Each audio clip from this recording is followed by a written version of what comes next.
What is up? What is up? Grand Rising. Good morning. I see my big cat is here. Was goody, was goody. Maybach's in the building. Salute, brother Maybach. My Lotus is here. Pretty gangsters in the building. Salute, everybody. Salute, salute. All right, so you know how this is gonna go, right? I'm gonna do my little spiel first. And I got my brother Maybach to come and co-star, co-swing it with me because there's some things that we need to discuss as usual, right? And I haven't done a Mindful Monday. I posted about a couple of days ago.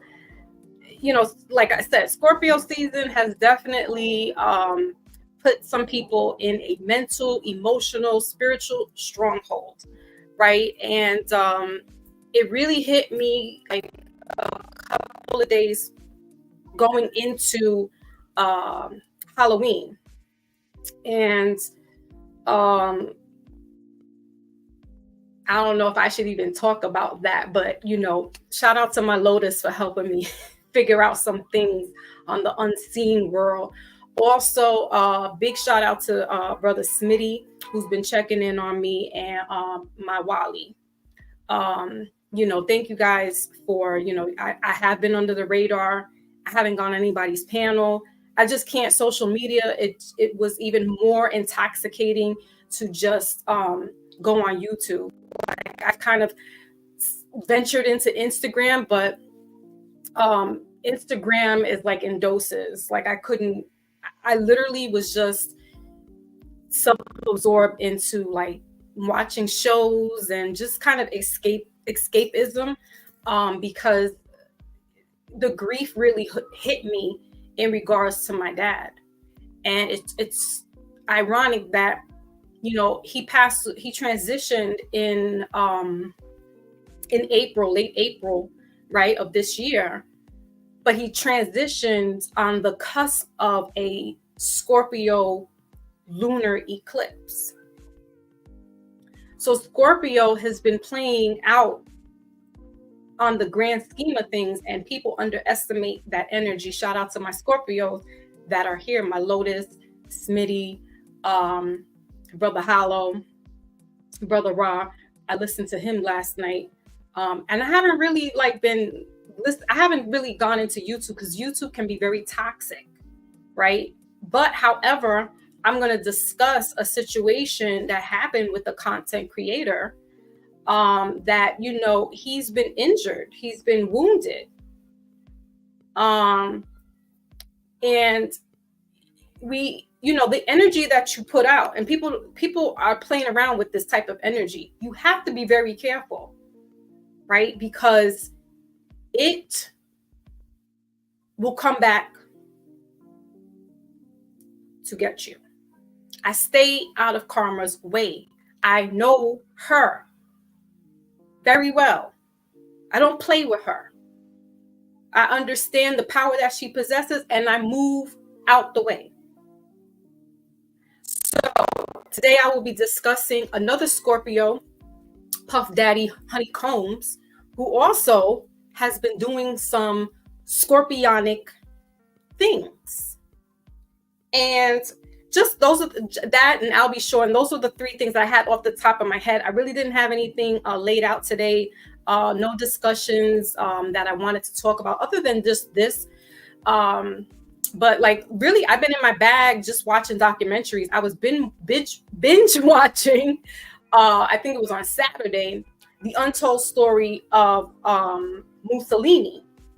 Then I went into watching from Mussolini. I went into watching Stalin, and then I went to watching Lenin. And I got to tell you, all that is playing out. What's going on now overseas, right? These people, this has been going on since the early 1900s. This type of war and this type of, casualties of war. People, innocent people, getting caught up in these little men and their little dinglings, and see how big it is according to the next one, right? Taking their ruler out. And so history is repeating itself. And I'm gauging the thermometer and checking the temperature because allies are hooking up with each other. And if you studied history the way that I do, shout out to my dad, because he always has the History Channel on, and I've learned a lot being under him and watching these things. When he wouldn't, when I couldn't want, when he wouldn't let me watch sometimes my cartoons on Saturdays. He'd say, no, we're going to watch Natural Geographic. That's the type of man that I grew up with. And my mother, shout out to her as a master teacher, would have books on astrology, horoscopes, studying your dreams, knowing what your dream interpretations are, interpreting your dreams. So these are the parents that I have. So I'm very hip to the game of things. And every so often, I'm being reminded and sucked back into who I am. And I can't play it small. Spirit angels won't let me play it small. And that's what I'm fighting with. I'm wrestling with those spiritual principalities because they're saying no more small fries. You are here for this mission. You're going to get this work today. And I promise you, I didn't sign up for that. Or maybe I did. If you believe in reincarnation. Anyway, so we digress for that for just a second. This is a reminder that we only have a couple of weeks. My Miss Sharon informed me that my website is whacked out and she couldn't book any readings. So you guys can go into my Instagram if you have Instagram and let me know that you would like to book a reading with me, or if you want to, drop a comment in any of my videos that are up and just let me know that you're interested in getting a reading. And we'll set some things up behind the scenes, because after December 12th, that week of December 12th, I'm going to be shutting down my calendar as far as doing personal readings. Just having my digression and preparing for the new year, so to say, right? And so, if you are interested, you could book a reading with me through Instagram. I'm going to try to get my website working again. It's up, but I think when it wasn't working and I rebooted and fixed it, it configured my scheduling. So it knocked off people getting scheduled for 6 months in advance. And I'm like, whoa, I didn't do that. So I gotta play around with it. Come the new year, I got to work out some things as well with that website, and putting up my tarot deck, my bereavement card. So people are interested in buying that, they can go to my website. So that's what I'm going to be working on. It's not that I don't want to help people in regards to getting their message and stuff like that, but I have to in order for me to progress in the business world, right? I gotta work out this, and it's just me, myself, and I. So I'm learning as I go along. My website is still fairly new. I opened it up February 22, so it's not even a year yet. And so bear with me, guys. Bear with me. Also, I will try to get out the new messages for the week or the midweek or the weekend, right? But like I said, the past 2 weeks I've been, I had to just take it back a notch and just grieve and go. I'm going through grief counseling as well. I have a group that I've gone to, and I like it so far. It's been 2 weeks, and it's a group grief session, and it's specifically catered to people who have lost their parents. They have a group session where it's catered to people who've lost their spouse and to people who've lost their children. And I like that because my grief wouldn't match. It's not the same, even though grief is grief, but my level of grief, if somebody lost their husband or their wife, I'm over here mourning my dad, and it's a different level. So I'm in a group, and I had to, because this particular grief is it was very unexpected, and my dad was cut short unexpectedly. So that type of grief is also different from somebody who is terminally ill, and they you see the progression of them you know, dying, you know what I mean? Or they're elderly. So you kind of expect it, even though it hurts and you're like, you know, grandma, you know, or grandpa or auntie, you know, it hurts nonetheless. But if it's somebody that's been either tragically taken away from you, or if it's a child that's been taken away, or, you know, a death that's unexpected, it hits a different way. And, you know, I'm in the trenches with my dad. That's my ace. And I had a great relationship with my father. You guys know this. I've talked about my dad, or Pisces, to death. He gave me the archetype of what a Pisces man is.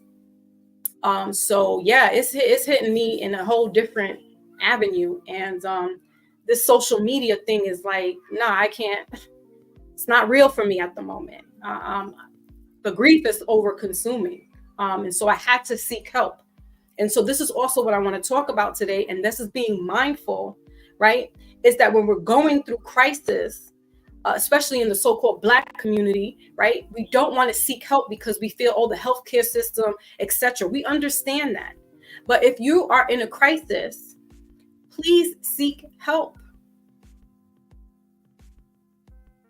And that brings me to what happened with, what's his name? Project Poppy, AKA Bronx River Poppy.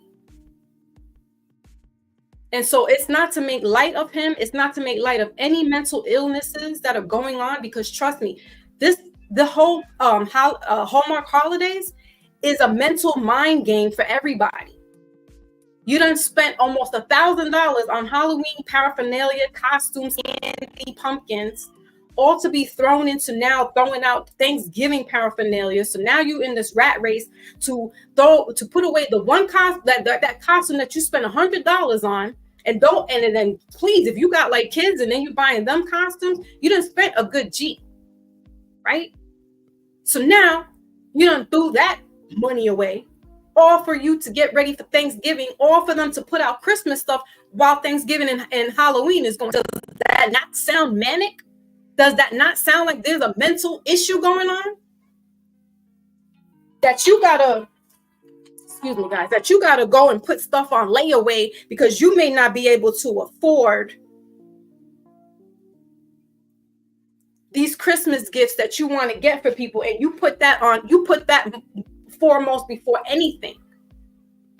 You going on a Black Friday, standing on the line at 12 a.m. just so you can get that 80-inch TV for what, $300, $500? I've never did that crap. And I'm not knocking people who do that, because if that's when you can get your deals, that's when you can get your deals. But I'm saying I didn't grow up with that. Yeah, they had the frenzies of, you know, Cabbage Patch Kid, you know, the Tickle Me Elmo, right? The Jordans. That was your precursor to a Black Friday. But now Black Friday is a tradition within itself. There's family members that go and make it a whole thing. They get up 12 o'clock midnight, right? Go get breakfast, stand on them lines, then go get lunch, stand on another line, then come back home, drop the packages off, then go back out. What is going on? Do you not see that that's a mental illness? So you're running around doing all this, and then you wonder why people are losing their minds. And then you got social media on top of that, pressing it even more. You got couples dressing up in the little PJs now. I've never seen that BS. We took family portraits, but now, you know, everything's for show. So now you're competing with the Joneses when we shouldn't be keeping up with the Joneses. I don't give a hot damn, because that's not my life. Right? But we're going to compete with that because that's how society has dictated in the United Snakes of America. Because if you look in other countries, they weren't doing that. And now they're doing it. They got holiday pop-up shops here, and in England, they got holiday pop-up shops in Germany and all this stuff. But the way that the United States has pumped this type of madness, it's no wonder why people are losing their mind. We're still coming out of this precipice of a lockdown where all financial institutes and what have you were crippled. They cut us off at the head. So now people are playing catch up, and you're going to put yourself in more of a debt. And yeah, there's a quiet and there's a silent depression going on. Some of us are not seeing it, but there really is a depression. Oh, and guess what? They itching for World War III. They're itching. That's why I was sitting back watching Mussolini and stuff. And I'm like, all three of these people were working around the same time. Lenin, Mussolini, and who was the other one? Stalin. You had all of those people. Oh, and Hitler. It was bananas at that time. Bananas. Guess what? They itching again. The great grandchildren. It might not be a draft in the sense of what we saw, what was a draft in our grandparents' time or in our great grandparents' time. But trust and believe, these people are itching for that. And this is why I can't get caught up in the nonsense of, oh, I got to go stand on somebody's line for 5 hours just to get this item that's been marked down. No, that doesn't mean nothing when they blow your shit up. It doesn't mean anything. What are you holding on for this for? You see what's going on over there. You think it's going to matter if you get an 80-inch screen TV, but you being evicted from your house? We got to make it make sense here. This is why the mindfulness comes in, right? And I want to bring it back to shout out to everybody that's coming through. I'm sorry, I just was channeling really quickly. Wally's in the building, salute. Ronan's in the building, salute. My big cat. Oh, thank you. Okay. All right. I'm just checking it, I believe. Yeah, we're gonna talk on that with Wally with the COINTELPRO. Big dog Philly's in the building. Salute. Grace and peace to you. Thank you. Great Goddess is in the building. Salute. Thank you. Yeah, I'm going to mention how yesterday, Brother Ra was bringing up some key points in regards to, this whole. I liked how he coined pop spirituality, because that's what we have now. We got a lot of these fake witches and fake warlocks out here running around talking about how they all. I don't even know anymore. But you can't cast a spell to make these evil enemies go away. But you're casting spells to get somebody to fall in love with you. I mean, that's madness within itself as well. So there's a lot of charlatans running around here, and they're harnessing on this energy that if you don't understand it, you're gonna get caught up in the undertow. Now with Project Poppy, right? Because that's how I know I'm twisting it all around, but clearly in his video, it looked like he was having some kind of manic situation going on, right? Because me personally, I wouldn't, and a lot of people are questioning his moves. Like, why would you go back into the project? And why are you going on a Sunday morning? Why are you going at 7 a.m.? and you screaming for some people to come get you? Right? A lot of people, not a lot, but some are saying that, it had to do and coincide with the whole Puffy and Casey situation. So, again, I'm not in that industry, and I don't even act like I know, you know what I mean? Like, I don't want to know, for real. Like, there's stuff in there that these people are doing, and I'm looking at every one of them sideways. Yes, even the old heads, even the, listen, I love me some Pac. But I'm really starting, like, the veil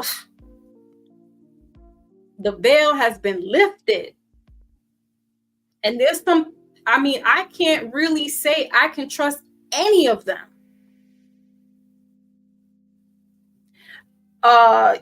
Your boy Andre 3000 came out with a silent or a non-rap album, right? It's more like musical instruments and things of that nature. And while I felt like that's good for the people, it sounds more like on a meditative, we need to raise our frequencies and the vibrations. There's a picture of him with his flute covering what? The one eye. Then on one of the songs, it says featuring Beyonce. So I'm thinking I'm gonna give Benjamin the benefit of the doubt, because he's been MIA for quite some time. I figured maybe he needed to get away from the industry and things of that nature. And then I see the picture of him showing the one eye and the little flute covering the other eye. And it's the left eye that's showing. And I'm like, bet, say no more. So now I'm like, even if it's great intentions and his music sounds great, I can't do it with these people no more. They are emotional. They are creatures that I don't really want to, then I'm watching a video with Nas and man, listen, when you see certain things, like, I don't want to perpetuate that, but I'm just like, when you see certain things, man, when you can't cover your third eye anymore when you've been tapped in. I'm sorry.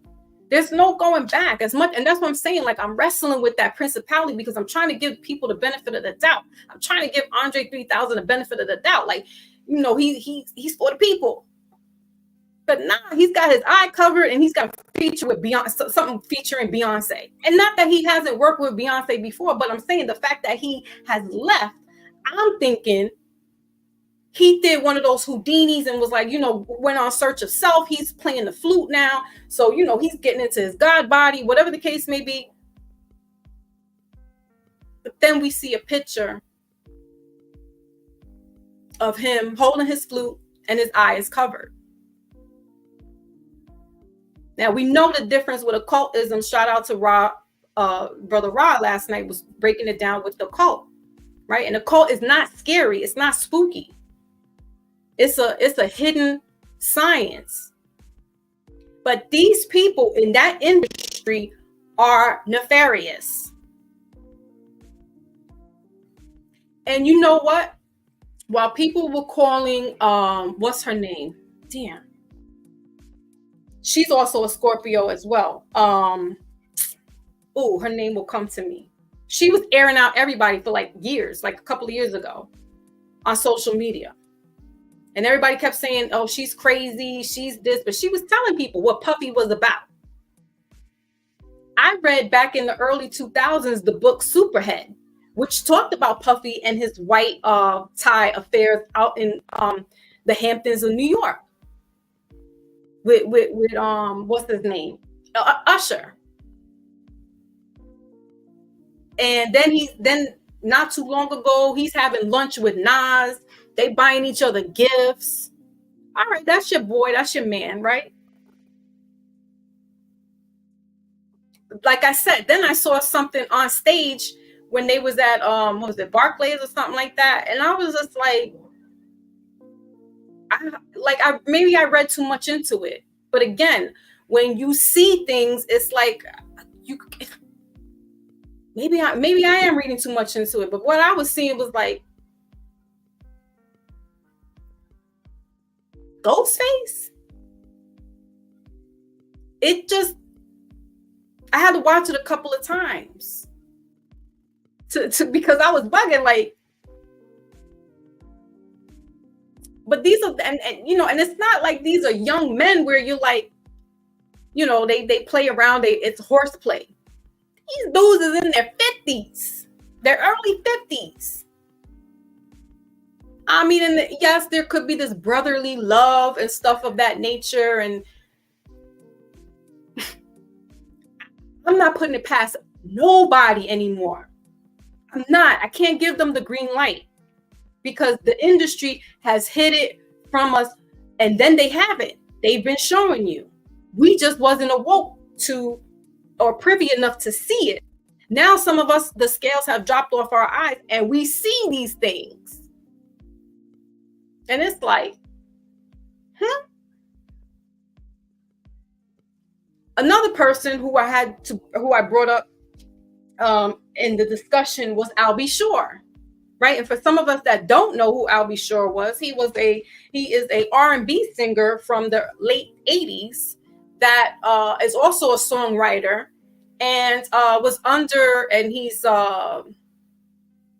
is he close? Well, he's close friends with Heavy D, who passed away as well. But all that whole Mount Vernon, New York, Westchester County, Lower Westchester County, that was all a big movement back in the late 80s, early 90s, right? Where Puffy is coming out of. And Puffy's, one of his children's mother, mysteriously and unexpectedly passes away in 2019. Kim Porter. Yeah, she was from the root. Jaguar Wright, exactly. Thank you, Maybach. Jaguar Wright.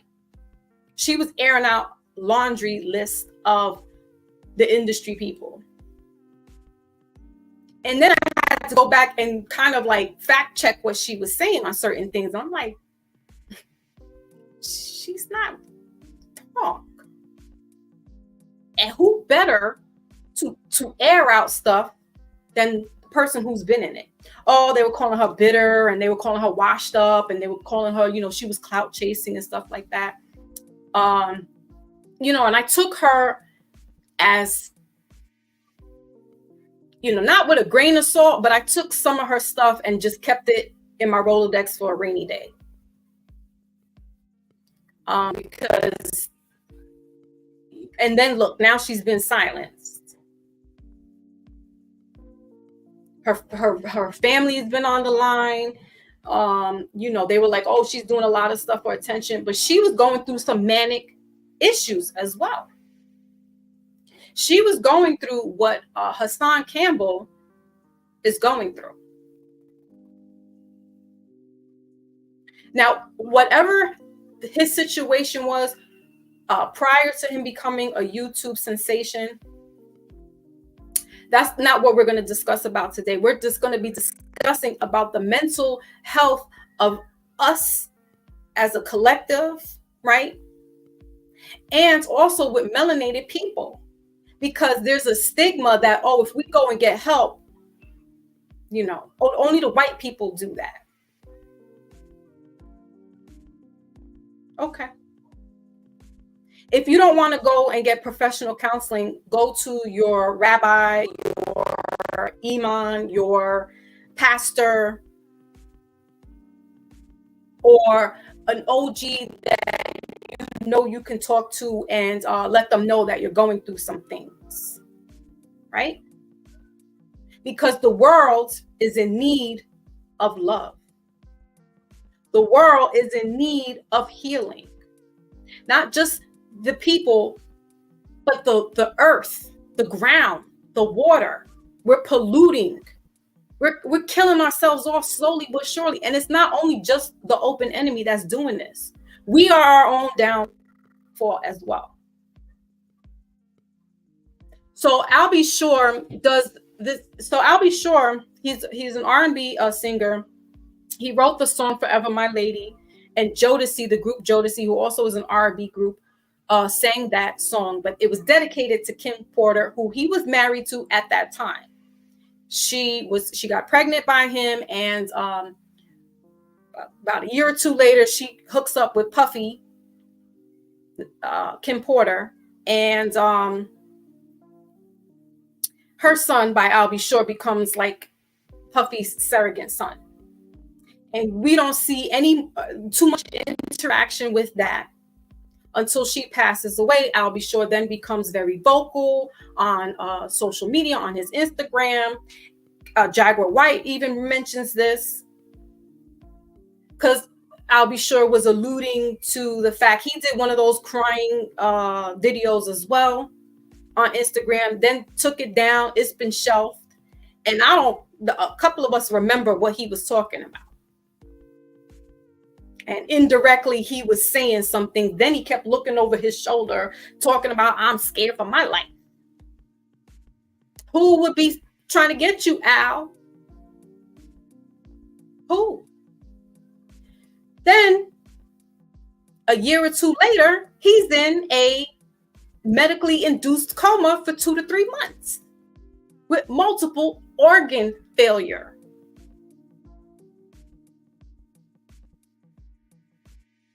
Comes out of it.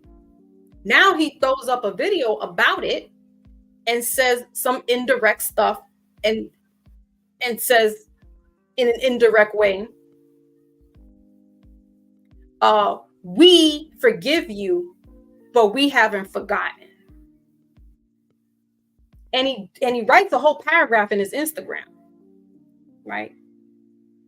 That was like Friday. Saturday, less than 24 hours, he goes in to tell the collective,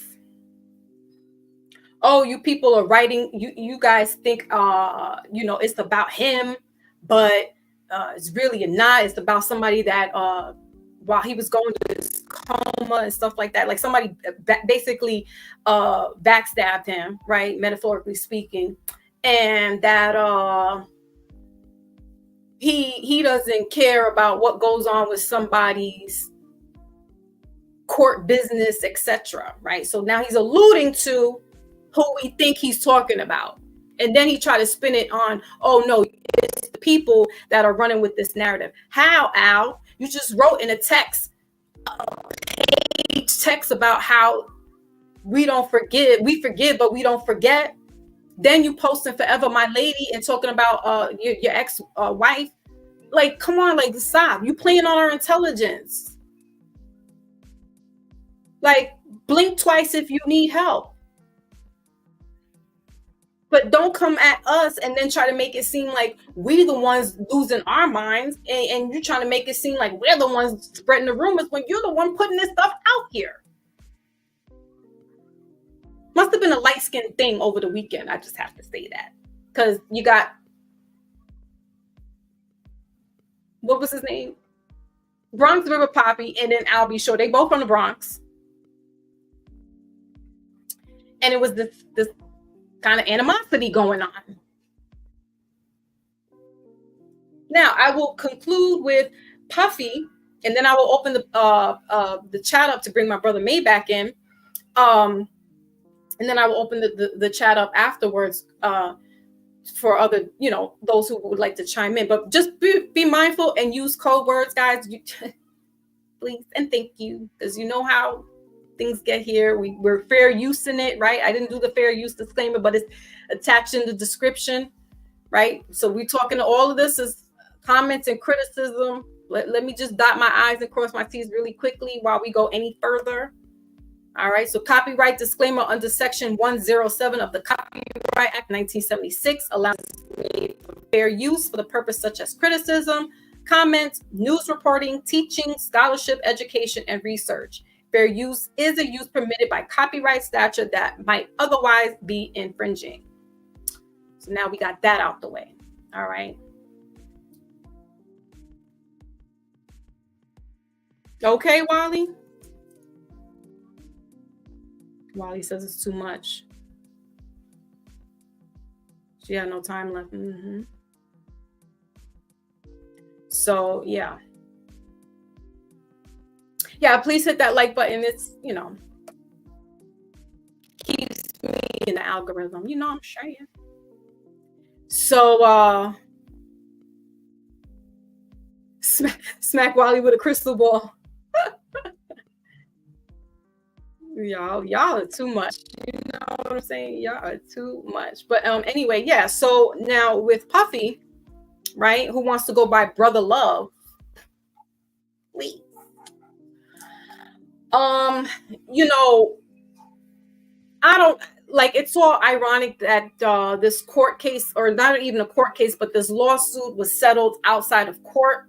Some people say, that was hush money. Other people said that, it costs more to take it to trial, right? But the fact that it even came out, all right, I feel like the what they call the changing of the guards is going to be taking place. And we saw that within the past couple of years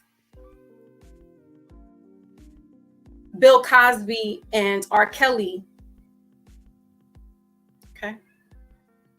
So if some of these people think that they can still keep time going and not have anything against them, as I said, karma, and every person has their day. You just have the money to pay off and buy your time, right? But R. Kelly was broke, and with Bill Cosby, they were trying to get land and oil from his place up in Massachusetts, because he was sitting on top of a nice little oil mine, and that was his land, right? That's how the story they spin it. So you got people 40 years ago coming out and saying, "Oh yeah, by the way, he did this, that, and the third to me." But you also were taking roofies, quaaludes, LSD, coke. But you could remember that? I'm surprised, because I can't really remember too much happened yesterday, let alone 40 years ago. 40 years ago, I was 7. I could remember certain things, but details like that to incriminate this man. Now it's got to be something bigger than, and that's what they'll do. They'll use, right, whatever your guises are, whether it's sex, drugs, or money, and they'll get you. There's this witch hunt for Puffy with Tupac, and guys, I gotta tell you, that's not gonna work. They want us to think that it's connected. It's not. It's not. If anything, Pac was telling you about these people 20 some odd years ago, but you got caught up in the party and bullshit and the shiny stuff and the razzle dazzle. Right?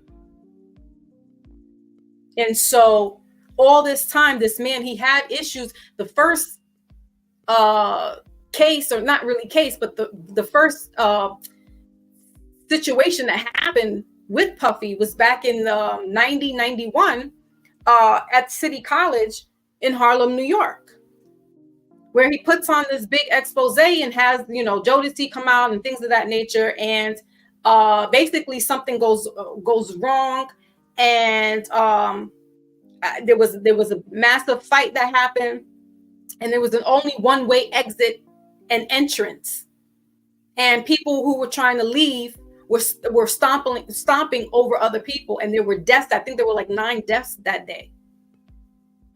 And Puffy, who was the promoter, they were trying to get him then. So he's been buying time, or somebody's been buying his time, however it is, and the changing of the guards is happening.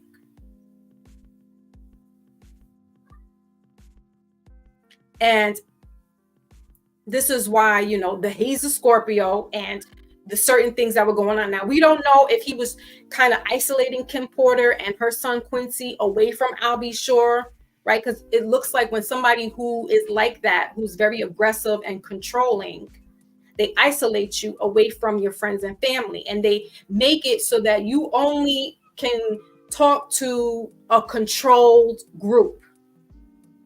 So Kim would hang out with Puffy's first kid's mother, right? And it would be more, you wouldn't see Kim Porter out there, because she was in the fashion world. You wouldn't really see her too much like that. And you started to see her when she had Puffy's kids, his children, his daughter and his son. You saw Kim Porter more hanging out with the uptown family, more so than anything. And that was a controlled setting, because you had Andre Harrell, who also passes away at an early age. Everybody under Bad Boy, right, has had something drastically happen to them. 112 had a bad deal. Heady D passes away from a blood clot, rest his soul. Craig Mack passes away from some heart issue at 50. Who he left and then went down south and became like some minister, Baptist minister or something along those lines. You had Shine get locked up. You had Loon get locked up. One converted to Judaism, the other one converted to Islam. I mean, the madness. Who else? The Black Rob. The list goes on. We can roll out. I think Jodeci is the only one that kind of like went on. But even one of the guys in Jodeci like left and went west. I mean, look at what happened with Bad Boy. But go back to Uptown Records. Go back to Uptown Records because you'll see when stuff started to get dismissed. You got Mary J. Blige, who kind of is just like failed marriage, failed,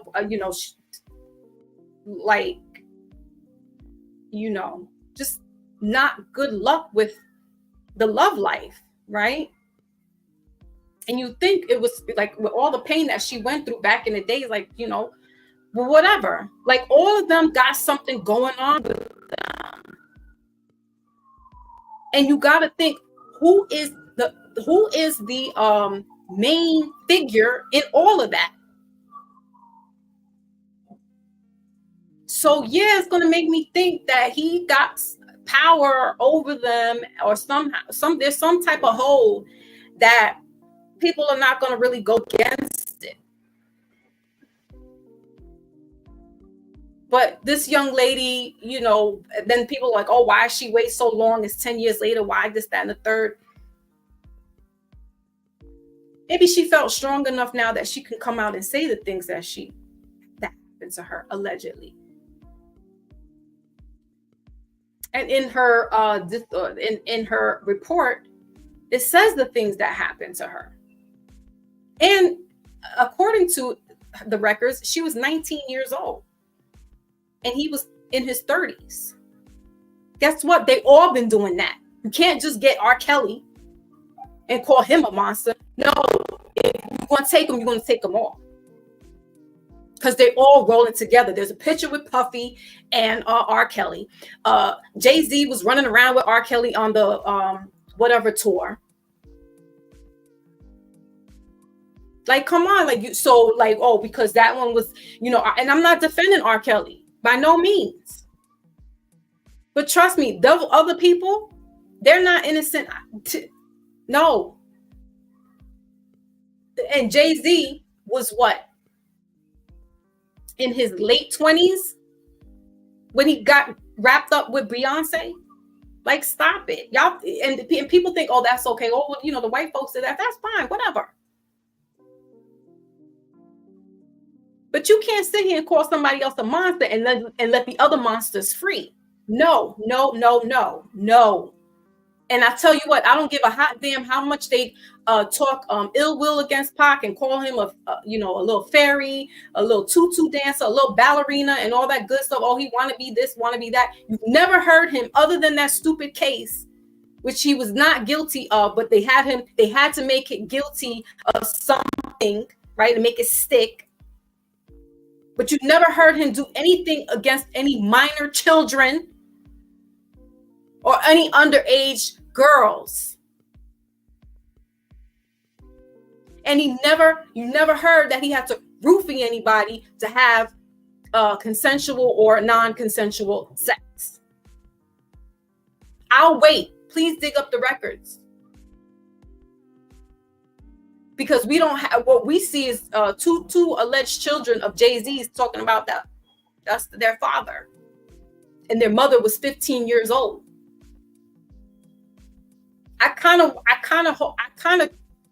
want to give those children that credibility. Because I know what deadbeat fathers are about. Sperm donors.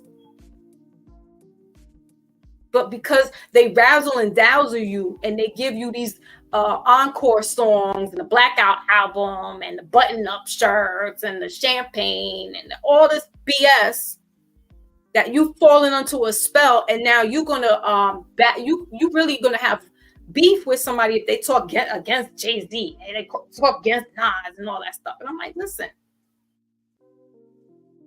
they all listen, and whatever with Nas, because whatever. To me, Nas was never one of my rappers like that anyway. But nonetheless, that's not to take away his talent, because he is a good artist as far as rapper. But again, that old Aligar, that old the gatekeepers, the gate is coming down. And so these people can't hide too much anymore. They just showed you with this lockdown that everybody got wiped across the board. So it didn't matter if you were a Snoop Dogg or you were a Foxy Moon. You got sat down, period. All right. Let me bring my brother Maybach in. All right. You got sat down, period. So Maybach, I dropped the link, and please come through. But taking these people and defending them, he was 37, right, Wally? He was a spiritual soldier. Oh, with the look, see? So how are you giving somebody a Grammy? See what I'm saying? And they did that with Denzel Washington. They gave him a Grammy, or an Oscar rather, excuse me, for playing a corrupt cop. And he could have gotten that award for playing Malcolm X or Glory, a soldier, right? Brother Maybach is in the building. Salute. Salute. Grand rising, grand afternoon. How's my mic? How's my sound? You good. Check in with everybody else. If you guys can hear Maybach, please drop a 1. Yes, drop a 1. But I can hear you clearly. Your audio is good, but every now and then you get robotic. It's been going on. You got on here. Yeah. There's parts where you sound super clear. Yeah, super clear, and then all of a sudden it gets like yeah. But you're good for the main part. We hear the main information that you've been dropping. So I just wanted to let you know about that, though. They won't let me be great. That's why. No, but you're right though. I'm with you. Like Nas, my favorite rapper is Prodigy. The group Mobb Deep is my favorite group. My second favorite rapper is Nas. Then it's Rakim. I found it weird that Nas, I really didn't pay attention if he was ever nominated for a Grammy back then, but I find it, coinky dink, like Mr. Killer Cameron would say, that after Nas does a song with Zesty Nas, he gets his first Grammy. I didn't know that. Yeah. After he did it with Little Nas X, he wins his first Grammy ever. You know what I'm saying? And it's like now he's being appreciated. First, let's go down the rabbit hole a little bit. Hip hop, right? So 3 years. So hip hop was created 3 years before I was born, right? So we in 50 years of hip hop. Supposedly. Supposedly, right? So, there was this little debate, was Latin folks, Spanish folks was involved. Was it really, Jamaican because of DJ Kool Herc or all this other stuff? I really don't care about all of that. To me, it's a melting pot. It's a cultural thing. You know what I'm saying? Just like with Spanish music is no different from Haitian music. Just maybe a little bit on the drums or certain instruments is different. But as far as the base or the root of the music, it's all the same. They all originate from the motherland, right? Y'all, Puerto Ricans took some of it. Cuban took a little bit of it. Haitians took a little bit of it. Jamaicans, Bajan, Trini, we all contribute, right? Whatever. I just find it weird that it's 50 years. You have these big corporations throwing these concerts, right? And they're not even making the lineup properly as far as, you know, calling the Melly Mels to come and perform, calling the KRS and stuff like that. And Special Ed kind of talked about it a little bit on Drink Champs, right? When he's like, when I promote a concert, me being an artist, I know what artists I want to see that I'm still a fan of. I know who's gonna put on a good performance for the audience. Like, he thinks of satisfying everyone. It's not just about, it's not just about, oh, we getting a check, the rappers is getting a check, they perform, they go home. It's not about that. It's the whole experience, right? Now, that's somebody that's in the game that knows about the game and how to set up a right concert to please everybody, right? Whatever. So 50 years, like Mr. Umar would say, we don't have no real museum, right? There's no real museum.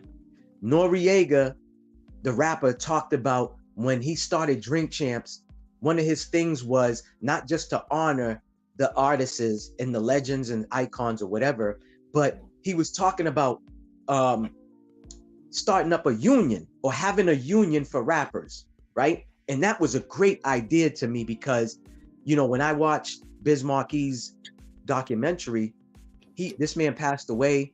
His wife, you know, had a little bit of money, you know, the little bit of money that, you know, Biz Marquis had saved up. They used all of that to take care of his hospital bills, insurance bills, and stuff like that. Still, there was, you know, she didn't have enough money to pay off everything.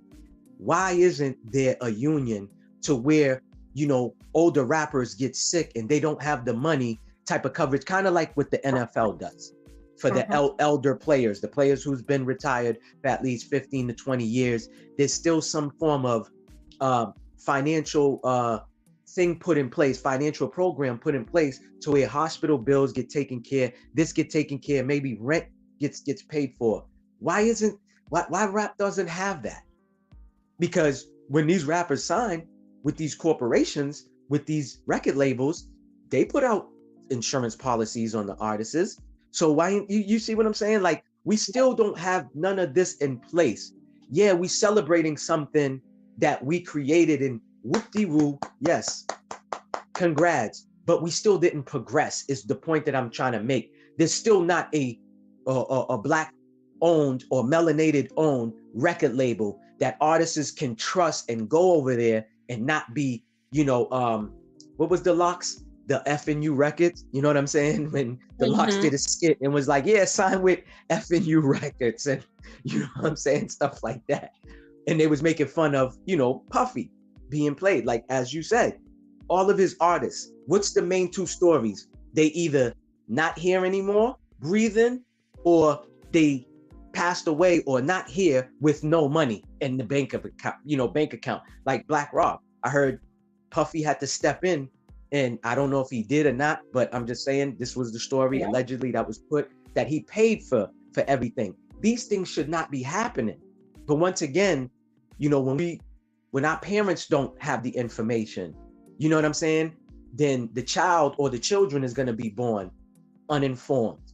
You get what I'm saying? And these are the conversations that I like having. Forget about talking about the entertainment. I know, you know, entertainment runs the world. We need a little bit of entertainment from time to time, but I'm gonna touch up on what you was talking about, where you talk about the YouTuber HC. You looked at it as it was a mental breakdown or whatever, a cry. There's multiple videos where people are all giving their opinions. And the one thing that I noticed that a lot of us all tuned in for is to see someone else's either demise, someone else's downfall. You know, like it's sad that the algorithm, that's what's at the top of the algorithm, is seeing somebody self-destruct. You know what I'm saying? When, you know, some people is looking at it and it's their entertainment, it's their game for the day. It's like, wow, I'm glad I got to see this. You know what I'm saying? It's like watching a suspense, you know, movie type of movie where you go to the movie theaters and buy a ticket. To me, what I first looked at, because I made sure I didn't get my emotions and my feelings involved, because this is not the first time this gentleman did something like that to get back into the algorithm, to get his channel back up. And that is sad. that is so sad that, I remember when the word clout came about. I don't remember what year it came about, but I know during the lockdown, it was like the word to be saying, because every other video that we watched, it was, oh, look at Foxy. She's doing that for the clout. Oh, look at Maybach. He's doing that for the clout. That was the number one thing that I was saying to myself. I didn't look at this man's video or live and watched it. Now, this gentleman broke it down, and it was a gentleman that says, hey, he's an ex-user of a such and such substance. And he said, if you guys really paid attention, you would have seen the substance on both of his nostrils. Now, when he did a screenshot, he showed it, and he widened the the screenshot, and you could see two little white things. I don't know if that's what it was. It could have been dry skin on his nostril. You know what I'm saying? Who knows? But this is what the guy is saying, and I'm like, I never paid attention to that, or that never crossed my mind. So I'm just bringing all of that up to say that, it's sad that sometimes we'll see somebody, we'll see a video and we don't really go in depth or dissect it. Like me, I watch things and dissect it like that. I have 1,000 things run through my mind. Like, is this a play that he's running to get his channel up? And then the first thing I thought about, I don't know, and I've never heard of anyone, being, popped and they go live or they record it while they go into the hospital. I've never seen that and never heard of that. Not saying that it can't be done or it's never been done. So there's a lot of things that I saw in that video that just throws me off automatically. And I'm like, man, listen, I see people getting all their feelings involved. Like, yo, I feel for this guy. I can't say I feel for him. The reason why, again, is because it's not that I'm numb to it. It's just that I just know this person. 1 minute, it's one thing. And this is another thing that this is why I'm like this, is because the gentleman started his channel off of a good subject. That's how he gained a lot of his subscribers, because it was either he was talking about something that, even men might have looked at and was like, wow, this guy's talking about something that happened to him. That happened to me years ago. I feel comfortable now. Maybe I might go tell my story and help and save someone's life, whether it's a male or female. So he built his channel off of that. Then it went from that exposing, a hip hop group or artist that is, prominent in the hip hop, industry or in the game, one of the founders, whatever you want to call it. And then it turned into some, oh yeah, I'm gangster. I'm outside. I'm the most killer of the killers. So it was like, okay, dude, which one are you? Who are you?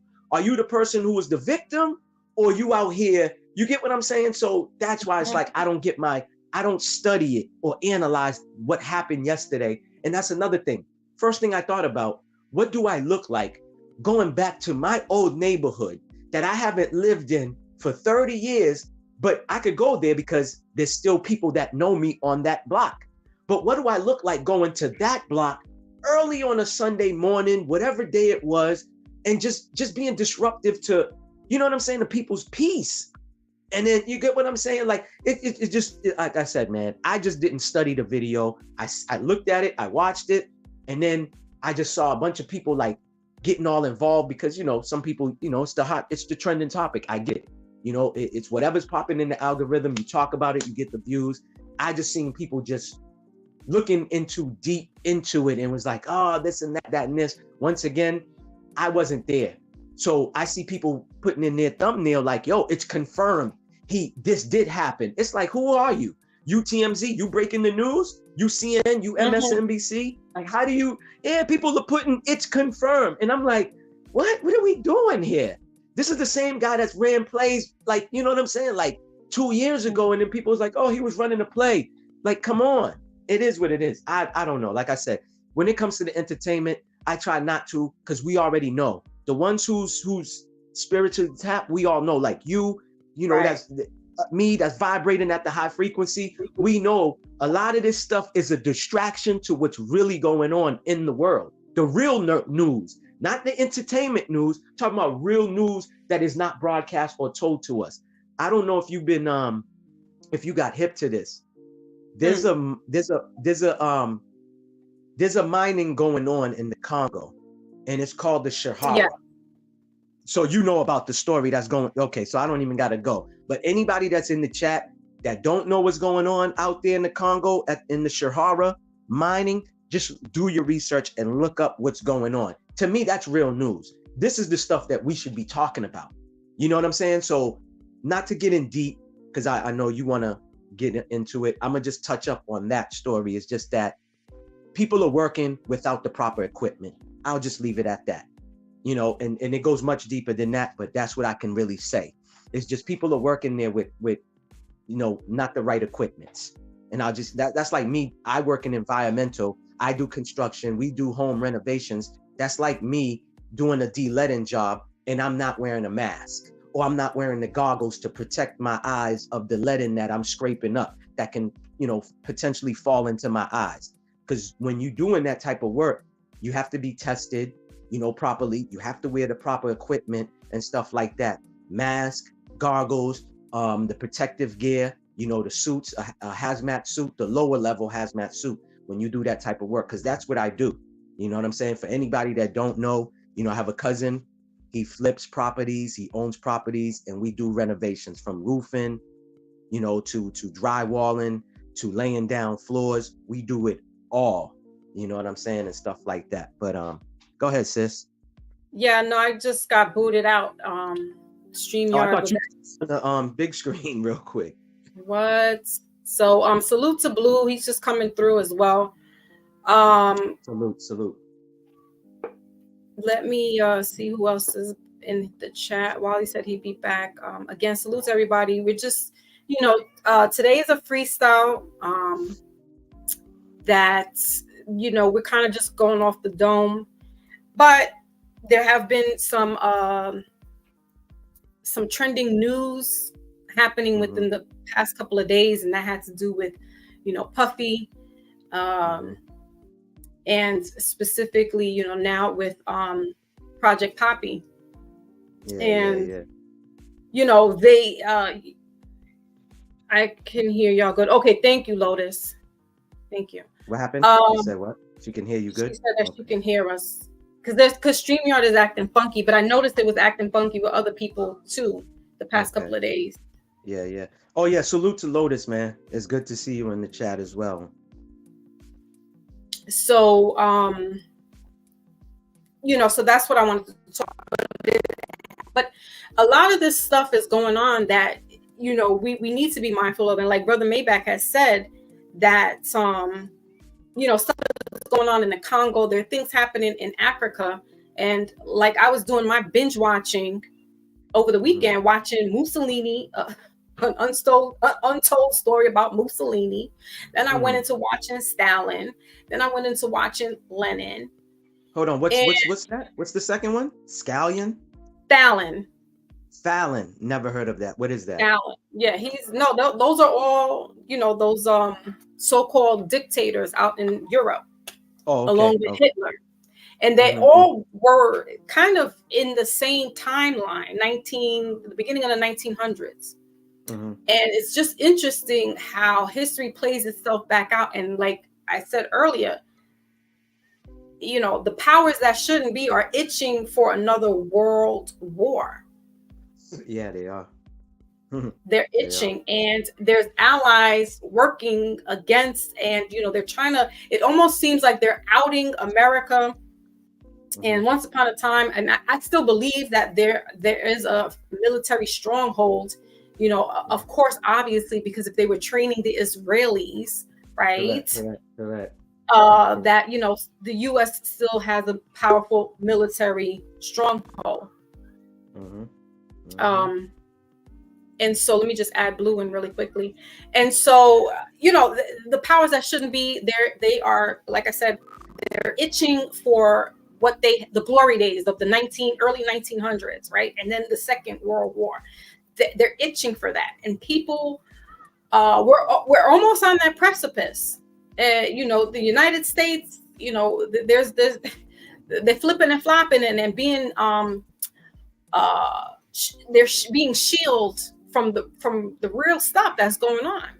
And like I said, I can't stand on a line for 5-10 hours trying to get a deal on a TV screen when that shit could be taken away from me at any moment. And like, our priorities are not there. Like, we're worried about the minuscule things in life. And I'm like, they ready to start some stuff. Yo, and that's why I did my homework. Yeah, that's why I was doing my homework over the weekend. And I was like, what was the main common thing about these men? Stalin, Mussolini, Lenin, Hitler, Castro, Guevara. It's like they all started off with the right intentions, and I got where they were coming from with it, because everything was basically on a socialistic. It started off socialistic. It started off for the people, by the people, and then when these men got into that certain power, that position rather, they just became an entity, bigger than life. But they all started off with this common goal, and it was for the people. Salute to Brother Blue. Come on through. Salute. Yeah, peace, Maybach, peace, Fox. Always good to come through and see you. But yeah, me personally on this, I've said for a while now that these people. See, I got to quite far in kickboxing, in mixed martial arts. I got to Bellator level. So I was able to see how certain men at that time who were being put on a pedestal to go to the UFC. So when I step back and see how things work, these people need our attention for them to have any validity at all. Because if you think about it, like you say, none of our true issues what are happening in society at a local level are being trended. Anything they want to trend, whether it's like, if they want to politicalize anything and get our attention, they'll do something like the George Floyd. Yet there's been bagger youths who have been getting killed, murdered daily. If they want to make a point about something, they'll give you a mixed race man called Kappa, Nick, Lucifer, the satanic Kappa Alpha from a fratis. You know what I'm saying? Who's mixed race, trying to give this black power thing, which just the aesthetics don't look right. But this is how they mess around purposely, and we let that get traction. You know what I'm saying? Yeah. By obeying by it and taking a knee, which is submissive as fuck, pardon the language. And it's like I'm seeing too much of people jumping on the bandwagon and wanting to get a bit of this, whether it's with the Palestine, Israel. No one spoke about that until they made you speak about it, until it's like they allowed you to speak about it or they prompted you to speak about it. You know what I'm saying? Now everyone's got a voice. Now everyone's got a view. Look, I knew about the mandates from the British and the French from like 1902. I learned that over here. Like, it's not even, it's standard. But what media do, and what media is purposed for, is to get in all of our attention so we can draw it to these people. Yeah, it's the same with, like she was just bringing up all these things, Joseph Stalin, Mikhail Gorbachev, even when, with the USSR and people like that, who was just before after Stalin. These people only had certain relevance later on in life, when media was able to put out more of a bigger picture or a bigger narrative or a content about these people. Before, we wouldn't have heard nothing, because there was probably nothing to hear, because these people would have just been like Winston Churchill, another tyrant. But he doesn't get seen as a tyrant. You know what I'm saying? Yeah. Remember, these people, the Bretons are originally Gaelic. So all of these people, the red, white, and blue, they are the same people. They're just infighting. You know what I'm saying? Fractured. And these are the people that have gone round everywhere. Hence why there's a lot of French speaking. But people don't want to really look at these historical accounts or facts. They'd rather draw to things that are being told for us to look at, which then minimize our whole scope of what we're trying to connect. You just spoke about Congo. Yeah, I know about that. But does anyone else? Is anyone bothered? No, because it's not being pushed in our faces, because we're too convenient. We're too lazy to go on certain things. Not you personally, but I'm saying there's still 90%, 85% of us still lazy. No, you're right. But we just randomly look at things that have more meaning and a bigger damage, for lack of a better word, on a whole social economic scale of people who may be African, but look like some of my people, look like you. You know what I'm saying? So I'll just leave it there because it is an annoying topic for me to be fair. No, you're right, brother. Like they want, like you said, what they want us to pay attention to is what they push in the algorithm. You know what I'm saying? And that's, to me, like you said, you have 90% of the people that stay focused on that when the serious and the real stuff that should be drawn their attention to is away from it. But like you said, you're not speaking to you per se, you're not speaking to me or Foxy, because you know how we are. You know what I'm saying? It's the 90% that is paying attention that gives all the attention to that. And it's just like that's what's funny to me is that, yeah, when we young and dumb, you know, like me, I was once like that where I didn't know, you know, award shows. Yeah, I was just about to say that. Yeah, I haven't always. Yeah, I didn't. When I was young and dumb, that was the time for me to do that. Oh, Foxy, you better run home because BET Awards coming on. We didn't know it was a ritual, but now that I do know, I'm not doing the same thing I did 30 years ago. So this is what I'm saying. Like, we have people that is older than us, same age as us, that is still stuck and cannot disconnect. Or like Foxy said, when you're watching some of these things, you see the symbolisms. We know, oh man, look at that. I can't let my kids watch, my children watch this. I screen watch everything. Matter of fact, Foxy, you kept making a point earlier. I went to a drive-in movie theater. It was my first time going to one outside of Mass. Well, it was in Mass, but outside of Boston, I should say. It was about 50 minutes or 58 minutes to get there. So long story short, it's called Thanksgiving. And the movie is based around Plymouth, Mass, right? And I'll just talk about one scene in the movie because it's called Thanksgiving. They had people go to a grocery store, and some of the kids that was popular in the town because of high school sports or whatever, they got inside the store first. So the owner of the store, security, and a couple of police was standing outside, and they was blocking off the people, and they didn't want to let the people in. And the people like, no, we want to go inside the store. But long story short, there was a stampede. And, that's because there was chaos, and how it made me think about what you was talking about. You're not standing in nobody's line for 5 hours just to buy this electronic, thing, whatever the case may be, iPhone, whatever it is. But it just brought me back to where they actually put that in a movie and show. When I say stand, people got crushed. You get what I'm saying? And basically was deleted in the movie because everybody's rushing to go grab this special microwave. This one was rushing to go grab this special oven. And it was just like, yo, wow, like, what do we have turned into? We're letting society control us. It's just like how a content creator had a show, and I caught a little bit this morning, and he was touching up like, he was like, yo, I remember when a lot of this stuff in our community was acceptable since the 80s. Then they made it fade away or go away. And it's kind of like what Blue was saying, how society brings it back, and they like, oh yeah, get the lip injections. That's cool now, having big lips. You know what I'm saying? Big body parts on a woman. But in our community, why is that the Maybach? Why is that though? See, that's a social, ethnic thing. Because again, we're looking at, without being disrespectful, because I am half that, unfortunately, but there's one side of a people that didn't have hardly any understanding of things like music, health,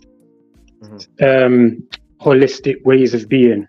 This is why we have we've attached ourselves to ways of being unnatural and nasty. You know what I'm saying? Because we've got it from a different people. Correct. Yeah. So just no, go on, because I like what you said. No, go ahead. I was basically done. I was just basically saying like how, I was kind of touching up on what you were saying and what Foxy was saying earlier, where people rush to, stand in line and they camping out just to buy some little electronic thing, how basically we're being programmed, and we don't even see that we're basically like, not us per se, but a lot of people is just being like, I use the word zombie. They sleepwalking. You know what I'm saying? And it's just like, yo, in the midst of those zombies, we have people that is looking at them, and it's like, yo, you're really gonna stand in line for 5 hours? I remember people was doing that for the Jordan sneakers. And it's just like, yo, like, what you just said, Blue. It's just like, why is that? We know the answer to that, but it's just But like, why? It goes back. Go on, sorry, bro. Well, No, go ahead. just quickly, you've got to look at things like the wine. So wine. Now, there's a certain select people who, for some reason, have been given this title of being either nobles or posh or rich or whatever. So their grapes, for some reason, when they make their wine, is like £13,000 a bottle. Why? Because we've been told that. Yeah, I can go and get the same type of wine for $7.99. You know what I'm saying? Or just because what? It's not been made by, you know what I mean? So this is the thing. They have to show us first, visualizing that, oh, you need to get this item, you need to get that item, rare, tear. It's like with the TVs. 4K. Blood, we ain't getting 4K. You are not seeing 4K. Because TV and Sky, they ain't putting out 4K. You need big broadband, you need all this internet non-traffic and everything to get things like that if you're a gamer or whatever. So there's many things that we're just being had by, and you've got a lot of people online talking about, I've got the truth for this, or I've got the truth for that, or I've got the... If you had any truth, you'd be doing, not talking. See, the way we operate, we can't have channels because we have to do. Now, we might come and show and say, yo, we've done this, I've done that. But we have to do first. And this is the thing, no, but not really many people want to do that. So, you know, it's for people like us to try and rally up the people we know who aren't vibrating right, the people that we know are getting sucked into other people's bullshit. You know, you've got man talking about straw man, but creating a persona on YouTube. Make it make sense. You're getting out of one straw man to create another. You want to release yourself from a system from Medea or Media, the goddess of illusion, but you want to create a channel. You want to be a YouTube celeb. Blue, I'm glad you brought up that Medea, right? Because I just did a research and I did not know this. The compound this man bought that he built the studio on is a Confederate, or was a Confederate station for the soldiers and stuff like that. Look into that. Just look into the ground. Yeah, it's where they kept the original people, like you, my mom, my family, in prisoners of war, prisoners of war camp. And I'm like, wow, this is crazy. And nobody, and this is what it's a Well, point. look at Massachusetts. I can't even say that word. Massachusetts, my state. Yep, but Massachusetts. It's the mash and tucket. Pequot, that's what I am. A Pequot, what a wog. The British called us wogs, gollywogs. When we got sent to British, the Pequot Wars. All you got to do is look at these things. Yeah. But you know, these things have been ripped away purposely by a foreign entity for their purposes, for you to give them all of your time, energy, and whatever. And we're just like you say, people are walking around without a care in the world, really. You know, when something happens, that's when they'll spring to life. But this is what we have to get out of. We have to be proactive and not reactive. Makes sense. That's real. That's real spill right there, man. Can't say nothing about that. Yeah. You're right. Just like when you said about Massachusetts, I said this to Foxy. I learned that the King Arthur War happened out here in Massachusetts. And I did not know about that. You know what I'm saying? I had to, like you said, I had to research and read up on it. And I bumped into that story because there's an area that they called the Bridgewater Triangle. And they talk about, you know, a half man, half beast story about in that area. They talk about a Bigfoot in that area. They talk about paranormal activities that happen in that area. And one of the main stories is people go into the woods and they hear like little kids crying, or they hear like women weeping, men like yelling. And then it brought me to the King Arthur War. And I was like, wow, I didn't even know the King Arthur War happened out here. You know what I'm saying? And stuff like that. But things like that interest me. It's not going to interest the average person right now who's being distracted with all of this stuff. So you said Bridgewater. Huh? You said Bridgewater, yeah? I said Bridgewater. Yeah, Bridgewater Triangle. Yo, that's the name of the town. That's the name of the town. Check this then. This is how crazy it is. So we've over here in the UK, there's an area called, like, there's another country called Wales. And there's a place there called Bridgewater, and it's very famous, unfortunately, for suicides. Like tens of people, 50, 60 people have committed suicide on this Bridgewater Bridge. And it's just weird that you say that. And it's like a lot of the, the Gaelic speakers, a lot of the Moorish Gaelic speakers came over and learned French, learned Spanish, and came back with a different type of French and Spanish from the Creole and the Española that was being spoken, what I'm saying, in the Americas, especially the South and whatever. Yeah. So you'll find that there's Manchester, you've got Hampshire, New England, you've got Birmingham, Alabama. We've got all of them over here. Yeah, they're all over here. A lot of cities and towns out in Massachusetts is named after London. So we have New Hampshire. We have New Hampshire, which is another state that's like 30 minutes away from us. But then we have Hampshire, Massachusetts as well too. So we have Bristol. But y'all don't have no shires though. You don't say the shire. Yeah, I want to just hold on, guys. I want to bring my brother Panero in. Peace, Panero. Visible. Hello, people. What's up? Salute, my good brother. How are you? How you doing, Foxy? You all right? I'm good. Oh, London brother, big up, Bridget. Yeah, man. Yeah, man, big up, Blue, big up. Yeah, so we're just freestyling it.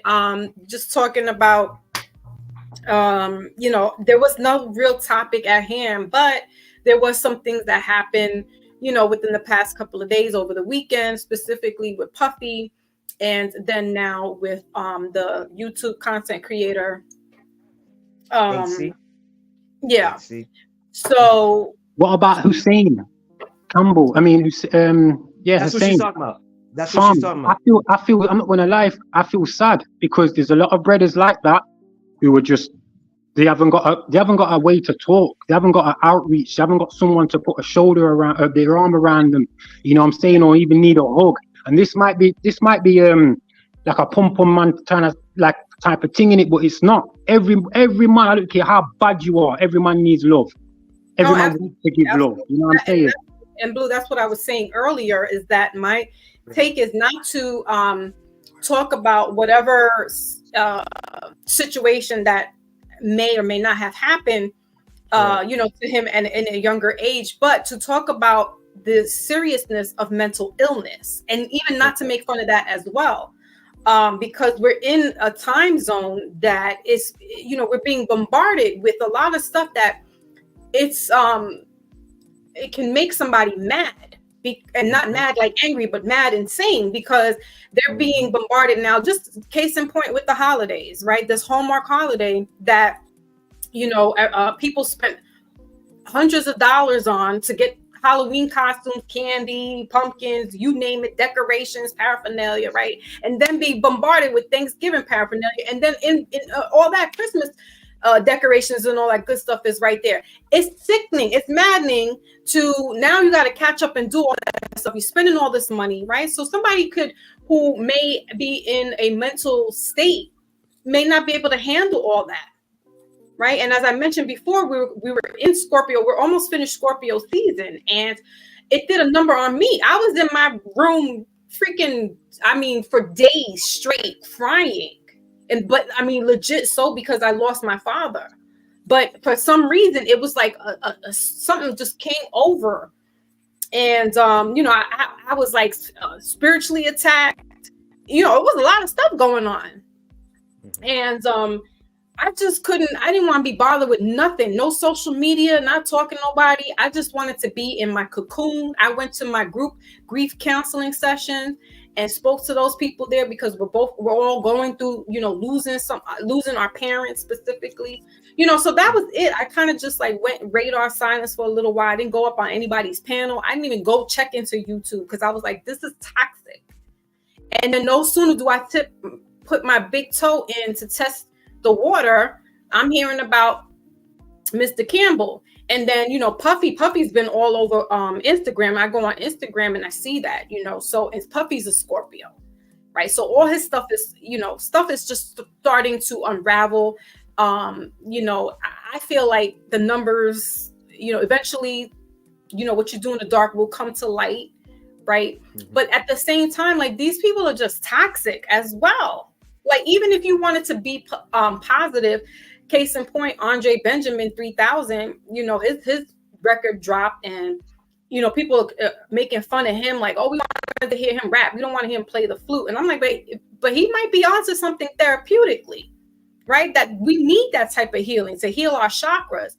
Then I'm seeing the hidden symbol signs, and I'm just like, oh, like I can't get away. Like you can't get away from that industry. Like, and I'm thinking, you know, dudes like separated away from all that, and he went into, you know, Zen, and it's, I can't. I really, it's mental. It's really mental. So we need to be mindful. You know, also, I implore us to read The Art of War, right? Because strategically, that's how we got to be walking out here. Like Brother Maybach says, move out here militant, because, and that's not to be on wartime, but, you know, you got to move strategically in everything you do. You have to think before you act, speak, and move. Because a lot of people are going on impulse, AKA Mr. Campbell, that, you know, we couldn't wrap our heads around me going back to the old hood and then like 7 o'clock in the morning just shouting out, you know, craziness. You know what I mean? Like the normal person couldn't fathom and wrap their head around, why would somebody go back to where they had, you know, such this, you know, trouble, and then start shouting out at the top of your lungs that you want somebody to come see you. He's going through trauma. You know, right. a lot of people, you know, yeah, like I know certain men who have been like, who I've spoke to certain time used to get beat by their dad a lot with the belt and everything, you know what I'm saying?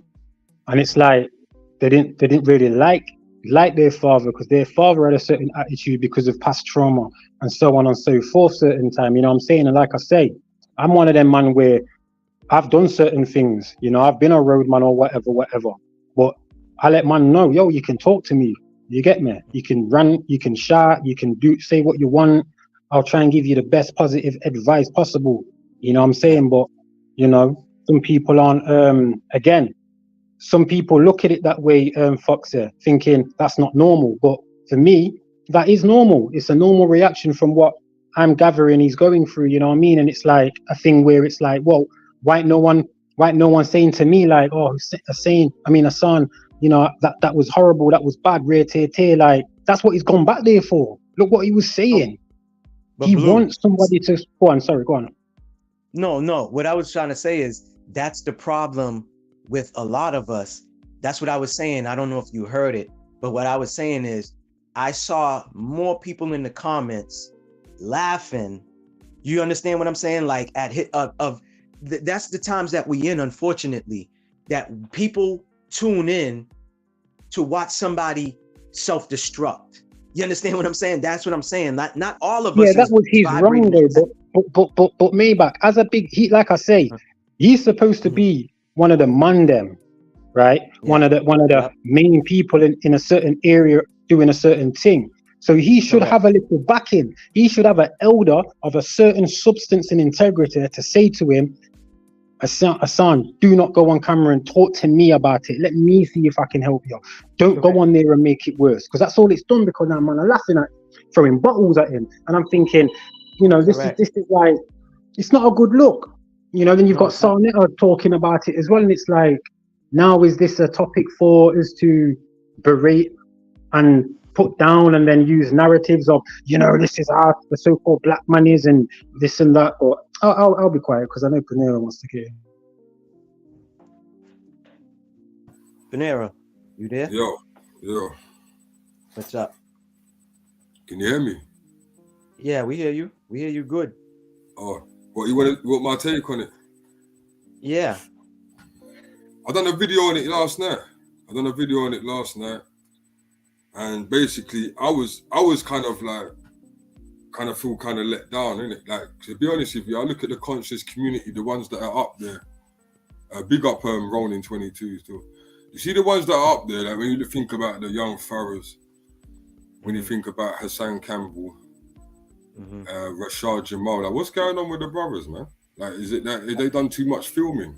Like, is this stuff getting to their head? Yes. I think they just get carried away with the view sometimes. It's like most of the conscious brothers, when you get on here, they go nuts, bro. And that's what I did mention. But I also did mention that obviously this guy has regardless if he had a relationship with Bambaataa or whether he got abused, he has got he needs help, man. You know what I'm saying? Yes, he does. He does. It's obviously, you know, he hasn't been fixed. Like, obviously, some things can't be fixed 100%, but 75, Correct. 80, you know what I mean? Yeah. But my point in the video was like, what's up with the conscious, bro? Because either way, I know like Hassan Campbell's a little bit of a different type of conscious, brother, but he's still conscious of what's going on when it comes to the elites and them things there. Correct. So I just feel that them man need to start carrying themselves way better, because they're the ones that have got the higher views. Yeah, they're the ones that they've got more people watching them, bro. So when they're carrying themselves like that, it's like you're really letting down the conscious side. You get me? Because you're making us look like flipping weirdos. That's the way I see it. No, that's a fact, because that's what I said earlier. That's what I was saying to Foxy and everybody that was listening, is that 1 minute, like how you said, he's touching up on a great topic. You're like, yes, finally somebody's talking like how I'm talking or thinking how I'm thinking. Then the next video, and then he goes and destroys you. I've done a video on him before, Maybach, and I've done a compilation video. Hold on, bro. Hold on. I've done a compilation video on him before because someone told me they reminded me of him, and it kind of pissed me off. So I basically went through some of the. Someone said to me that reminded me of like the way that he talks conscious. I'm saying I'm nothing like the brother. Yeah. And then I put a little compilation of all the mad things that he's done. You understand? And I can't be compared to these guys. But I just think that if you want, that's why when people say that he's a plant, I said this in my video yesterday, when people say he's a plant, it kind of makes me wonder, because you say all this conscious stuff and then you cover it up with bullshit. You understand what I'm saying? So that's my take on it. But the brother does clearly need help. Clearly. Yes. No, but that's what I was trying to say when I touched up on it a little bit, where Foxy kind of goes into the medical part, like where she sees something. Me, it's like I don't see none of that, because this man has done this. This is not the first time. You get what I'm saying? It's like it's not the first time that something of correct. So that's where he had bottles thrown at him before, Maybach. Same thing. He had bottles thrown at him before in the street, bro. That's what I'm saying. Like the compilation you put together, I don't even need to see your version, but I've seen other content. The same thing. They like, okay, this is him on Monday. And the same day, hours later, nighttime, he goes live. It's like, yo, is that the same guy that went live this morning and was giving me information and making me open my eyes? Then later on, he's doing I'm the most gangster killer, this and that, jail. He's talking about prisons. It's like, yo, bro, what was you talking about this morning that had me tapped into your live? That's why I said he's confusing. That's why I hope nothing bad happened to him in reality. But that's why I said I was paying attention to the chat. No one was feeling bad for him. From what I saw, the messages, it was more people laughing at him. And I'm not saying they should have been laughing, but the guy brings it to himself, because 1 minute he's this person, the next minute he's this person. That's why I said, is it a clout thing? Because I done seen plays. I never knew about plays. The first time I heard, content creators run plays, I'm like, what is that? Foxy's calling Panero, let's start a fake beef against my channel, against your channel. Let's get all the views we can get. Let's get all the cash apps. And then you find out 3 months later, Foxy created this fake beef against Panero's mind. And then you're like, wow, they had all these people's emotions and feelings tied into it. Really, you got the Fox. Let's just say Foxy calls her people the Fox Knights.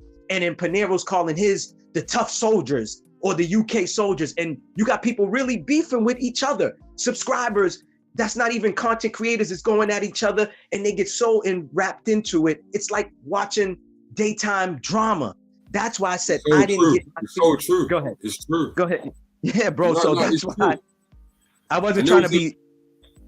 No, go ahead. It's true what you're saying, brother. It's true what you're saying. It's like this is sharing knowledge is not a competition, bro. Facts. I don't think it is. You know what I'm saying? Like, but everyone's different, so we got to respect different minds, innit?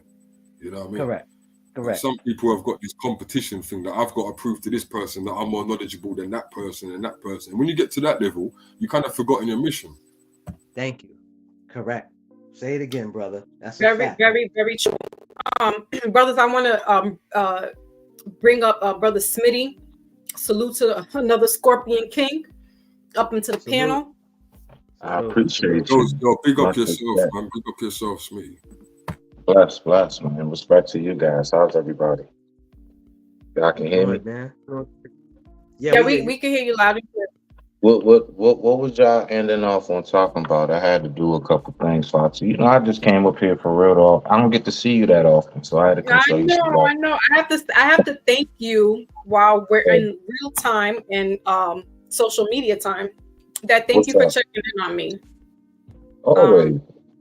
You know, I go radio silence, and between you, Brother Panero, and my Lotus, like y'all, like, you know, Wally tapping in, like, okay, you good. So I salute you for that. Thank you so much. And you know, my way of dealing and coping is to go within. I go in and I shut down. That's my coping mechanism. Some people gotta go and go outside and start doing stuff and talking. But for me, I you know, I go in, and that's not always a healthy thing. But I found ways to cope and deal, and I do talk. But it's like, you know, when I come out of my shell, because I'm a Cancer, so I'm in my shell a lot, and I will come out. So I wanted to just thank you, Brother Smithy. Yeah. Oh man, anytime. I would say this, right? I actually, in this day and age, I would say it's more healthy for a person to do exactly the steps in which you did. Like you're here today, talking to folks today. You still post things. You make sure that you let folks know that you're okay. But I personally do not agree with, as soon as you feel some type of way, the first thing you want to do is have diarrhea of the mouth on live. The first thing people think to do before they think to do what you're doing or have done, right? Go within yourself. If you're going to talk to anybody, I would say first talk to whoever your higher power is first. If you do not have that, find your local best friend first or something. Keep it off the internet. What you should do is talk to yourself first out loud, and then play that bad boy back in your head and say to yourself, do you really want to say this online? You know, not everything is for everybody out here. I understand, like, we're kind of accustomed to people like getting some, like going viral, getting profit prey. We trying to figure out how this person say all this retarded out their monkey ass mouth, and they got all of this type of clout and notoriety. I say dumb shit out my mouth, and I just get ridiculed. So I'm just real careful with what I put out there to the atmosphere and to the universe. Plus, not to mention, you're always going to have your tribe, and your village will be very much so smaller than what the masses in population is. And your tribe and your villages are the only ones that really are going to care about what you're going through. So people get out here saying a whole bunch of stuff, thinking everybody care about it just like them. No, they don't really care. If anything, they probably got something worse going on, and they wondering, why are you complaining? So it's a balance to it. You know, like I say before, too much water floods the crops, not enough to turn the world into a desert. But I digress. My mic is muted. Rock out, beloved. Hey, yeah, just quickly, piece of that brother as well. See, I'll use me as an example then. I've got little studios now teaching kickboxing to children, and you know, I'm getting a good name for it, you know what I'm saying? And it would be like me for going online and for some reason wanting to kind of bang off my mouth about how I used to sell drugs, or I've shot this man, or I've been shot, and give me my respect and rare tear because I'm feeling some way about my own manlyhood or something like that, or I don't know myself. You know what I'm saying? And like, there's a lot of men like that who for some reason want to portray something that, you know, someone like me now don't really see that as anything glamorous or to glorify, you know, being a bad man. First of all, you're not even supposed to tell anybody like that. A gangster will just move in silence, and more time you don't even really know if he is or not. So when I'm looking at man like Hassan, it's like, yeah, I like some of your messages because it does relate to things over in the UK or what some of my family do talk about in Philly and Louisiana. But ultimately, it's like you're still wanting to portray and kind of get the thumbs up off the people that, yeah, this man's a banger still, this man's a gangbanger, rare tear, and he's like nearly 50. Me personally, I only know him for the boy who got molested by that hip hop man. You get me? That's the only way. That's the only way I know this boy. And it's like, for him to validate himself, he needs to come out and say these things certain time. Or who does that on a Sunday morning at 8 o'clock? And people are looking at him like he's gone. Insane. Maybe that should be his name now, Insane Campbell. Because people are going to run with this. So, we can look at it sideways as well. Like, what's he done it for? Is it a promotion again? Because he's done this before. The brother just said, Panero just said he's done this before. We've heard this before. Is he crying wolf? Is he victimized? Does he want to be a victim?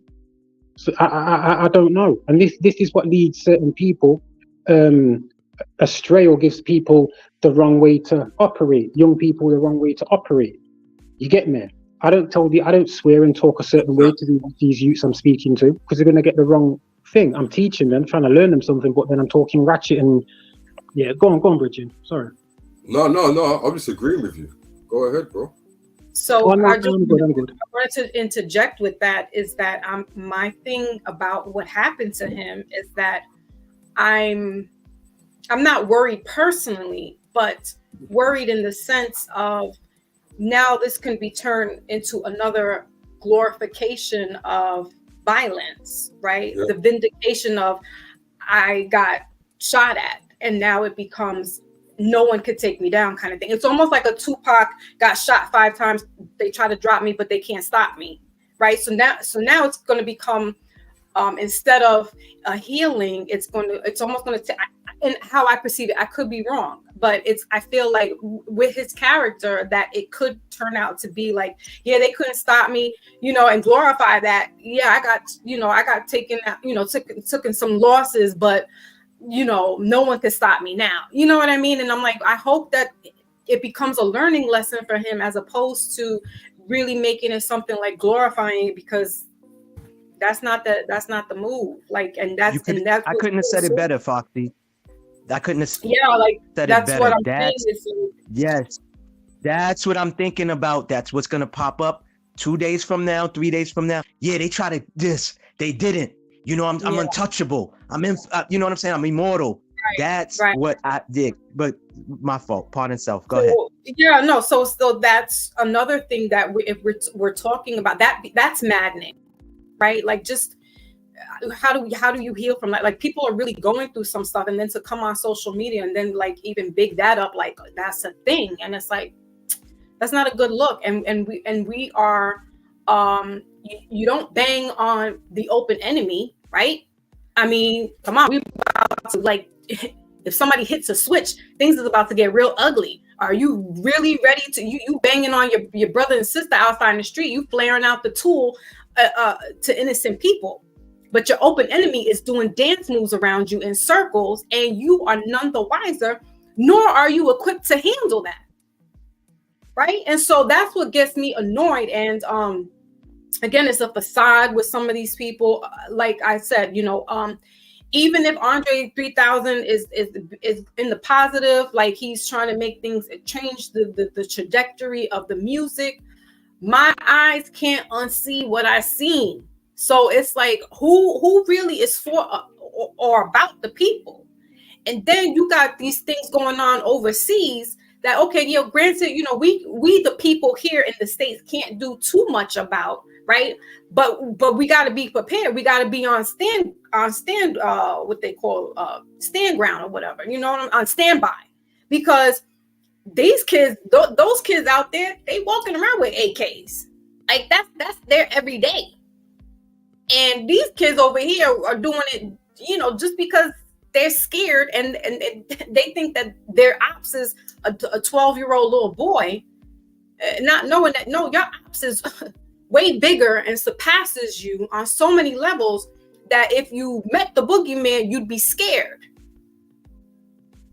So we got to stop. Like, there's a rapper, he's a Christian rapper by the name of D1, and he put Rick Ross and Meek Mills on blast last week in regards to this type of music that's detrimental, and it's talking about the same stuff over and over again. That's all you could talk about, and you get a pass because you got the who's running the music industry, right? So D1 said publicly, listen, it's not about trying to defame your character, but we got to do better as entertainers. And Rick Ross went all off on Instagram.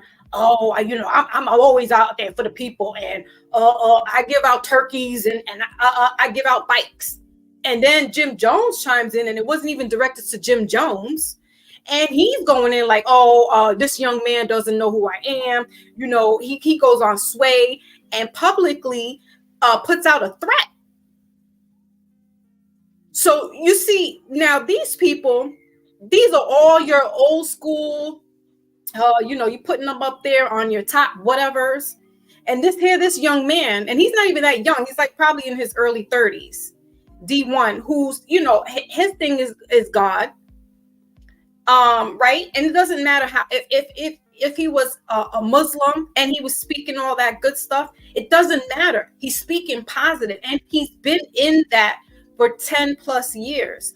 He's a professor at Harvard. He has a book that came out for the kids. So he's not just rapping like, we need to be the change. He's actually put, feet to the ground type movement.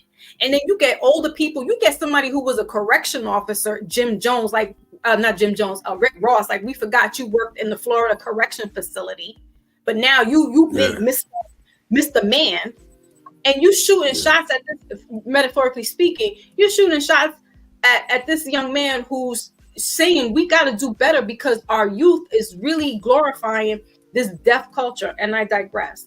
Mm-hmm. Go ahead, brother. No, you're right. And I think that, to be honest with you, the guy that said what he said about Jim, I think he actually's got to the point of where I don't think he really cares. That's what I think. Hopefully, you know what I mean? Because that's what everyone's got to start doing now. If you're going to speak on these guys, you have to really do it on the thing of like, you don't care. You know what I mean? You got to show them that you ain't scaring nobody. You know what I'm saying? So I kind of respected when he done that, when he said Jim Jones' name, to be honest. And again, you have to remember, sorry, Pinero. Like, people were afraid. People were afraid to speak on these guys' names. But are we going to be afraid to speak on a guy that, his friend got jumped in front of him and he just stood there and watched? Now, there's a level of fear. There's a level of fear that people have got to get rid of when it comes to these guys, man. And so I respect that brother for saying his name. But I know what you're saying. I know what you're saying, though. The point is, though, that these are the people that people are trying to send a message, and them there to look up to. Because people look up to people with views as well. We know that. Correct. So, correct. Yeah, the right message has got to be get. Go on, MAYBACH. No, I was saying correct. I'm with you on that. But like D1, somebody did a thing and they were saying, if we doing that, we calling out Rick Ross, Jim Jones, Meek Mills, we got to call out the rest of them too. Let's not pick and choose. So like I'm with you with that. If we're gonna do that, we got to do it to the fullest. We can't be, Pinero likes Nas, so he's not gonna call Nas out. Foxy likes Tupac, you know what I mean? We got to call everyone out. Yeah, that's cool, but you're not gonna call them all out at once. You're gonna wait for one of them to make a funny move. Yeah, but remember, also you got to remember, even that D1 is under a certain contract that these rappers are under. So he has to be told a certain direction to go. But most of them, before you had like a lot of this drill rap, I'd say 90% of the rappers came out of sororities and fraternities, out of Greek letter universities. Because remember,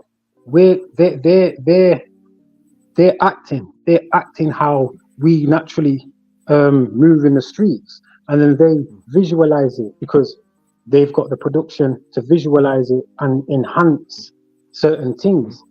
And a lot of them, again, they have to act a certain way. Then it comes to a point where the next generation starts acting like what we're seeing now, which is then more violent, more ramped up from people who have never been in that game. You get me? That's why a lot of these other rappers that are probably getting murked off, it's because they're not in the game like that.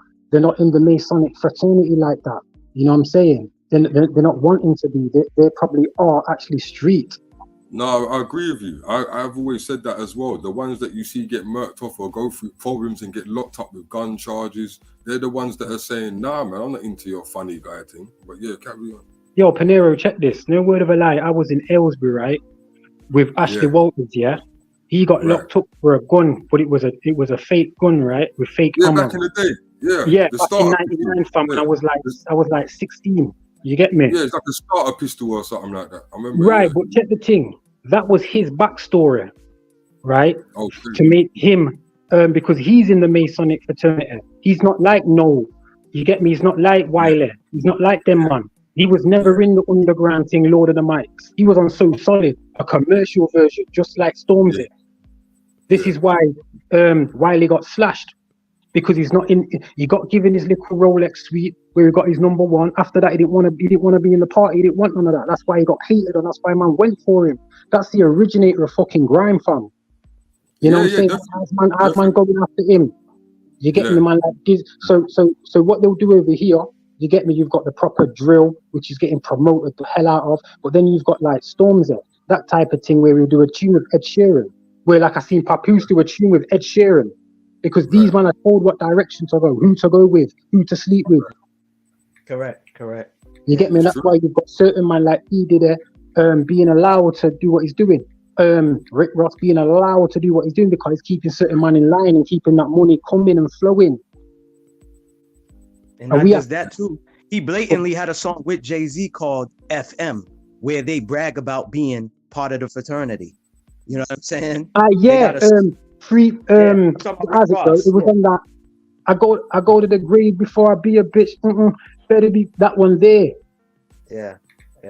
Young Thug, just like Young Thug too. Before Young Thug caught the issue that he got going on now, there's the infamous pictures. Y'all could see him at the Masonic Lodge, getting indoctrinated, and then he comes out with a song after saying, "I'm part of the FM. If I do anything, I'm gonna get off scot-free." Like he blatantly said that. Y'all can. It's funny, man. Somebody did a video, and I'm glad they did a good video on it and saying how hip hop things used to be discreet back then, 20, 30, 40 years ago. Now it's so satanic, it's not even funny. They put it all up in your face now. Yeah, and it's not Freemasonry. Yeah, it's Satanism. It's not Freemasonry. Freemasonry has been taken over by Satanism because Freemasonry is more about the economy, society, not about this. Well, I'm not gonna name the other group, Blue. But yeah, I'm not. Remember, their God they speak about. Remember, anytime these people are speaking about their God and how it comes into his life, they're talking about Lucifer, light. Oh yeah, that's a fact. We know that. But once again, we're talking about the youth. We're talking about the youth that listening to this music and don't know how to separate it. It's just like when 50 came out, right? And 50 did an interview with Sway. I found it so interesting and how honest 50 is. That's why I could respect that man, right? It's kind of, so 50's Sway says, man, through this whole interview, all I've been seeing is your teeth. Basically saying 50's smiling, but he's like, yo, when I listen to your music, and 50 basically says, who is a killer or who's a gangster 365 24/7? It reminded me of a mobster who had a butcher shop, and they would bring him meat to chop up at the butcher shop, and they said this man would finish working at the butcher shop chopping these parts up or whatever, but go home and is the great husband and is the great father. You know what I'm saying? And it just remind me of how certain people know how to play the role very great. You get what I'm saying? But I knew very early on, because like how Foxy talks about having the good parents, having a good structure, your parents kind of tells you early on, listen, this is entertainment. What they're talking about, they're not living. It's their homeboy that's next to them. And that's what Panero was kind of saying. Like a lot of these dudes, or I think it might have been Blue who touched up on it, was like a lot of these guys, what they're talking about is not their story. It's their OG story. It's somebody that's from their area story, or the guy that's next to them story. The stuff that they talking about. And that's why we have this type of low vibration.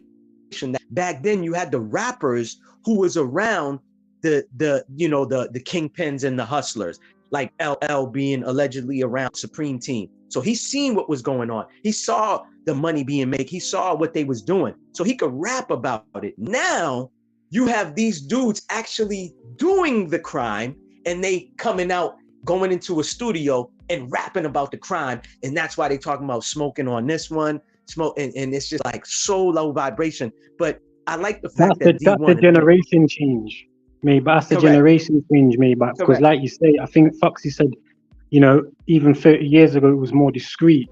It was done in a Correct. certain way. But now it's Yes. more like ramped up. They want you to see it because they're under the Yes. impression that, again, 90% of the people ain't interested or don't really care or know. Correct. Correct. But like you said, we're in the time, and Foxy touched up on it.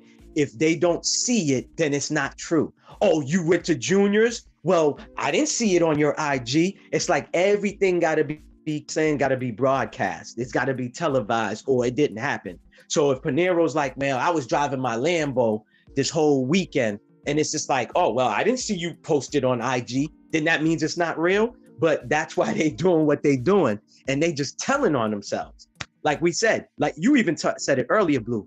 A gangster came, whether he's from the neighborhood or he stepped into a room, you heard the whispers. Yo, you see that man there? That man's killer. You know about it, but he didn't go around telling everybody he was doing this, he was doing that. But everybody knew who the story. Yo, that man right there, shatas, man, killer. You already knew. You Yo, check this as well. Yo, check this, right? And I'm not. So, Pete, thank you for tuning in, tapping in, Wally. And catch you on the flip side. Smitty, you want to chime in and say something? Please. I think he's muted. Yeah. Your mic's off. Yeah, sure. No problem, Foxy. I would say so far from what I'm listening, social media, you know, kind of to what this brother here is saying, social media, I would say, has totally destroyed our legends. You know, as an 80s baby growing up in the 90s, a lot of our artists that we grew up to, we would know about them primarily through their music. Maybe like a Tigger Basement interview, maybe 106 in Park or something like that real quick. Exactly. Or maybe like a short article in like Word Up or something like that. That was about it. We didn't know every waking moment of our artists. We didn't see what they was eating all the time, where they going and everything else, who's their jeweler. And that has totally destroyed the artists. And so, yeah, it is to the point because when people are saying like, well, shoot, you know, all the celebrities show you everything that they're doing. Well, a lot of celebrities really don't want to do those things. A lot of these things is pressured by fans. You should go live. You should post this. You should do that. Blah, blah, blah. It's a lot of pressure from the people who they're trying to keep happy. So a lot of these things that I see going on, believe it or not, I actually blame the fans a lot. Because it's the fans that push this stuff. I don't care what the industry puts out. If the people don't respond to it, and or if the response is not of what is a marketing benefit, then guess what? Shit stops overnight. For some reason, we refuse to use the power in which we all have collectively. That's one piece, right? And so the other part, as far as you guys talking about, like the whole thing with Hassan,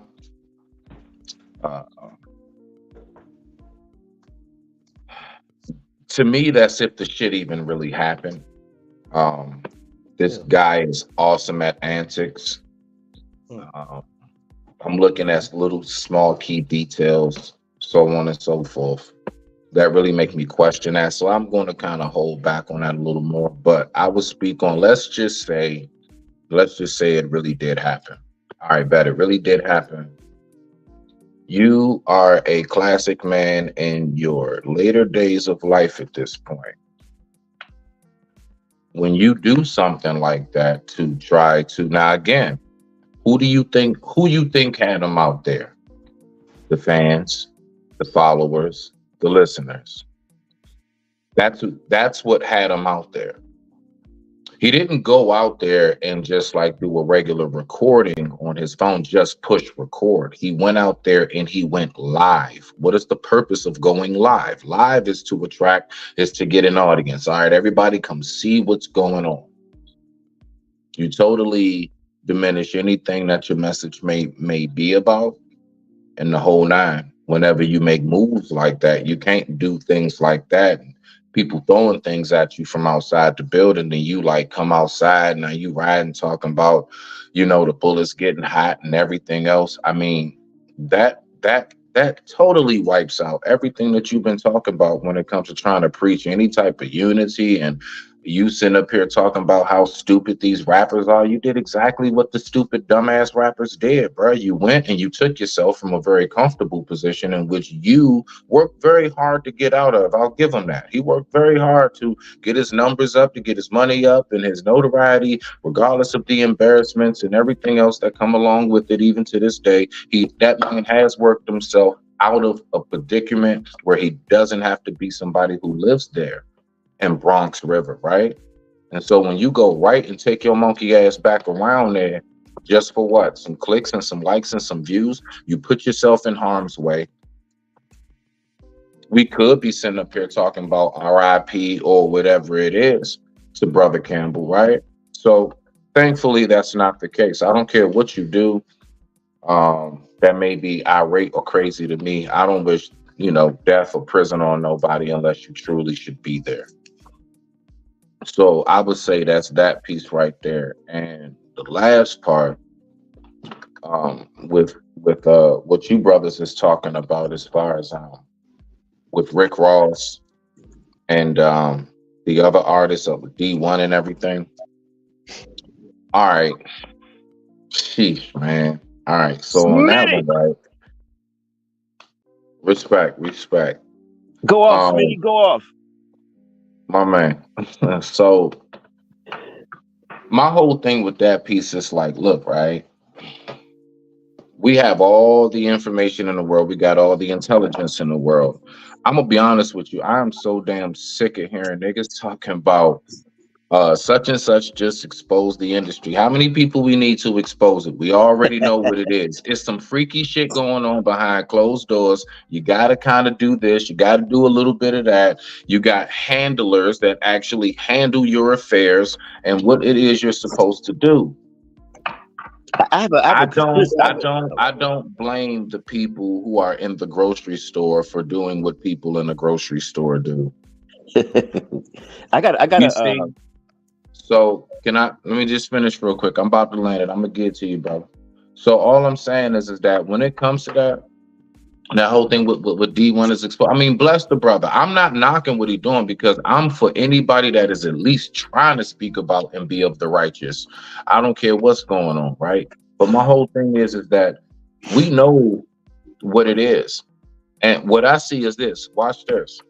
Somehow or another, even with this brother trying to do something good in his message, the powers that be still have us going at each other. You can talk about Rick Ross, you could talk about Jim Jones, all these people, all you want. Name them. Name any artist. I don't care. Suki Hana, Sexy Red. Name them. Who pays them? The same people that. Can I please finish, brother, so I can land it out? I'll go on mute. I'm sorry. Because yeah, it kind of throws my thought pattern off.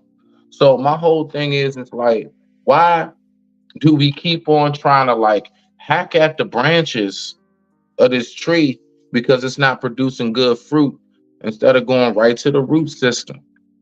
See, the branches and the leaves is all the exterior things of this industry. You still worried about the daggone artists who are the branches and leaves of these things. Go to the radio stations who's the head A&Rs of these radio stations that's making sure that that's what's played out there, and not the people who actually have talent.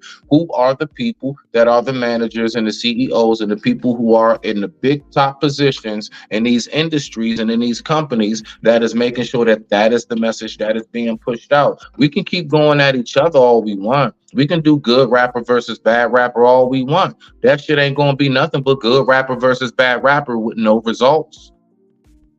We're not directing it where it needs to be directed, and we're not doing it in a unison type of form. One person, me by my, I don't care what I got. Do you not realize that's the main reason why most of the artists who may be in a big position don't even, like a Jay-Z or somebody, may want to speak out? You know, they may want to, but when they see what, you know, I mean, Ye is pretty nutty, but when they see what happens to people like himself, Ye is this huge money is out of the wazoo, connections, everything. What happened? He started talking about some stuff and they didn't have to do anything. They sat back and watched his own devour him, engulf him in embarrassment and in shame. Okay? So, I mean, it's like, until we start directing that energy where it really needs to be directed, we're always going to have drill rappers. We're always going to have female artists who are basically strippers with a microphone. That's what we're going to have, because the energy is not being directed to whom it needs to be directed for. Last but not least, Atlanta, just like Sister Foxy said, we got all this smoke for our own. But, and just like how she said, you thinking your op is the one down the street looking like you. No, it's not. No, it's not. It's a much, much larger force. And they are generally those Wizard of Oz that's behind the scenes. But I digress. My mic is muted. Thank you very much. Go ahead. Rock out, brother. I just got so excited at the points that you were making, man. I'm a little bit older than you. And Foxy knows she could probably give you some answers to some of the questions that you have, but we don't know what we need to know. Just point blank, period. We got bits and scraps of information, but being of a certain age, I see the pattern. You got to be a certain age to see the pattern. It's going in a circle. While the panel's headed towards enlightenment, but the world is not.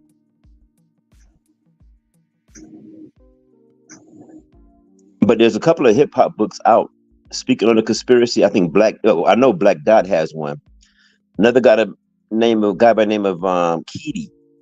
He wrote one in the 90s called The Hip Hop Conspiracy. But people that know, okay, when it comes to entertainment, and I'm reading Neely Fuller's book right now, when it comes to entertainment, you want to get away from all the troubles and stress on the street. So when you turn the TV on, when you turn any kind of media on, the newspaper, radio, anything, they're going to hit you with the same crap that's going on in the street as your entertainment. Why they pretend they don't hear your cries. Does that make sense? But that Neely Fuller book I've been reading, I only got to page 30. It is fire. It's called the United Independent Compensatory Code Concept, saying that Black people need to be on code.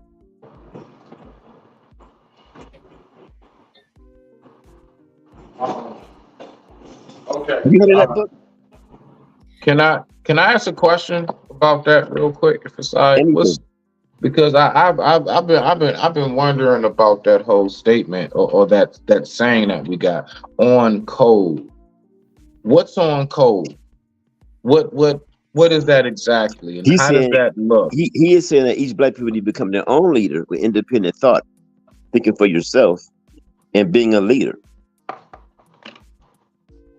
In the Art of War, it says, you know, a group of 10,000 can beat a group of 100,000, being if they're on code. On code. Okay. The book that I pulled out because it's mapped out here, and they've been using this. The big open enemy or the big ops have been using this book and its guidelines for centuries. Yeah, can we say that on code means standing on correctness? Can we all just agree on that? That's what he was saying in the book. But I mean that's going to be here. I mean, because we all know what on code means. That's why I was kind of wondering exactly, like, what do we mean we need to be on code? Yeah, because that on code shit is what I believe is what's really gotten us like that's what got us keep falling for the okie doke. We say we're gonna stay on code, and you know what the powers that be do? To send us those that look like us to trick us. And we so on code, we don't look at nothing. We don't look into anything. And so that's all I'm saying. I just try to be careful with, like, that whole on code stuff, because I love us too much to keep watching us get bamboozled and hoodwinked. I love Absolutely us too correct. much to keep watching us go through the same dumb shit. Yeah. In the Navy Fuller book, he says, and on code is simply standing on truth and correctness. Rap is not a bad art form, but if you got to sign a contract to get $1 million from these guys that are white supremacists, you know, one day you're gonna find out Lil Wayne checks come from the KKK. I could tell by the videos.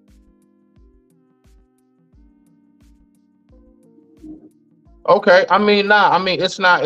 I'm not somebody. I don't do a whole bunch of. I just, when I hear certain things, I like to inquire. That's all. Oh yeah, I don't just like to hear things and just ride the wave. I like to just ask where a person's head at, just so I can get a better clarification and understanding of what's being said to me, right? So also I know how to appropriately respond as well. But go ahead, rock out. I digress. My mic is muted. You got it. Oh, you ain't got to go on mute. We're not debating. You just get me hyped up when you tell me the truth. Respect to you. Respect to you, my elder. That's what it is. And when we're passionate, it can come off a different way. But exactly what the on code is what Claude Anderson, Dr. Claude Anderson, has been going on for the past couple of decades, right? It's the economics of us, the so-called Black person, right? Because we know in other so-called communities, right, of other ethnicities, they're on code with each other in their neighborhood. My husband, to digress sideways about that, we're big documentary watchers, and Netflix has, and we love the whole genre of John Gotti. Well, we lived through it as well, so it's kind of like it's like nostalgia, right? You were there in a way.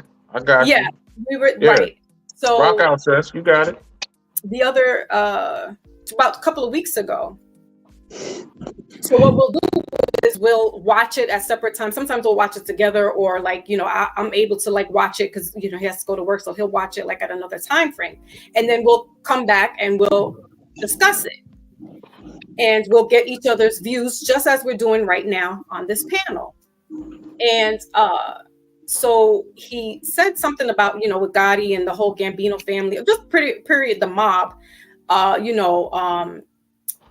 that basically what he was asking was, is it wrong, for them to, for the people, innocent people were getting, not innocent, but in media's eyes, it was innocent people that were getting deleted. And I said, let me tell you something. I don't have a problem that they did what they did. So he's like, well, you can't, that's wrong to, let people, get deleted like that. And I said, let me tell you something. They took care of their own. And it wasn't like they were shooting innocent people, right? They were shooting at the people who wronged them, who were taking money from them in their business, who were sleeping with their wives, or who did anything to the children. And so they were on code with taking care of their community. Same thing when you go into the Hasidic community in Brooklyn, Crown Heights, and other places that have other cities that also have a big community of, the Hasidic Jews, or even in the Muslim communities, right? They're on code with each other. And then they have to subscribe or ascribe to the bigger entities that they have to be on code with. We, and I say we affectionately, are all turned around, and then we eat each other. We're devouring each other, and then on code, we're speculating with that person, and we don't want to do business with that one because they're going to cheat us out, and we can't do this with this Black person but they have their own communities, and they do that. They're on code with each other.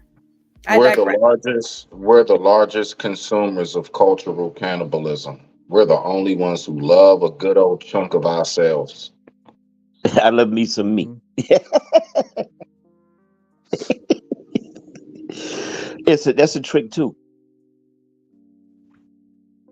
You know, the mob is not something black people should not copy anybody, being that we're so creative.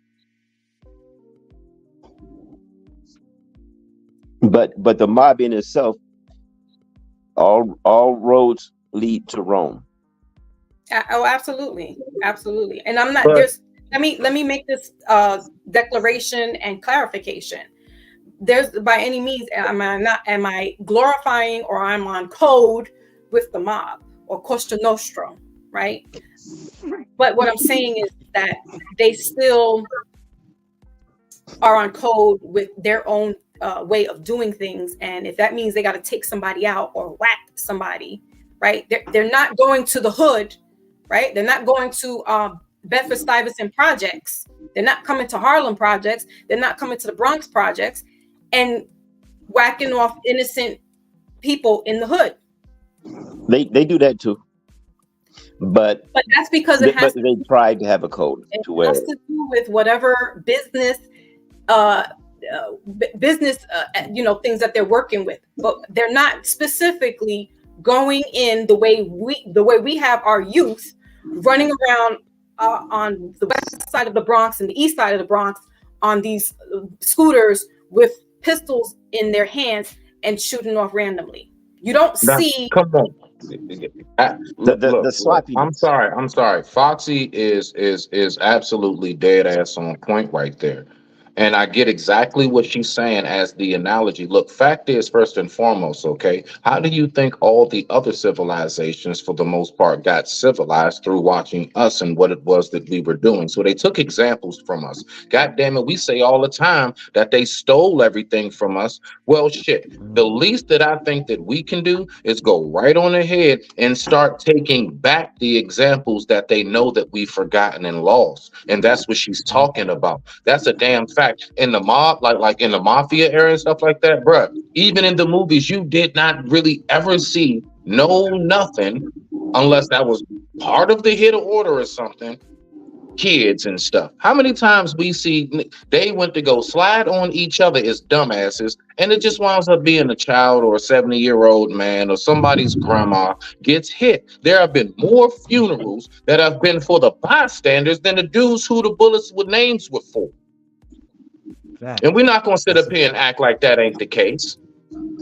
Like we're not even gonna be disingenuous with that one right there, man. No, she is dead ass on point with what she just said in that example, 1000%. If you look at how they move, if we're going to be criminals, basically, if we're going to be doing dirty shit, at least let's take after the examples of those who at least know how to somewhat do it right.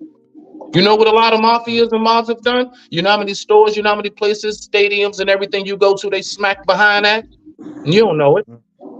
You know why? Because they went on ahead and they took from bootleg liquor and illegal tobacco and all of that, and they went on ahead and started salons and everything else, and they flipped that money. And now today, you don't even realize that that's Gotti's or whoever, the such and such family own that whole everything going on. And they now have generational wealth.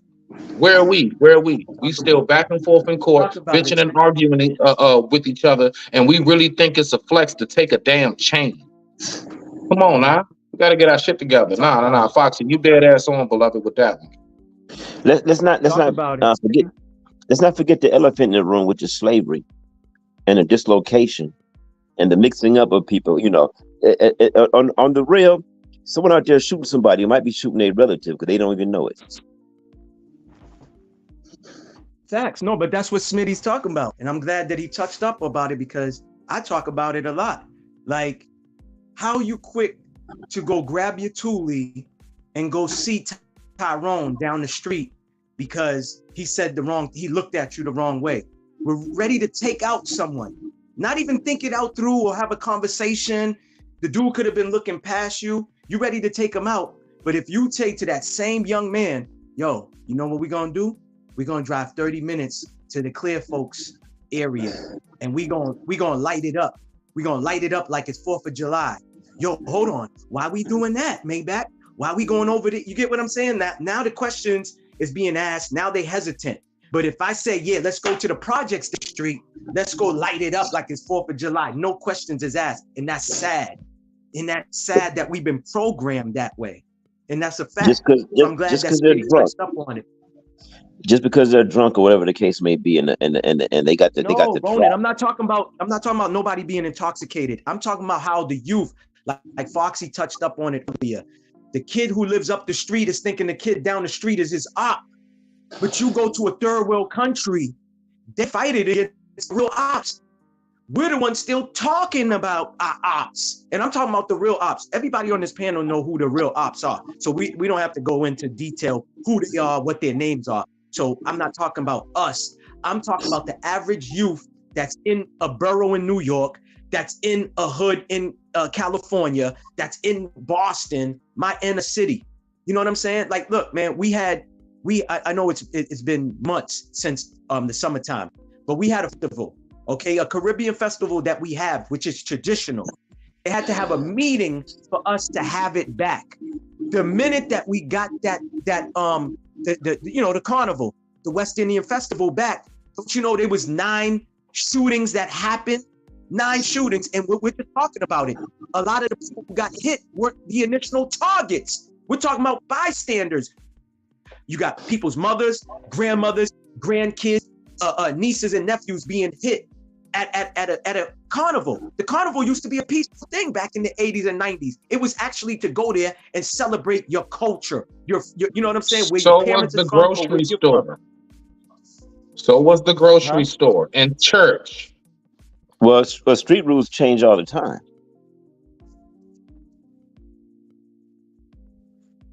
Who controls street rules changing?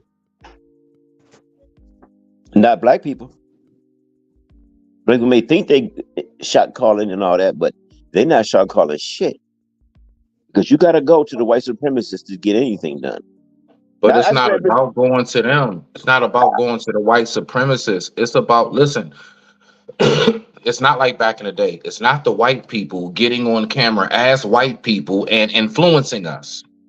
These are white people who are able to manipulate our own, put the hand up their ass and pull them strings. It's our own that's doing it. We got to stop focusing on just strictly that one, like not just white supremacy. So we keep looking for like a group of dudes with torches on horses and hoods. Oh, that's not how this works no more. They're more refined. They are very much so. Listen, ever since like that whole like Willie Lynch letter, all that, bro, they are so cunning with how they go. They are methodical. See, they know the way we think is real barbaric. We just keep waiting for like a physical, just them like, and it's like that cruise ship fight thing. Nah, man. Mm-hmm. No. That's a one-off. That's like a one in every other blue moon type of situation, right? The Alabama Riverboat Brawl? Yes, but what I'm saying to you, my elder, is that it's not just us looking at old white supremacy. White supremacy, unfortunately, in 2023 is even coming in the form and shape and shade of those who share our skin tone and features. Tyree Nichols would be a good example of that. It's not just like somebody like a Brad Pitt, bro. It's people that look just like me and you who they got pushing that message. Why do they do that? Because they know they're not going to listen to us. So how do we do it? Right. Let's go ahead and put some of their own into a real good position. Let's go ahead and have some things going. I know Foxy holding up something to what I'm referring to. But yeah, man, we got to stop this thinking like this one track tunnel mind. These people got many avenues and directions in which they attack us, and we keep looking at the front only. We give, there's a word for that, need to be fully used, but we give 1 or 2 people the bag, show them how the good they living, and we fall for the fantasy. You can get one person the bag. I mean, it's a formula. You get one person the bag, he got the money, but you never get that money to a person to stand on correctness. You know, you give capital the bag, but that's shut up money. That's hush money. But if you give one black person the bag, give Nicky Barnes the bag. What happens? I'm with Smitty on that, man. The people that's pushing the buttons, we're never gonna see them. They never expose who they are. We will never see them. They cast for the ghost. They faceless. You know what I mean? Whatever. It's you know. I put the finger at the CIA. I mean, that could be a piece of it, bro. It's man, it's a whole umbrella, bro. It's not no one nothing. It's not You a get one one person a nothing. bag. You get one person. See, Pac when it gets the grain. So many others can't. Let me Right. let me Right. let me Hold on, let me hold on, let me hold help you out, Uncle, on this piece real quick, briefly, Wait, please, Brother because I'm gonna get Smith. ready to go soon too. Oh, I'm sorry, sis. Go ahead, because you was freezing No, up. I want to get Brother Pinero's input as well. Oh, go ahead. You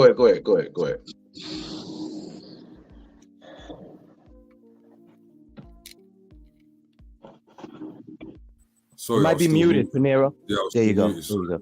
Yeah, no, I agree with Smitty. What Smitty's saying, that obviously Oldhead's saying some things, but I think we should listen to Smitty on this one. Still, I'd like to hear that. I think that Smitty's got it on board still. It's like this, right? Because I'm not gonna be too long. I gotta get ready in a moment. I just want to show some love always to my sister, my brothers, right? But look, right? So look at it. All right, it's like this, and this is a fact. So like in prisons. In the prison system, the reason why the Latino gangs and the Aryan Brotherhood, right, the Aryan Nation, they are so huge. The reason why is because of all of the different sectors that they get in. You have to go through them for virtually in your laundry. They're in the kitchen. They out there in the yard on the maintenance and stuff, so they got access to like little tools and things. They make sure that they spread them to other. I'm like we do the same thing as well. Like we've caught on. I'm just saying, as far as like just on a small level, how they would get to running that, they get to be damn near, and they're damn near like just like super close to the guards too. So all of these avenues in which you have to go through them for almost everything. So that's how they're able to control things. It is the same thing out here in the free world. They're in the food market. They're in the pharmaceutical. They're in the cosmetology aspect, entertainment, sports. It's not no one. It's not no. Oh yeah, we need to go. CIA. You know what's going to happen? We're going to be focused on the CIA. We're going to be getting bombed and attacked from everywhere else because it's not no one direction in which they coming at us. Well, we have to somehow or another devise some kind of turtle shell like formation, cover all areas, and we need to pluck away at them, and we need to really stand firm, and we really need to stop making a fool of ourselves. It's really all I wanted to say, but I digress. My mic is muted. Do you know the I think it's 7 areas of human activity? Do you know it, Foxy?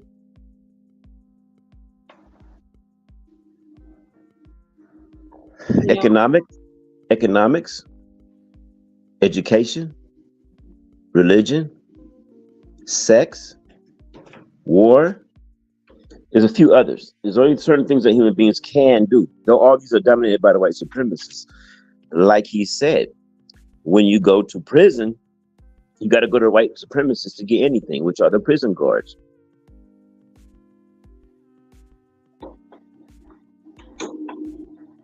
And then it's the same thing on the prison. It's just like outside, turning the earth into a prison. We're all prisoners of war. I'm fresh off Navy Fuller. I'm reading the book right now, Foxy. What's the name of it again? Navy Fuller, the United Compensatory Code, something like that. I got the book. It's a long title, but look up Navy Fuller. Go to producejustice.com. Foxy, I wanted to ask, what was the name of that book you held up as well, beloved? What was that? So it's called Death of the Willie Lynch Speech, Exposing the Myth by Manuel and Pim. And what basically he's saying that there really wasn't a Willie Lynch speech, and that was basically, so I'm just going to read really quickly the back. It says, supposedly given in 1712, the Willie Lynch speech is widely believed to be authentic. Actually, as revealed in this book, it is an amateurish and malicious hoax. Unfortunately, many people taken in by this hoax have spread and championed it. An extreme example of champion occurred in 1995 on the Million Man March. There, the Willie Lynch speech was dramatically repeated. Marchers and millions around the world who witnessed the march through television and radio were presented with the hoax as fact and history. Well, all I can say to that, Foxy, is we really did fall for a hoax. They weren't We asking you, they real were deal telling you. fell for the shit. We to this day, I mean, it's done its stain on us. So I mean, as fake as it is, I mean, goodness, that's They really vicious if that's the case. they weren't Goodness asking gracious, you, yeah, we got some work on our hands. they weren't asking you, they were telling you.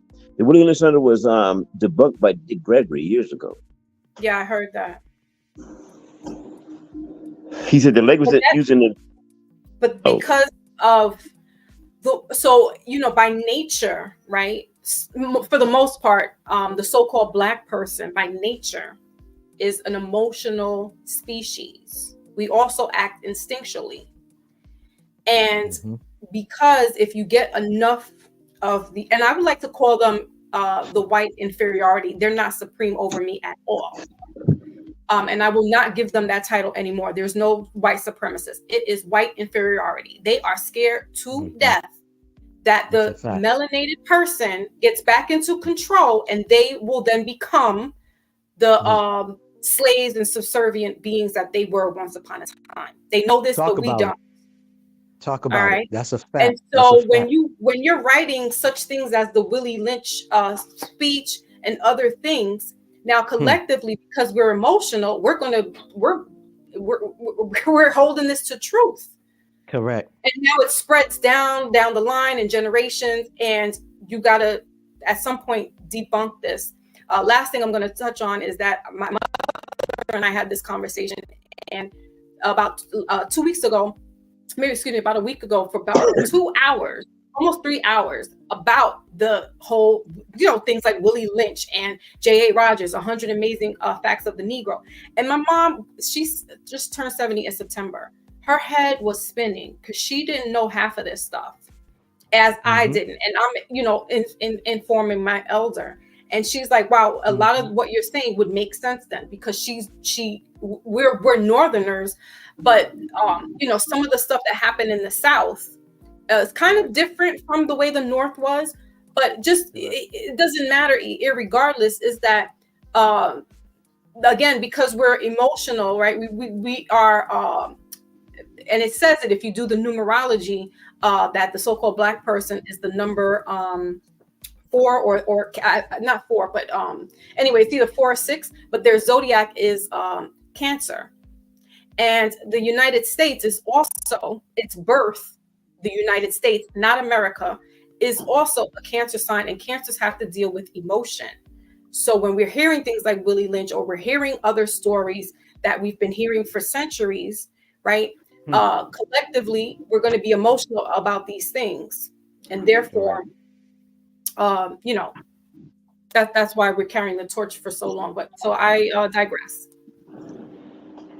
United Compensatory Code Concept. It's a book written for victims of racism. Now, you ask me, racism is Satanism. It's the end excuse to why people do what they do.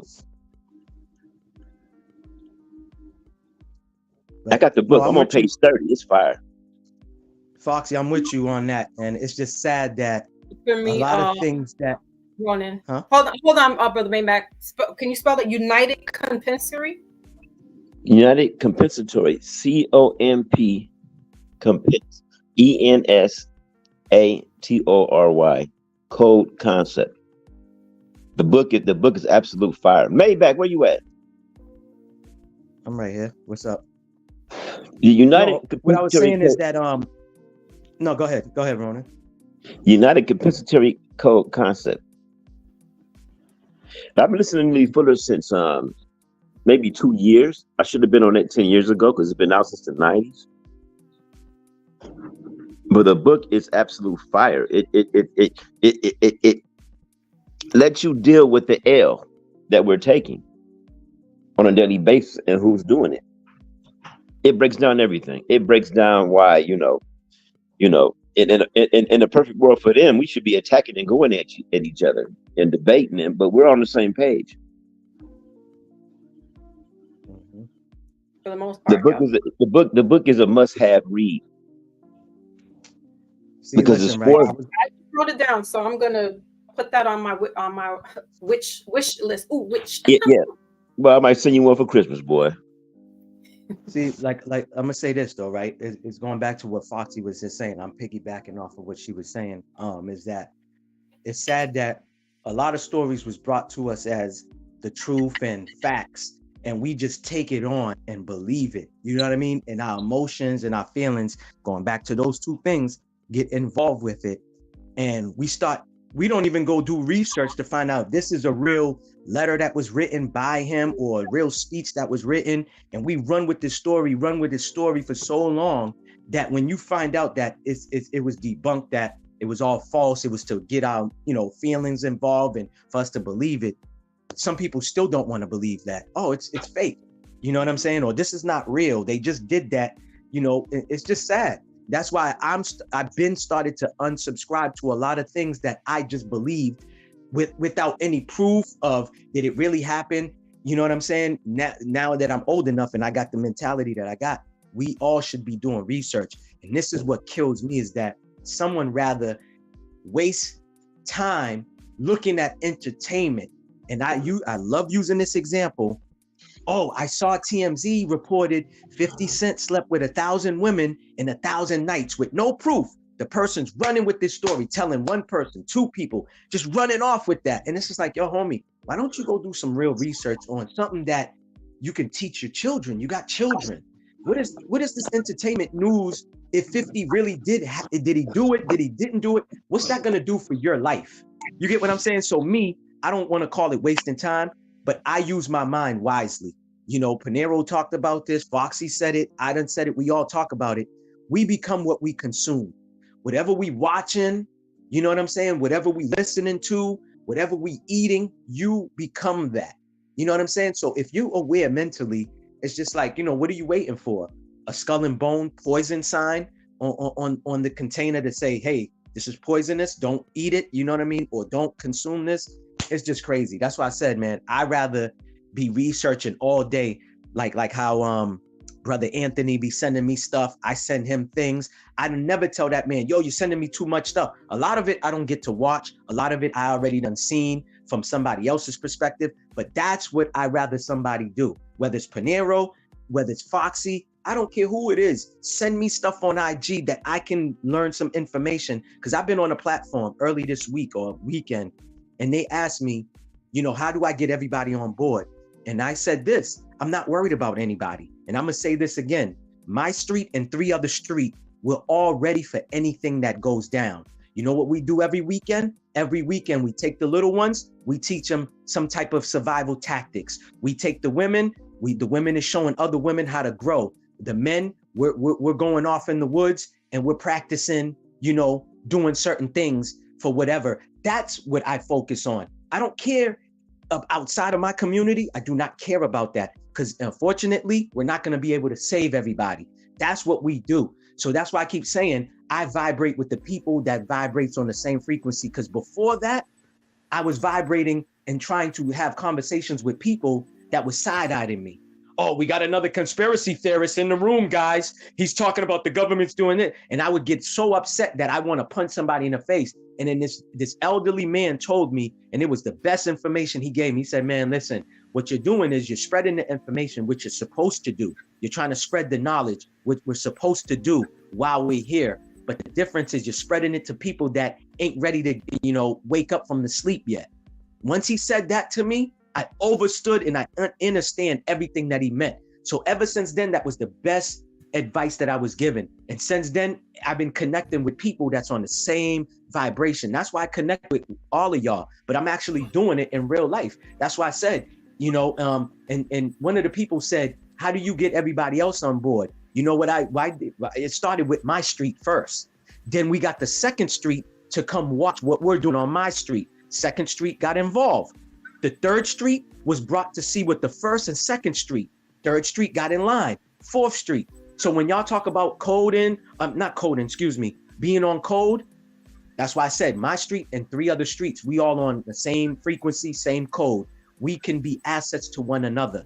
We have nurses, we have former military, all around this community. You know what I'm saying? We got people from different branches, stuff that's enlightened with the information, educated and stuff like that. I'm not worried about outside of my community. I'm worried about the ones who. Go ahead. That's Go ahead, important, Panero. First, I want to say big up for you doing that, bro, because that's the type of minds that we need to have around. Because at the end of the day, Yeah. we all got to live and do work and make money and whatnot. But at the end of the day, there's still another side of the coin that we can't forget. You know what I'm saying? Correct. And that's the way people rely on other people's resources, i.e., the government and whatnot. It's like that's a trap in itself that we have to all get ourselves out. And you doing that every week is that you're actually training minds to get out of that trap, to be relying on those people because they can't even control their own shit. You know what I'm saying? So, yeah, it's important, bro. It's nice to hear as well that people are doing that. Like you're doing that over there, bro. Seriously. Because the more people do it, the more people will catch on in it because their cousins will hear about it, and and then it spread. But you have to start somewhere. You know what I mean? Can I ask you something? Correct. Who? I got a Panero? question for the panel. Yes, bro. I don't believe that gangsters make great revolutionaries, but other people tell you different. Or I had debates about this before, but I don't think gangsters make good revolutionaries because they're just not there mentally. What I would say to that is that I don't think it has to take a gangster to be a revolutionist. Correct. Absolutely not. Yeah, I was in a gang after Rodney King hit. I said, man, I can't do this. No, but Ronan, to your question, I could say this though. It's just like the military, right? You go in as a normal citizen and they train you, right? They train you to do, to take out another opposition, right? They train you to do that. So the same way, the gangster mentality, the person with that mentality, I'm not going to say I was a gangster. I'm not going to say that, but I want to use myself as an example. I once was in the streets, right? I was part of an organization. We started, so we didn't have no OGs to guide us or anything. We all was generals. And this is how it goes back to, I want to throw Panero in this. When one time I was on his platform and he said, I don't want soldiers with me. I want generals. I understood what he meant by that.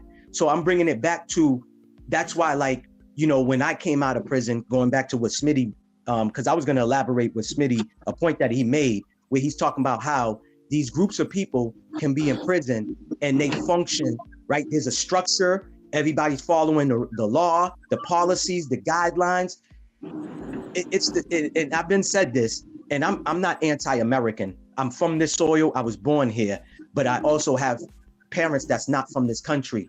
So I want to say is that we can get on that type of wavelength. You know what I'm saying? But it's gonna take a lot of us. You know what I'm saying? And how Panero can be in his community, and people look up to him. He's respected, not for things that he used to do, but just how he carry himself as a man. You know what I'm saying? So if you can talk and 30 people will listen to you, that's all it takes. That's why I said I used my calling was, older men telling me, man, since you like to talk, and you're passionate about certain things that you like talking about, use your voice in that manner. So when I came out of prison, I mentored. I coached basketball, I coached football, not just because I was an athlete myself, but I knew that there was some youngins that grew up in my city that was looking up to me and looking at the things that I used to do. So I said, how can I tap into them and get them to not think of me as the old Maybach, but the new person today? You get what I'm saying? So that's why when I come on these platforms, I don't talk about what I used to do, because that ain't gonna put money in my pocket. It doesn't do nothing for me. I want to talk about the single father that I am of two little ones today, and how I do certain things in my community. And that's why I tell people, you don't got to get paid for stuff. I go to YMCAs and I walk in and say, hey, can I come here next week, a certain day? We work a day and time. Can I speak to the youth? Oh, what are you going to talk about? I'm going to talk about when I was in prison. You know what I'm saying? How I changed, how I came from I just share my story because, like we said, if we just open up and talk about our life story, sometimes you never know who's listening and how you can save somebody's life. You know what I'm saying? If it's 10 kids and 2 of them listen to your story and they change their ways, you did your job, because we're never going to save everybody. You know what I mean? That's not realistic. It's just like saying the whole world's going to be kumbaya. That's not realistic. But that's why when I was on the platform and they asked me that question, I said, brother, I'm not worried about anyone outside of my circumference, you know, or my circle. Even some friends, Panero said the same thing, and I watched your video. It touched me because it's reality to me when you said you had to separate yourself from certain friends that you have love for. See what I'm saying? And it's the same thing. It reminded me of me because they looking at me like, yo, bro, what did prison do to you? You coming out on some Malcolm X now? What you thinking you better? And it's just like, homie, why you saying that I think I'm better? Because I want different for myself. Man, we was doing something for the same thing for 10 years. It didn't get us nowhere. We didn't progress from it. We didn't, you know what I'm saying? Like, just how your own friends or family member will look at you just because you have a spiritual change and you talking like that. Now they think, oh, Foxy thinks she's better than me because she had a spiritual awakening. And it's just like, yo, but I had to realize that person is not on my frequency. So I don't I don't get upset no more when I'm around. I just had to separate because it's like, yo, we was friends for 20 years. You're not beneficial to me. You're not an asset to me. So why am I still gonna stay friends with you? You still vibrating on a low frequency. Like I have a friend that hit me up perfect example, hit me up one weekend talking about where's the hoes at? I'm like, what? What are you talking about, homie? Where's what? I'm like, bro, I'm not even, you know what I'm saying? Like that's the person's mentality.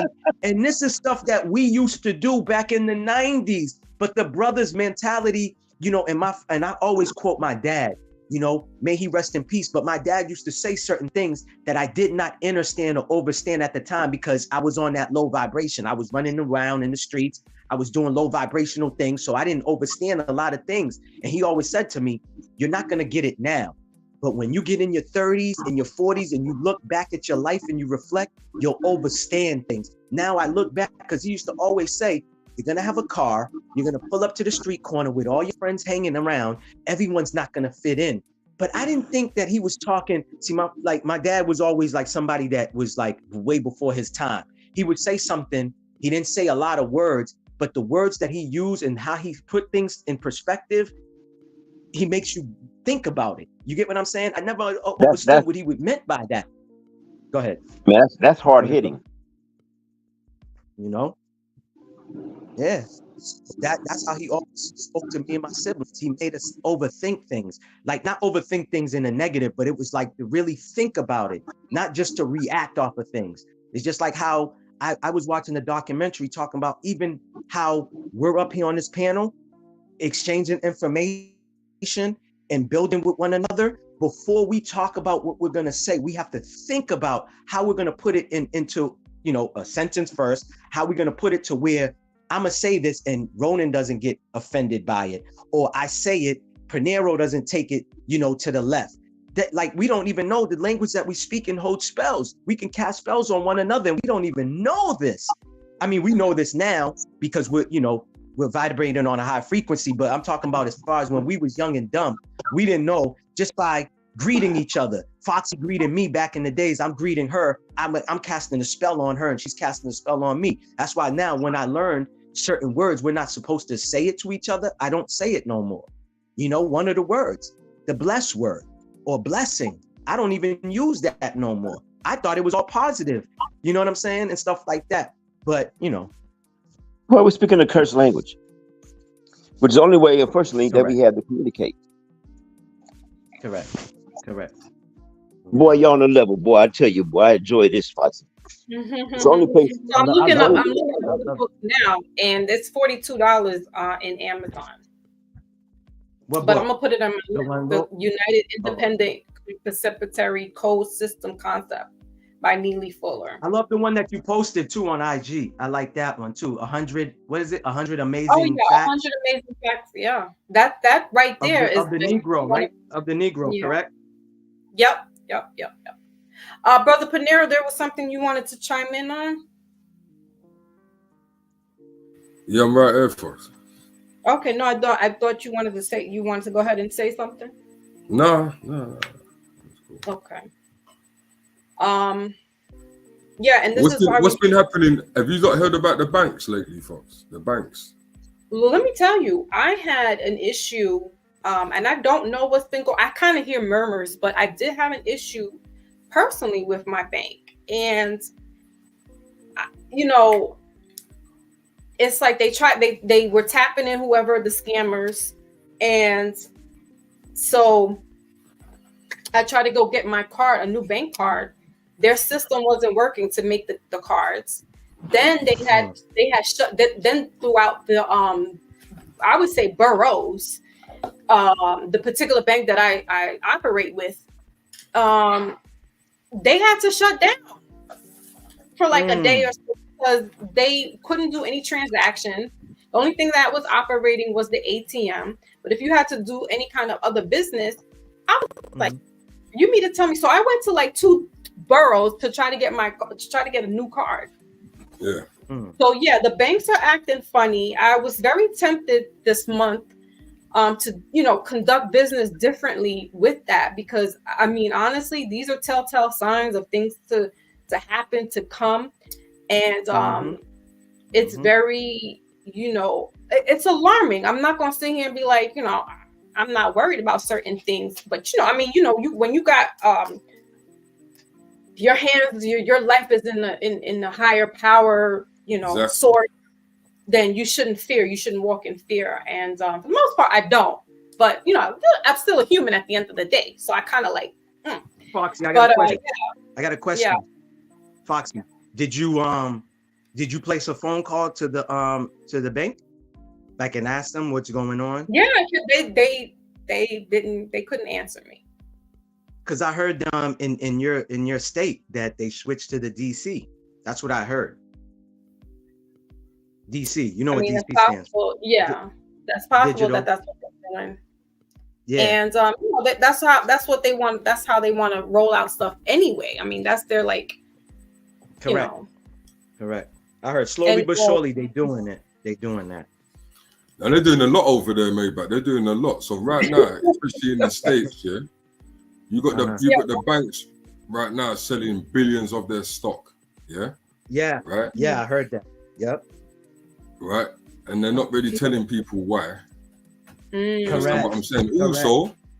Also, like when the banks do these type of things, what people need to understand is what type of a hit is that going to have on credit lenders.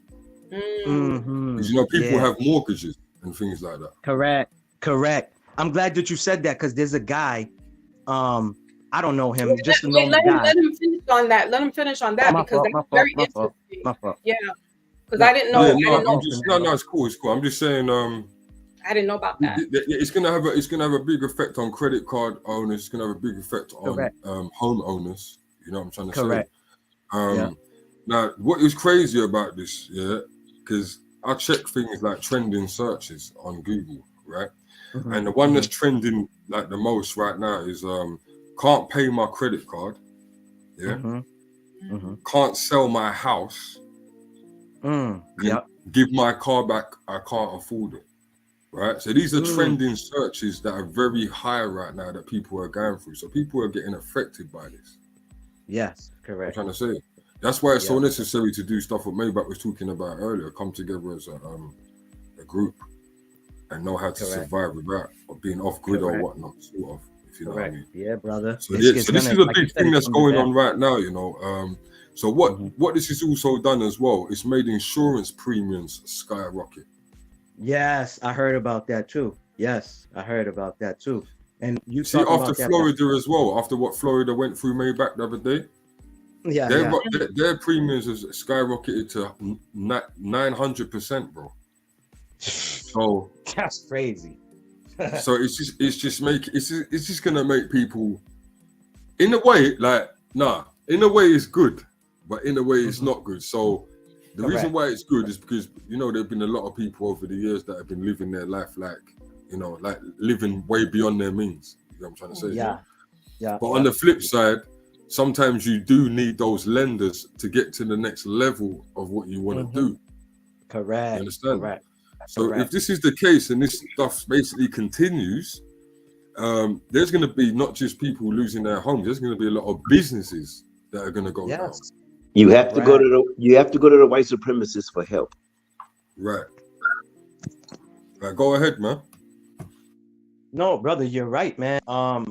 Because this lady's house that we doing some work on, she was talking about how like how you said with the housing, there's no one buying houses right now. No one's buying no homes. Like how you said with things trending months ago, I think even Foxy might have had a live about it, how they call in a lot of retail stores that are shutting down an apocalypse. And like how you said earlier, right? When you see the bankers taking their money out of stocks or things like that, that's what, that's why I have a friend who reads the Wall Street Journal and stuff like that. When he pays attention to these people. So when he said, you see these people taking their money out of this, you see this store's closed, like this, tons of stores closing. I'm talking about these big entities that are shutting down stores. When you see that going on, you know something's coming. You know something's brewing. And they already told us something's coming and something's brewing. And that's why I be side-eyeing people that is paying attention to the nonsense instead of like how you said, whether you turn on your tablet or your phone, you looking at real trending topics that is valuable, for information to know what's going on. That's what I was going to say earlier, where a gentleman did a video on his IG. I believe he's in California. And he's like, man, I haven't gotten my check. He said, I got direct deposit. So I get my check like either Wednesday or Thursday. Because of that, he said, so I spoke to the bank, and this was on a Saturday now. And he said, the bank tells me by Monday or Tuesday, if I don't receive my money in my direct deposit, they'll write me a check. And the number one thing he said, which brought me to what you just said, he said, I got what's the thing called? Auto pay, to where companies that he owns money can just take out the money. So it's kind of like how what you was talking about with people returning cars back or not being able to pay their mortgage or whatever. He was like, listen, I got auto pay. So he said, with that connection, these companies that I owe money to, if I'm not receiving my own money that I worked hard for, how are they receiving their payments to pay? And he's like, will I still have my home? These are the things that real people are thinking about.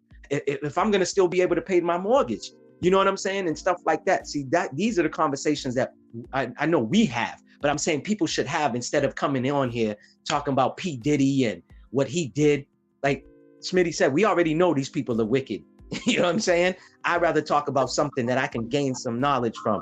You know what I'm saying? Not talking about this platform, but I'm talking about the outside platform where it's just like I said, I was on a platform and we was having conversations about how to grow. We need to do that because the schools, they remove these classes out of the schools, cooking class, home ec, mechanics, things like that. We all took classes in, workshop. They remove all these things out from these schools now. They're not teaching that. They're not even teaching cursive, let alone wood shop and all these other things. You get what I'm saying? Coding and all of that other stuff. Correct. But in every city, I come in contact with certain people from certain cities and states where, like me and Foxy was reminding me of a gentleman that's teaching the coding, I think in Harlem in a school. And I was like, Foxy, I heard of that dude. He was on a big platform on YouTube. So there's people still doing it, but there's not enough people doing it. And like I was telling y'all that I said on a platform when the question was brought up to me, so how do we get other people made back? And I said, well, it all starts with us first. It starts with you. Panero knows how to grow.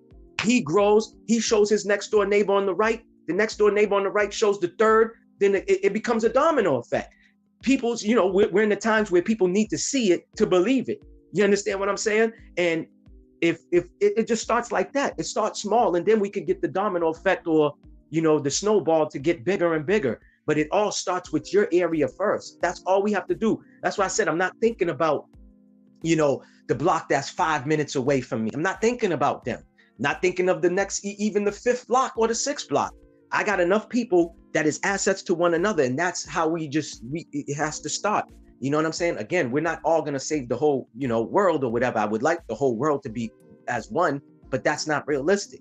You know what I'm saying? And then the way I look at it, that's why I could be talking about like one topic and then switch to 4 other, is because I feel like I'm on borrowed time and I feel like my clock is ticking. I don't know, you know what I'm saying? If I'm even promised tomorrow, God forbid I get off this live and you know what I'm saying? I get my angel wings. You know what I'm saying? And stuff like that. So That's why I just worry about what I need to worry about, what's important to me. I can't get distracted by the distractions, and I stay on course with mine. You know what I'm saying? So that's all I wanted to say, man. It's just that we can't worry about everybody. That's not realistic. You know what I mean? Everybody's not gonna be saved. You know, and that's all I can say, man. It just starts with us first. It starts with a small group of people. You know what I'm saying? They said one man can start a revolution, but it doesn't become a revolution with just that one man. He can start it, but it takes multiple people. It takes masses of people to keep that revolution going. You know what I'm saying? I read a post that said children gravitated towards MLK. The adults gravitated to ML. I mean, you know, Martin Luther King, Malcolm X, and that's true because I remember the elders was the one, you know, like, yeah, man, we got to fight fire with fire, and they was trying to follow Malcolm X. But then you had the youth and the younger people that was more like, no, we got to be like Martin Luther King. You know, let's just have conversations. After a while, it's like, yo, how many conversations we gonna have? Like, what's the solution? Like, forget about, we know who our enemy is. Like Smitty was saying, our enemy is not the person that we see. We're never going to see the enemy. He doesn't show his face. You know what I'm saying? We know who the big entity is. You know what I'm saying? I'm not trying to take out that entity. We can take it out because there's power in people, but everybody doesn't want to stand together. That happened to me during the lockdown. We was in front of the Fauci's building, downtown Boston, protesting. I called a few homies. You know, when I called them, they was giving me 2 excuses. Oh, I got to do this. I got to smoke a blunt. All right, well, cool. I'm going down there with or without you. You get what I'm saying? So that's how it is, man. Sometimes they said in war, you're not going to see the people next to you. Sometimes there'll be a total stranger next to you helping you fight a fight. And that's how it be. You know what I'm saying? For real. So that's all I wanted to say, man. I don't want to keep talking about it. You know what I mean? But, you know. In the art of war. No, but you brought a lot of valid points. You also brought solutions. And so that's you know, that's what we need to have are the solutions, and they may not be spoken on you know, live TV. Like, some of that stuff needs to be behind the scenes. Correct. Right? Because the open enemies, they do that in big board meetings. You're not privy to be there. Correct. But you know, I mean, the socialization and stuff like it is there. There are distractions. It's just to know what the distractions are, and just to bring it back, you know, back to the point of me initiating the Mindful Monday today, or just Mindful Mondays in period, in general, is, you know, we have to walk out here being mindful of the decisions that we make, you know, how we move accordingly, because you know, we're affecting, and directly and indirectly, people that, you know, our family members, our friends, strangers, and how you move, you know, like MEYBACH said, you know, it can this person moving a certain kind of way is either you're going to look at them side eye, or you're going to join in and you're going to be curious about what they have going on. Correct. And that was always well, first was me doing the cards, but it led to me really speaking about things, whether it be, you know, entertainment or real life news. And for me, I feel like there's a connectivity with the stuff that's going on, and spiritually as well. What's going on in the physical, there's also a spiritual warfare that's happening. And I feel like because those powers that shouldn't be, they're the ones that are invoking certain said entities, right? So you gotta, like I had went on, Luana's in the building. Salute, sis. Luana. When I was listening to Brother Rob Blackstone last night, you know, he brought out some valid points as well in regards to, you know, with the occult. And that, first of all, it's not nothing scary, right? We have to understand that that's a science, a hidden science. but we have a new, what he coined as pop spirituality, that you have a lot of TikTokers wanting to be witches and warlocks. And I'm sorry, Harry Potter. I'm sorry, Hermione, but you can't twist your little wand around and then things, magically disappear. We're dealing with some real life stuff going on here. And the pop spirituality has a lot of people wanting to be, readers and wanting to be, witches, and then, it's cute, and, they're in the goth, and it's really just oversaturated. And I'm like, that same energy that you have, you need to know how to be an alchemist, right? And finesse it so that it works in our favor. What's going on with the people who do? Yeah, go ahead, Brother Panero. I'll be back in 15 minutes. If you're still here, I'm going to leave myself up on there. I'll be back in 15 minutes. If you're still here, I'll be back on. See you in a minute. Yeah, we could probably hang out for another 15, 20 minutes. No, don't wait. If you're shutting it down, don't wait for me. No, I mean, we are 3 hours in, but But respect. You got things to do. I mean, it's all good. No, Fox. I'm going to do something. I'll be back in 15 minutes. If you're still okay, here, Ronan's out too. Ronan's like, I got errands I'm doing right now. No, it's all good. Yeah, you know what's going on. All right. But we what got I'm saying, you, brother. We got you. We hold it down. We hold down the fort. Facts. Well, what I'm saying is that that's what it is. And Sister Goddess that was here earlier, she was also in Brother Ra's chat last night, and she was saying this. We were agreeing that you have these, I don't know if they're fake, but this oversaturation of women who want to be, they want to be witches, and they promote that on social media, and in actuality, if you don't know what you're doing, you're invoking something else. And now you got another entity here, right? And we're already dealing with other entities that are on the unseen. And so I try to have this merger, because for me, I operate on both planes. I operate on the spiritual, the unseen plane, and I operate in the seen plane. And not everybody is operating on both levels like that. Some are on one or the other, or they are on both. And the ones that are on both, it can be a little maddening, right? A little crazy, because you don't know, like you're trying to rationalize, but you're intuitively picking up on something. So it's really this kind of you having a schizophrenic moment where you're talking to yourself and trying to rationalize, because you won't be able to, maybe you can't articulate to somebody who doesn't view what you're viewing, right? Because you're operating on a different frequency than they are. And you can almost feel like you're by yourself in all of this. And so again, like Brother Maybach was mentioning, as far as like finding your tribe, and that was mentioned on the panel. I don't know exactly who, I think you said it, right, Maybach? It's like finding that tribe. But either way, I didn't. Yeah, that's the consensus, is that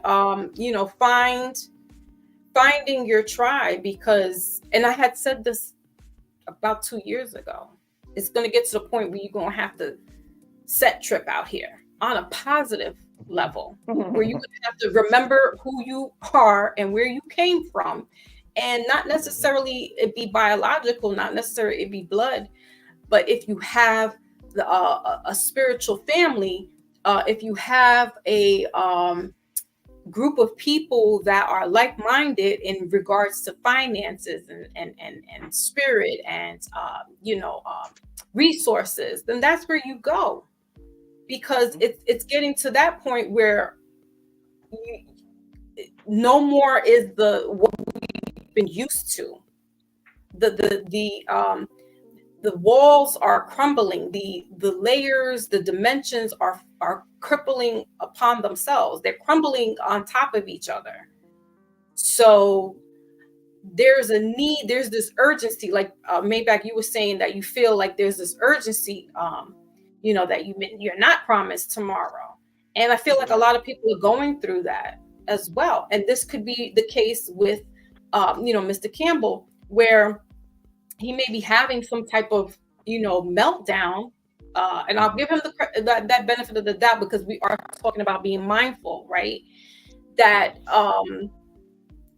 there's people there's more of him out here like that are just a fuse away from cracking and going off. My youngest daughter had a situation on Friday where some homeless crackhead, she was trying to get out of her job, and he like pushed her hand and moved, and she's like, yo, like what? Like, like people are bugging out all over the place. They're just bugging out. It's bad, man. It's bad. I've never seen it this bad in my lifetime, man. I've never seen it. And let alone now you're adding, drugs on top of it, alcohol. Correct. So there's a whole nother level that you're adding into it, and you don't know where this person's mind frame is. Correct. I got a spot that I go to every night. It's basically by the waters. It's like a beach I go to. And me and a homie of mine was the last car left in the parking lot. Because during Monday through Friday, the parking lot is open up to 11 p.m. So after 11 p.m., you got to leave. So we're there a little bit after 11 p.m. And, we hit our medicinal, and we build with one another, come up with ideas, float ideas off of each other, whatever, stuff like that, things to do. He be giving me ideas to, do customized t-shirts, stuff like that. Anyways, all positive stuff. So this night, it was just weird. Like when he came to pick me up, he said, man, this day's been weird. And I said, wow, that's funny. This day was been weird too. The whole day was weird for him and me. So I thought it was funny that when I got in the vehicle, he said this. So this is a little bit after 11. So this guy comes, a clear guy. He's in like an old school Toyota Camry, whatever he's in. I mean, Corolla. He acts like he's now we're parallel parked into a parking spot, right? There's parking in the front and there's parking in the back. So we're parked in the back of the parking lot, but we're facing the water. So you could basically see the planes leaving Logan Airport, coming to land in Logan Airport. The night skies be looking good when it's clear, right? So we go there to view all of that, right? Whatever. So this guy drives in the parking lot. We're the only car. First thing he does is act like he's about to hit my friend's car, right? My friend says, me and my friend, we looked at him. We're like, yo, what's up with this dude? Is he about to hit your car? He's like, well, man, I could use some money. Go ahead, let him hit my car, right? So then he parks on the left of my homeboy's car, gets up the car, walks in front of the car, staring at us. I'm talking about literally staring at us, both of us sitting in the car. He comes over to my side. I'm in the front passenger. The guy comes to my side, leans on a railing, gets up from leaning on the railing, walks back in front of the car, staring at us through the windshield, gets in his car and drives off. My homeboy's like, yo, what was that about? I said, man, I was about to ask you, what's this about? He said, yo, I told you, today's been a weird day. People are doing weird things. I said, yo, we never said nothing. Like, I put my window down and say, hey, boss, you okay? You all right? Because he's just staring at us. This clear dude just gets out the car, but you could tell he's not there mentally. He's like gone.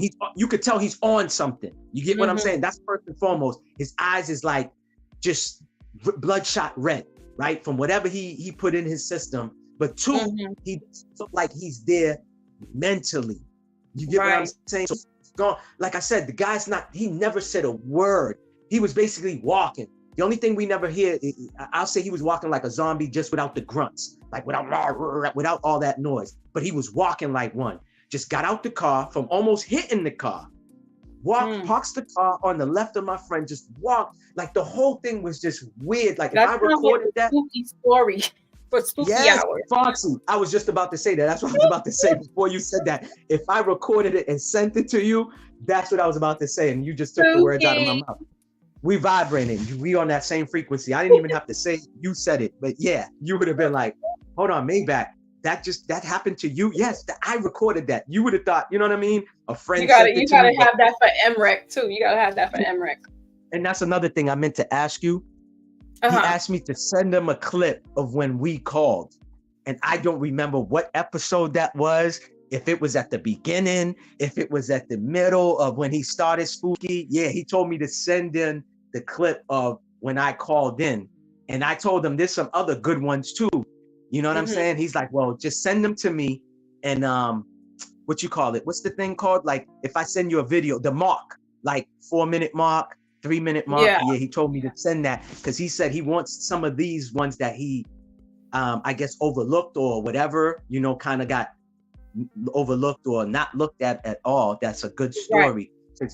As I was listening to a few of them, just some of the stories of the callers calling in and reading the chat.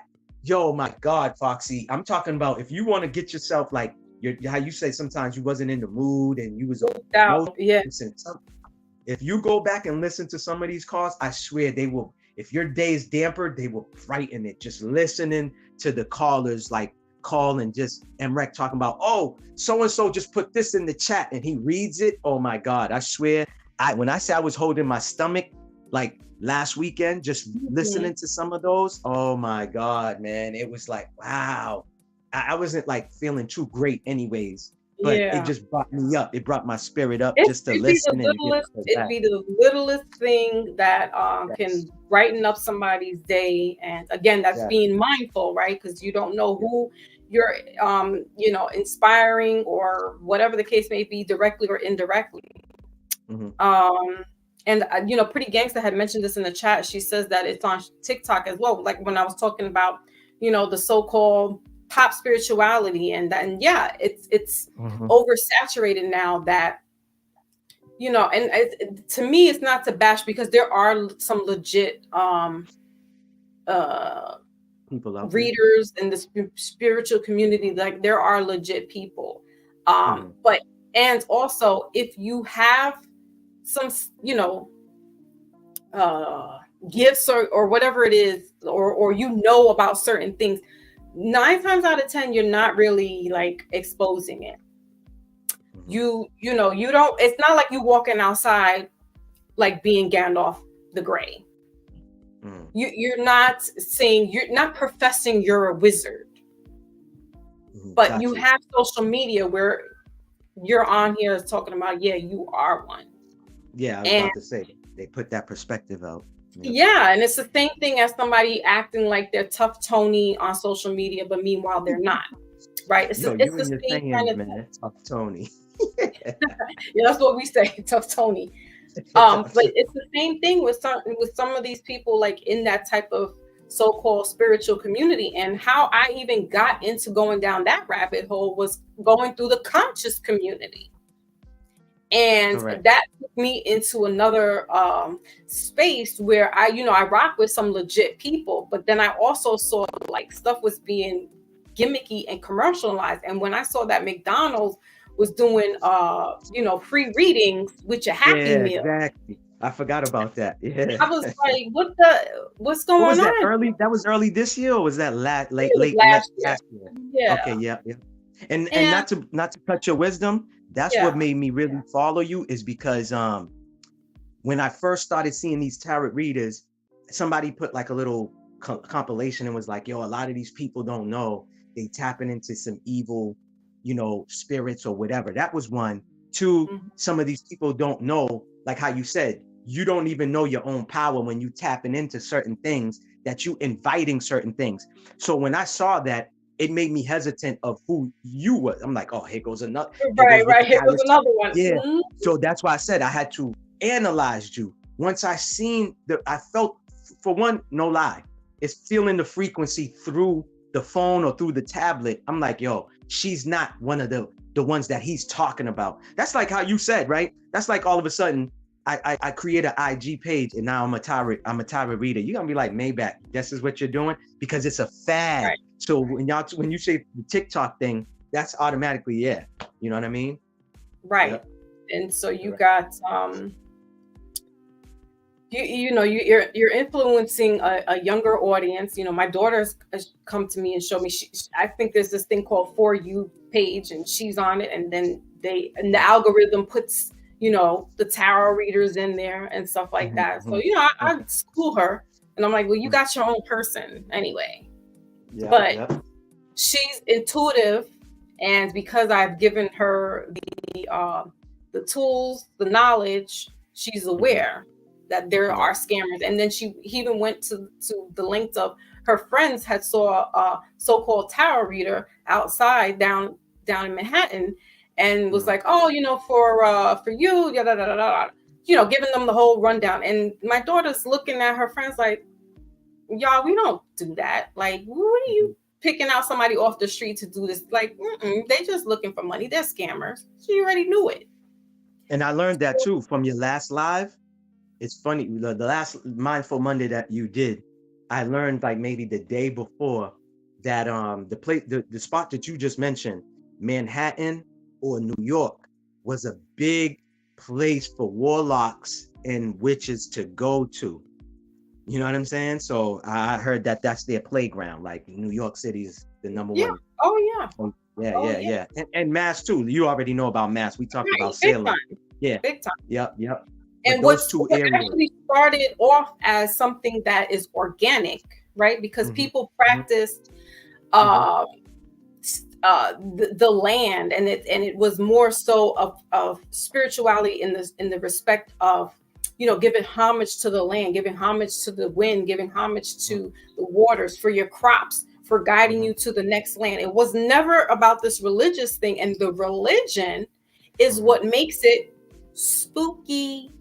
Because they'll throw in The Exorcist, they'll throw in demonic stuff, right? Correct. Even though the shamans of the community knew that there would be some kind of I don't want to say demonic or evil, but there was mischievous energy, right, that was around. They knew this, but it was religion. Go ahead. No, go ahead. It was religion and Catholicism that gave us the whole, the devil, right? The evil. And we're not even practicing our roots anymore. And then when we practice our roots, it's now you're the evil one. You're the demonic one. You're, and it's like, what? You don't, and the witches, I wouldn't say they were witches. I would say that they were healers, that they were spiritualists, that they were shamans, right? That's what I was going to say. Everything that was once positive, they flipped it. When we don't got to get into names when we say they.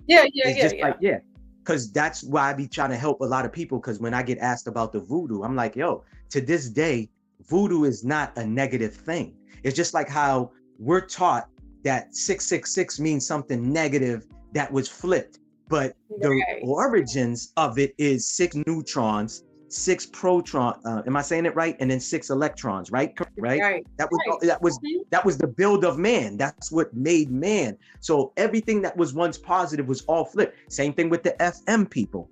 Whether you want to call it an occult, a brotherhood, that was for the most intelligent men and Mason men who knew how to lay down. They were bricklayers. You get what I'm saying? So it's the same thing with religion. Religion was used as a positive thing, but someone who had a wicked mind got the knowledge of it and then added their own little thing. It's just like I posted on my community channel, the 5 men who started some of the 5 well-known religions: Seventh-day Adventists, Christianity, Baptists, the Mormons. Yeah, the Mormons. These men created it. So whoever took it from that point is still going to teach, is still going to still have the laws that these men created in these religions, but then they add on to it. Because somebody made a comment, was like, oh, I'm one of those, basically was telling me they subscribe to one of the religions, and that's not what their pastor is saying. And I said, I'm not, I hate, and it goes back to even what I wanted to kind of piggyback off of what you're saying, which I can't stand. When you post something, now I'm using my sign as an example. You're like, oh, we in the Libra. You're like, let's just say we're Libra, right? And you post something. I never see you tag people's name and said, Maybach, this is specifically about you. And people will take a post like someone like you will make about, okay, let's use the Scorpio. We're in the Scorpio season, right? Or going into the Sagittarius. You'll make a post and somebody, and I'll read the comment, somebody will kind of attack you. well, that's not me. And it's just like, yo, where did Foxy tag you in this post and said, this is for you? You're a Scorpio, so this is about you. A lot of things that y'all post don't be pertaining to the person. It could not even relate to you at that moment. It could relate to you later in the month. It could come. It's just like people just be taking things too literally. And that's another thing that we're in, where people take information and they just run with it. A lot of people, they feel like, oh, I deem this person to be respectful and credible, so I don't got to go research if they're lying or not. So they just run with that narrative. And it's just like, yo, bro, like, what are we doing here? You know, I see that a lot of people. That's why I have done the lives. I mean, you know, this is organically me giving, you know, mini readings so that people can come back and look and see, you know, and like my pretty gangster says, it's nerve wracking, and she sticks with, you know, who she knows. And I appreciate that. And again, like Lotus said in the chat, we don't take this for granted. This is something that we want to say a God-given gift, right? It's not for play. And how we use it is, you know, for the betterment of people. And I'm not going to go into anybody's DM and say, you know, by the way, I do tarot readings. You know, looks like you could be, you know, using some kind of message here. No, not at all. Not at all. And that's not how I started. And that's not how I'm going to end. And, you know, that divination is to me sacred. And, you know, these tools, certain things, they shouldn't have never been revealed, but they have. Correct. And now it's commercial. It's commercial. It's commercial. And, you know, for me, I will keep it in as a responsibility and make sure that when I'm educating people about what it is that we're doing here, it's that they understand and overstand that there's this positivity behind it. You do a good job of that, though. You do a good job. I thank you. Because you always make sure. No, I was saying you always make sure, like, you always inform the masses about that. Like, hey. Yeah, it's a teaching lesson, and I'm not bashing. I'm not trying to bash the community that is doing that, but buyer beware. I had posted, and this is what I wanted to talk about as well. And I made a post, and I had it was regarding the twin flames, and somebody. It's a Netflix, kind of like a documentary, and it's also on Prime. And it was a boy. I don't know if they're boyfriend and girlfriend, but it was a couple that went on to YouTube advertising about this twin flame, you know, soulmate type energy. And lo and behold, it's a mix between a Bernie Madoff, because they were scamming people into money. They made this twin flame Ponzi scheme, and it was titled the Twin Flame University. Then it's a mixture between the Ponzi scheme and the Jim Jones, because it was cultish. And you gotta this is what they were doing to the people. This is what they were doing to the people. Yeah, you gotta check it out. It's crazy. It's ridiculous. It's on Netflix. It's on Netflix. It's on Netflix and Prime. Okay. It's called Surviving Twin Flame or Escaping Twin Flame. And they're using this new term, because I never heard this term until the past couple of years, being in this community, so-called community, that there's this thing called twin flame. And I've always said it since I started that I'm not really savvy on that, so I'm not going to like act or, you know, portray to know what it is. Just me doing research on it. It's supposed to be you were brought into this plane with a twin soul. Got you. Oh, okay, got you. And this, the way they have it pinned is that this is the love of your life. So people are really giving up. I see. Okay, I get it now. Yep. So people are probably like, yeah, I need another reading. Here's 10,000 on this, right? And so now this couple, they're telling people, even if you're married, the person that you have here in this community, that's still your twin flame. That's crazy. So people was leaving these people, huh? And believing in this, huh? Oh wow! So now they're using the catchphrase "twin flames" as you know, paying off to be with your. Oh, listen, it's a soulmate. It's not a twin flame. Whether you resonate with the person or not, that's your soulmate. You can be soulmates with your pets. It levels to this, but they try to make it spin it that, oh, this is the twin flame and this is the ultimate love of your life because you came in, you both were just same soul, but just split at birth. And I'm like, what? That's crazy. The women are probably like, so that's why me and my husband, we be arguing. He ain't my twin flame. Yeah, so I could see this in a movie, a guy divorcing his wife and then really giving money to these people that's playing on his conscience. That's a good watch. I'm gonna watch that. It is, and it's wicked. Like now you got to see, and that's why I had put it out there because I was like, look, buyer beware. Like, be careful of these terms, these new age terms that are being thrown out because you're going to think twin flames. And for a minute, it had me hoodwinked. I would say for a quick minute, I was in that little like, maybe. But then I was like, nah, it's like doesn't resonate because, I'm more, I feel more as a soulmate. Like you and I, we have like this soul kinship, right? Like with Lotus, like there's certain people that you'll have this type of spiritual soul kinship with that you can connect with on a higher level. Correct. And they don't understand. And the twin flame journey, so-called twin flame journey, I put it in quotes, is actually not romantic at all. They're actually here to elevate you to become your higher spiritual self. So you'll actually have karmic relationships with her. So the twin flame could be a real friend, like just a friend, not like you said, it's not necessarily a soulmate. It could just be a friend. Absolutely. I got you. And that person go ahead. Can agitate. Okay, because if it's a twin and it's mirroring what you are inside or lack of, and vice versa. That person is emulating or mirroring the things that you're supposed to do for yourself, and they're just showing you who you are so that you can elevate into your higher spiritual self. So there's a positive into this term, but buyer beware, because people have now run and taken that term to capitalize off of it. Correct. And it's crazy. So I'm going to be the one who's going to be that voice to tell us, listen, don't go trusting waterfalls like that. I mean, just because you see it.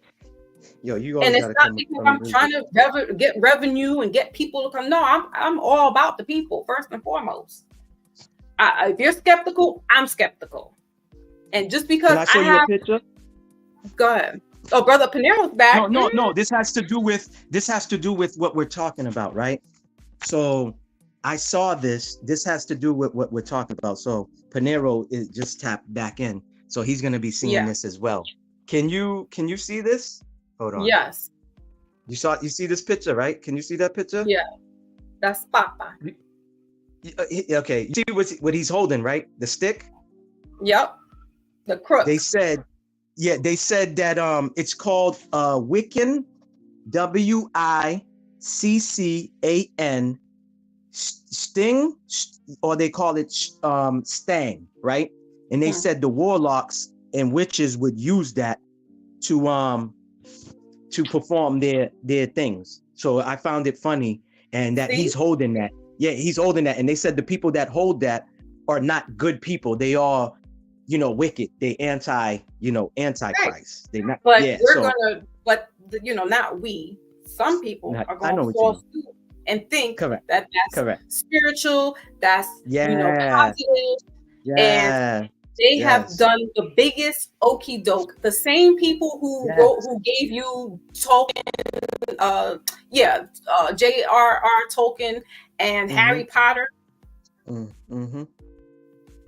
They was rolling around with your man, who came up with that satanic religion back in the 1800s. Yep. And they said, you touching up on that movie, they said even that movie, there's like some wicked things inside of that movie when you watch it. The Lord of the Rings and stuff like that. Like a lot of Yep. And they witches, they warlocks. Go ahead. Right. And what's crazy is that my mom, not crazy. It was great. It's great that my mom had that. She had the books. And they only had the cartoon. There was a cartoon movie of one of the books of the Lord of the Rings books, right? Correct. And then the book when I was was out. a child, I know that. Right. when I was a child, because my mom's very artsy. She went to like music and art high school. So my mom's very like out there, thank goodness. In a good way. In a good way. Put that out That's there. what I'm saying, because like I knew then I'm 9-10 years old. She had an artistic mind. You got to say she had a very artistic mind. Because we would have said weirdo coming up in our time. We would have said, oh, that person's weird. Foxy's weird. Look how she dresses. You know what I mean? Or look I am weird. But no, in a good way. In a good way. Positive. Yeah. She had those books there. And I was curious. I was a very a curious kid. And that's how I stumbled on a lot of this stuff. My mother had the dream interpretation book. She had the horoscope book.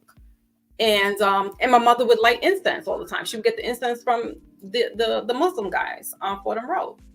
So my mother was very, out in that type of environment where it was very artsy, and she never brought it to me as being scary and spooky. What I did find scary and spooky was the Exorcist movie, where it's supposed to be religious, right? And you got this demonic child being possessed. I found that scary. And then they spin the narrative on Google and it being scary. And when I finally became, as an adult, realizing, no, that's not. That these people gave the spin around so that But what I just wanted to let us be aware and be mindful that, this is now, like Brother Ra has said, this is pop spirituality. It's become mainstream. It's become, just for entertainment purposes and enjoyment. And there's a lot of people who are using the divinations and the tools irresponsibly. And that's conjuring up some unseen entities that you don't even know exist, but you think because you feel like you dabbling in the arts that you really know what you're doing. And my pay grade doesn't go but so high, so I don't do spells. I as far as giving them to people and doing what they call breaking ties and stuff like that. Like, I'm just no old-fashioned stuff.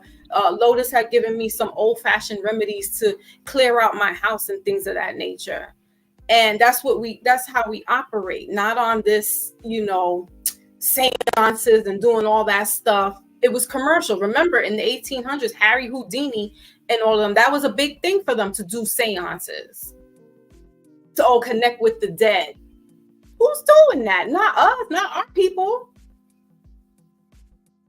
Like, we giving them veneration, and we remember them, but we're not gathering around in circles and doing seances. Who? What? We knew if we're doing that, that's disrespecting the ancestors. So they're the ones that are putting out these terms, the soulmate, not the soulmate, but like the twin flame thing.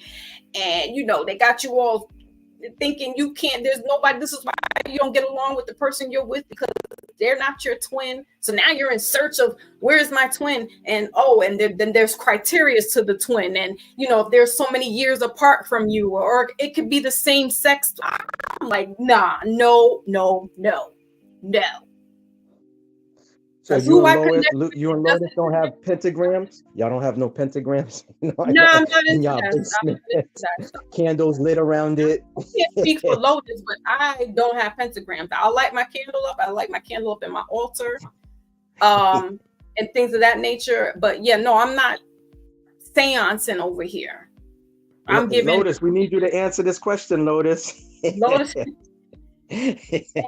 and we have our altars. I have my altar, and there's all positive stuff that's there for my ancestors. Again, even that was like, oh, that's, taboo and things of that nature. But remember, when you went to your grandparents' house, did they not have pictures of everybody on their little table or whatever the case may be? Would that not be considered an altar? You Correct. had The then you little have your corner great there. great grandparents, and then cousin Larry, and little Sally on the table. Everybody was on the table, and you Mhm. gave homage. You looked at them and be like, oh, so and so, oh, we missed you. Mhm. Right. So that's what the altars are. Now, there are different altars where if you want to invoke other energies and entities, you're going to set up your altars differently. My altar is specific, it's just for my deceased ancestors. That's it. I don't have all the other orishas and goddesses, because that goes down another level. Not to say that there's anything wrong with that, but if you're specifically trying to invoke that type of energy, you're going to put out an altar like that. Brother Panic, who passed away in transition, he was big into that whole occult world, and telling you, oh, if you set up this Orisha, it goes deeper. Mhm. And I'm just being surface level, because that's just, like I said, my pay grade only goes but so high. If you're looking for somebody to do connection soul ties or burning, like I ain't doing all that. I'll read the cards. Whoever your deceased grandfather comes in, then so be it. But I'm not like trying to channel these deceased people. I don't play around with that type of energy. Foxy don't got no Ouija board, y'all. She ain't No, doing I no don't Ouija do that. board. Lotus said no. She doesn't have no pentagrams. No, I know. I was just joking. It was a joke. It was a joke, She Lotus. only works with the Most High. Absolutely. Yeah, of course. I mean, I Brother, know that. Brother Pinero, you're dropping in. What's up? Was good. I know you had your camera on and off. You all right? Yeah. Your mic's off. Your mic's off. Because you're right. Yeah, no, that's more use lots thing, innit? That stuff. I don't really, that's that stuff that you was thinking of. Yeah. That's more Foxy's thing, innit? Yeah, everybody has their lane. Everybody plays their part. And exactly. Did I tell you this story, Foxy, about a homie of mine that went to a block to go do something, right? To go, let's just say spray it up, right? But before he went there, he went to see a voodoo priestess, right? And she prayed on these beads and gave him the beads and told him, when you're gonna go do this, put this around your neck. This is gonna protect you. Listen to this. I think I said this to you. I said it on your platform. I know I told Emrek about it because it was a spooky. So his car got hit up, right? Where he was in the driver's seat. It was just him who went on this mission by himself on this block. They knew he was coming because he had a car. He went and did it in his personal car. So when they saw his car coming, they sprayed it up. I'm talking about every inch, quarter panel, everything had a hole in it, Foxy. This man did not get even grazed. Are you hearing me? He did not even get grazed. And where he was sitting at in the chair, 3 shots were supposed to go into his skull. Let's just say that, right? Wow. Not trying to be too graphic, but it's like I said, he was sitting in that chair, and he said he don't even understand how nothing happened to him. But when he looks at the seat, the car seat, you could see 3 holes that were supposed to enter. But because, like I said, went to this lady, she prayed on this bead and told him, you better wear this. This is like going to be a shield for you. Go ahead, Pinero. Say that again. My bad. Yeah, the power of prayer works. Also with these divinations, right? It's about intention. It doesn't work without your intention. It doesn't work if you don't believe. I was about to say that. Yeah. Yeah, you can. And it's also intention. It works tangible together. So while she doing a so-called spell, she had intention behind it, and her intention was powerful enough to protect, shield, and coven that person. Exactly. And these things are not taught. And again, this is where the occultism and that hidden knowledge, because some things just are not meant for mainstream. They're not meant for you to know. Now, if you are seeking it and searching, then yes, you go into the books, and you're only going to go but so far, because not everything is in the books either. But like So- this, right, Fox? She's got that label off of what you just basically are saying right now. Like, this ain't for the mainstream. This ain't for somebody can just watch a video today and then all of a sudden, like you said, be a TikToker and then, oh, look at what I'm doing. Look what I'm tapping into. It takes, like you said, it's kind of like a religion. Like, you had to get the form of information and training by someone who is regarded as such. You get what I'm saying? Yeah. Yes. Yeah. There you and go. it is there is such thing as an apprentice in doing this, right? This is why you will hear Merlin, right? The story of Merlin and him having an apprentice, or he was an apprentice. But yes, in this type of occultism, if you will, right? There is such things as apprenticeship, and it's studying under somebody so that you can become whatever it is that you, whether you're going to be a high priest, priestess, shaman, etc. Warlock, whatever. Yeah. Right. You're still having to study and going into the books and studying. Now, part of it also is innate. You can have this already in you. You don't necessarily need to go and do any apprenticeship and study under anybody. I did both. I studied. Basically, I studied on my own though, because I don't know anybody. And then it became known to me while I was doing this in my family that it was already in my family. And I was like, wow, okay. But it was never grandmother, right? It was your grandmother, correct? My great grandmother and her mother. Okay. So it's passed down unbeknownst to me.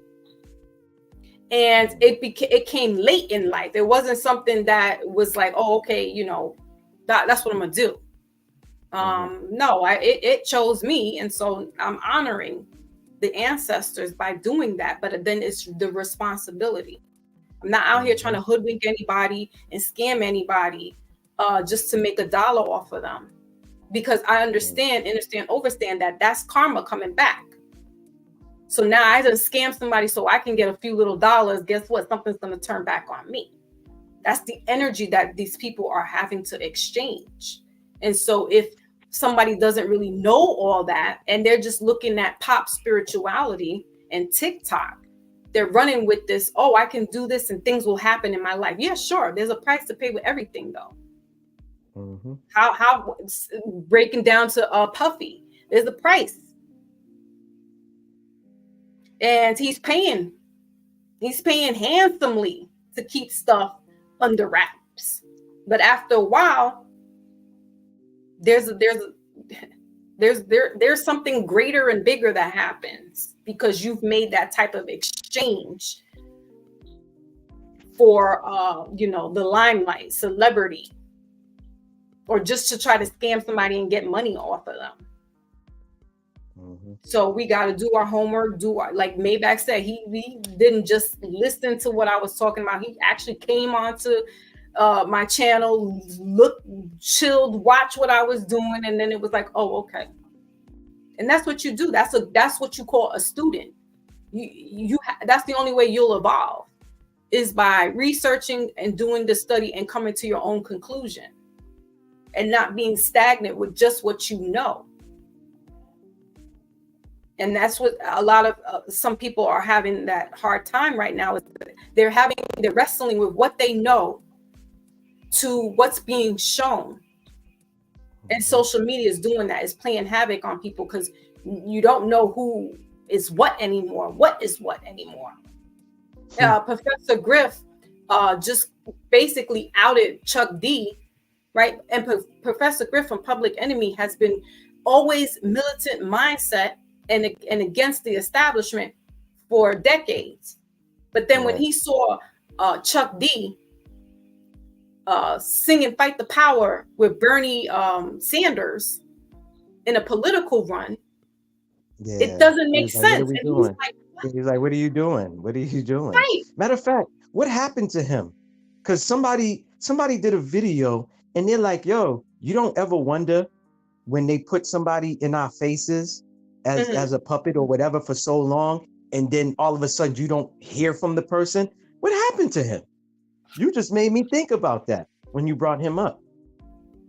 He's quiet, but you know, they, you know, he. No, I'm saying, is he breathing? Yeah. I got you. But You know? Professor Griff is, you know, he went on his platform, and it kind of along the same lines with that rapper D1 came out last week and was like, you know, publicly pinning out certain people. But Professor Griff has every right to say this, because we went from fight the power to endorsing a political person that really has no intention to take care of the so-called Black person. And so that was in his face. Remember, and they had go ahead. No, I apologize. You talking about that Juvenile? They even used Juvenile for the back that instead of back that ASS up. Remember, it was get that. Yeah, that's crazy. Now you got me really going in my thinking bag now. My memory. Shout out to brother Rich Mo, because we would be on it right now with Black Magic 363 and watching Red Pill, and because those are the think tankers. Those are the ones that they shadow ban or take down their channel, because they are, you know, telling the truth. And like Professor Griff has definitely gotten his channel taken down numerous times. He almost had an assassination attempt on him. Correct. Because he's always spoken on Professor Griff in Public Enemy. He came out here too. He came out here and did a seminar. I missed it, but he came out here a few years ago and did a seminar here, man. I wish I was like, you know, I was tapped in and knew that he was on that wave. I was catching all his stuff on video during the during 3 years ago. 3 years ago. But I wish I knew what he was doing beforehand, because like we was talking about homeboy HC, that's where he loses people, because he'll say on one video some real informational stuff. You're like, yeah, I like this guy. He's outing rappers. He's he's mentioning the actors and this and that. But then two lives later or a live later, he's talking about, you know, I'll do this to your moms and I'll do, and it's just like, yo, real come on. But Professor Griff is a real one. He ain't doing none of that. You know what I mean? So. No, and then the second thing he said was a slap in his face was seeing Flavor Flav singing the Star Strangled Banner. What? Yeah, I think he's BET Awards or something like that. Isn't that song was against us? That's why I said the Star Strangled. He said it, the Star Strangled Banner. I thought you it was your tongue twist. Oh shit. No. I got you. He's like, now that's the second thing that slapped him in the face. So now he really can't hang with them, and they're going against the grain. They're going against what Public Enemy was about from Jump Street. Even the thing that we was taught in school to say the Pledge of Allegiance, I didn't know till a grown adult that we wasn't supposed to be pledging no allegiance to anything. No. That's what the FMs do. Yeah, you got people still running with those narratives. You know, I don't have no problem with it. I let my kids pledge, and it's just like, no, but once we know better, aren't we supposed to do better? And that's why I said I'm not worried about the ones who still asleep, sleepwalking, going into the slaughterhouse. You know what I'm saying? About to get slaughtered. Right. I got to worry about, let's get out of this line. The ones who's like, hey, you ready? I'm ready. Let's get out and make a run for it. You know what I'm saying? Like they said when homeboy, what's his name again? They said he found out about the Haitian Revolution. Yeah. Once he learned about the Haitian revolutions, he started taking the ones who really wanted to get out the compound and get off of under Massa's, ties and everything. They went into the woods and they was reading the books. They was sharing each other's information, and they said, hey, in this island over here, they're about to do a revolution. Oh, they are? Yeah, they're about to take a stand. We need to do the same thing. We can do the same thing. And that's why I said, how many times we are being told? I mean, Billy Carson just did a video, said, if 30 million people wake up tomorrow morning and do not go to work, Do not go to nobody's gas station. Do not buy the food that they're selling. Everything will stop running because we make everything run. We control everything. It's power in the people. They wasn't saying that just to be saying it. It wasn't a saying that became, oh, that sounds cool. Power to the people and power is in people. No, it's facts. I was taught that at 12 years old. There's more of us than the government. There's more of us than the government. Yeah. If we take a stand, they will have to listen because we control what moves. What was it? A gentleman made a video and said, we're consumers. Yeah, I was just about to say that. The brother is he's a Muslim brother. I don't know if he's under Farrakhan, but he's like a Farrakhan. He's just young. And he gives me Malcolm X vibes. Like, like he has a Malcolm X. Does he wear glasses? Light-skinned brother? No, that's Nuri. Yeah, not Rizza. It's another dude that's just like Rizza. His name is Nuri Muhammad. I think that's his name. The brother said, man, he said, don't you know? He said, the melanated folks is not a lot of us. He said, there's more clear people than, in the world. He's talking about the world. There's more clear people than us. He said, we only make 8% to 13%, which is facts, right? You brought it up earlier. The clear folks put in play, and we're not talking about the regular average clear folks. That's what we was trying to tell that's what Smitty was trying to tell Ronan earlier, is the real people who's controlling this stuff, who's pushing the buttons, is not the ones that we can see. It's the ones that's behind closed doors, right? That's part of the 13th family, all of that, right? Whatever. Yeah. They the ones who's controlling everything. And the point I'm trying to say is the brother was saying that they put all of these offensive plays, like playbooks with J. Edgar Hoover, this one, that one, put these playbooks in play to keep us suppressed, keep us underneath them, because they had a fear of we was going to take over. You understand what I'm saying? They saw us banding together in the early 60s, how, Malcolm X, Martin Luther King, whether they were agents or not, whatever, they had the people standing together. Hey, man, brothers and sisters, you a king, you a queen. You know what I'm saying? Had people really looking at each other like, yo, I am royalty. I am a king. You know what I'm saying? And stuff like that. You are a queen. You know what I'm saying? And stuff like that. You have power, power in oneself.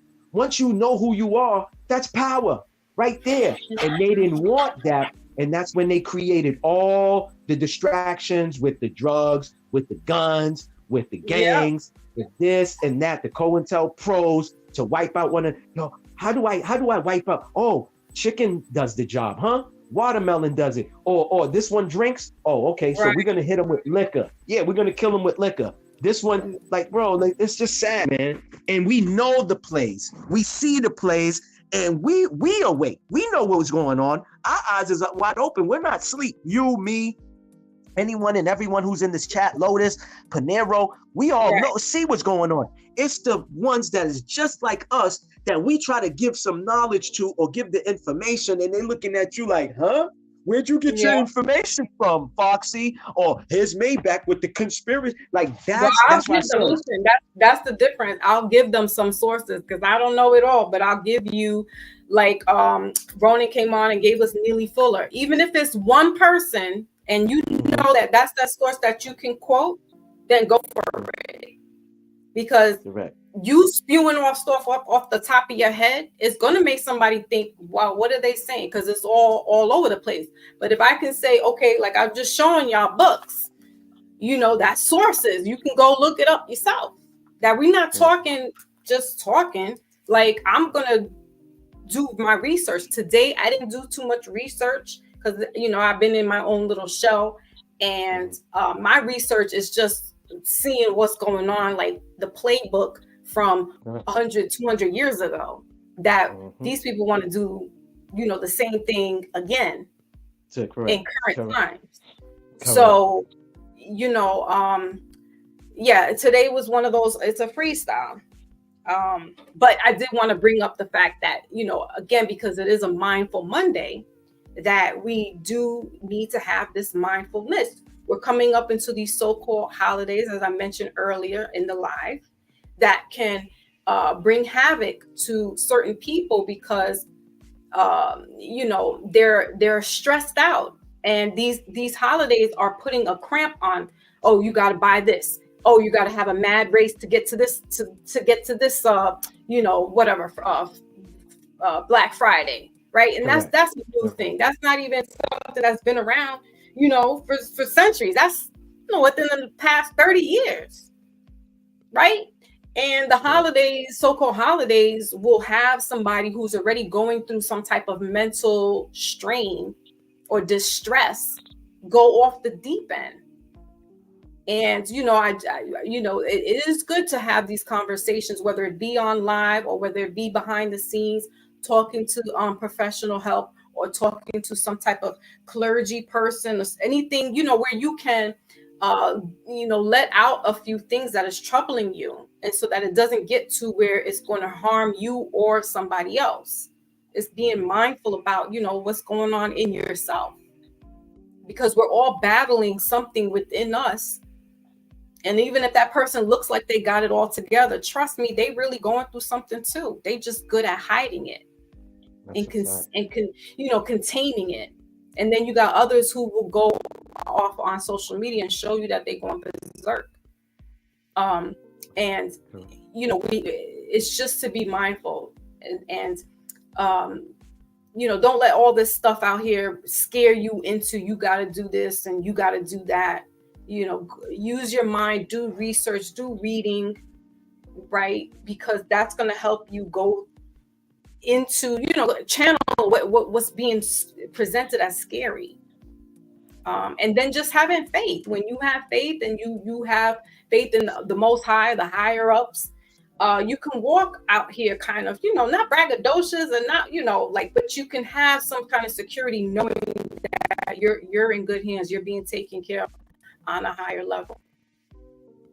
But it's great to have all this information as well and know it. But you have to apply it as well. You have to apply it. Correct. Because otherwise it's nothing if you don't apply what the knowledge it is. But they basically doing that research, doing the reading. So you're aware of, you know, you're not just taking social media's word for it. You're not taking a TikTok clip, 1 minute TikTok clip, and now you know everything. No. You need to do some reading. You need to sit back and do some type of studying, so that you just not getting this social media one-sided narrative, because not everybody knows what the hell they're talking about either on these TikTok minute reels. So you thinking they talking something that sounds good, but you got to research it and cross-reference it. Because you know, out there with that war that happened, that took place back in October, I saw that it was domestic land, and it was their own people that did it, but they wanted to spin that it's the boogeyman that attacked the other group of people. Yeah. So no, don't fall for it all. And I don't like, I've been like unfollowing people that really have been putting, you know, showing pictures of the travesty and things of that nature. And I'm just like, listen. You too? Yeah, I did a cleanse myself. I still didn't finish the cleanse. It's just too much. Yeah, it is, because some of these pictures that, go ahead. Yeah, these are things, these are, some of it is scare tactics. Some of it is to, you know, propel you into this perpetual fear mongering, right? When in actuality, you don't really know that that's what they plan. That's what their plan was, to, you know, strike a chord, do some damage, so that they can get other people to join in on this, you know, fight. Correct. I see people donating money. Man, yeah. Listen, I mean, it's like, you know, listen. I'm not what's saying making me angry? I'm not saying that go ahead. No, pardon self. Sis, go ahead. No, I'm not saying that whatever is going on out there is not real, but there's a narrative being spun so that it can be conducive to other people that, now we're going to go in arms. Now we're going to battle. Correct. And I it's had a not friend all mad at me. I had a friend angry at me because I made a post on Facebook, and I was like, this photo that is being shown through mainstream is not what is being said that it is. right. Just to touch the out surface, they said it's supposed to be an infant child, and it's not. It was actually an animal, right? It was an animal, but they saying that it's an infant child over here, news over here. And this girl got mad at me for really putting out the real information. I said, sweetheart, this whole thing is a play on your feelings and your emotions. Right. I was out, remember I told you there was they protest out here in Boston. She was like, I was out there protesting. I said, why are you protesting for people that really do not like us in real life? Like, this is a facts. Like, if you do your history, you would not be going hard for people that, you might as well line up with your enemy. And it's just like, oh, MAYBACH. Wait, this is the stuff that I hate, right? Well, let me say, hate takes a lot of energy. What I dislike, I can respect you with sharing information, right? And I say, oh, Foxy, I see this, I see that. And you're like, oh, MAYBACH, I don't subscribe to that. Or MAYBACH, I think you need to do more. I can respect you coming at me like that, right? But when you're discrediting me, telling me, oh, where'd you get your information from? You get what I'm saying? Did you go on Google? And it's just like, yo, listen, man, stop it with the, you know what I mean? That's what's going on. People are getting their information from Google. They are getting their information from TikTok. And it's a lot of that going on where there's not enough people quoting sources. And that's the issue, because you got a lot of people who feel like they're informative and they're passing along information, but they're not saying where they got their information from. They're just regurgitating the things that they've been hearing. So again, it's almost like when you know your play, if you are supposed to be the quarterback of the team, right? Not you specifically, but I'm saying in hypothetical. No, I know what you mean. Quarterback of the team, that's your play. Yeah. You might be able to run the ball, but your position is quarterback. So stay in your lane, know your position. If all I keep regurgitating is J.A. Rogers' 100 Amazing Facts, that's what I know. And that book alone has enough information in it that is telling, right? So we need to quote these sources, and so people can go and do their homework. If we're just spewing out stuff and saying it, it's going to sound to other people like, oh, where are you getting that from? Like, because in actuality, they may really want to know, but or they're ignorant to it, and so they're just thinking you're getting it just like everybody else is. But if you're like, this is where I'm getting it from, then that can shut that person up. Because people these day and age, they want to know where you're getting your information from. They want to know, maybe because they want to either be combative or they really want to know so that they can learn.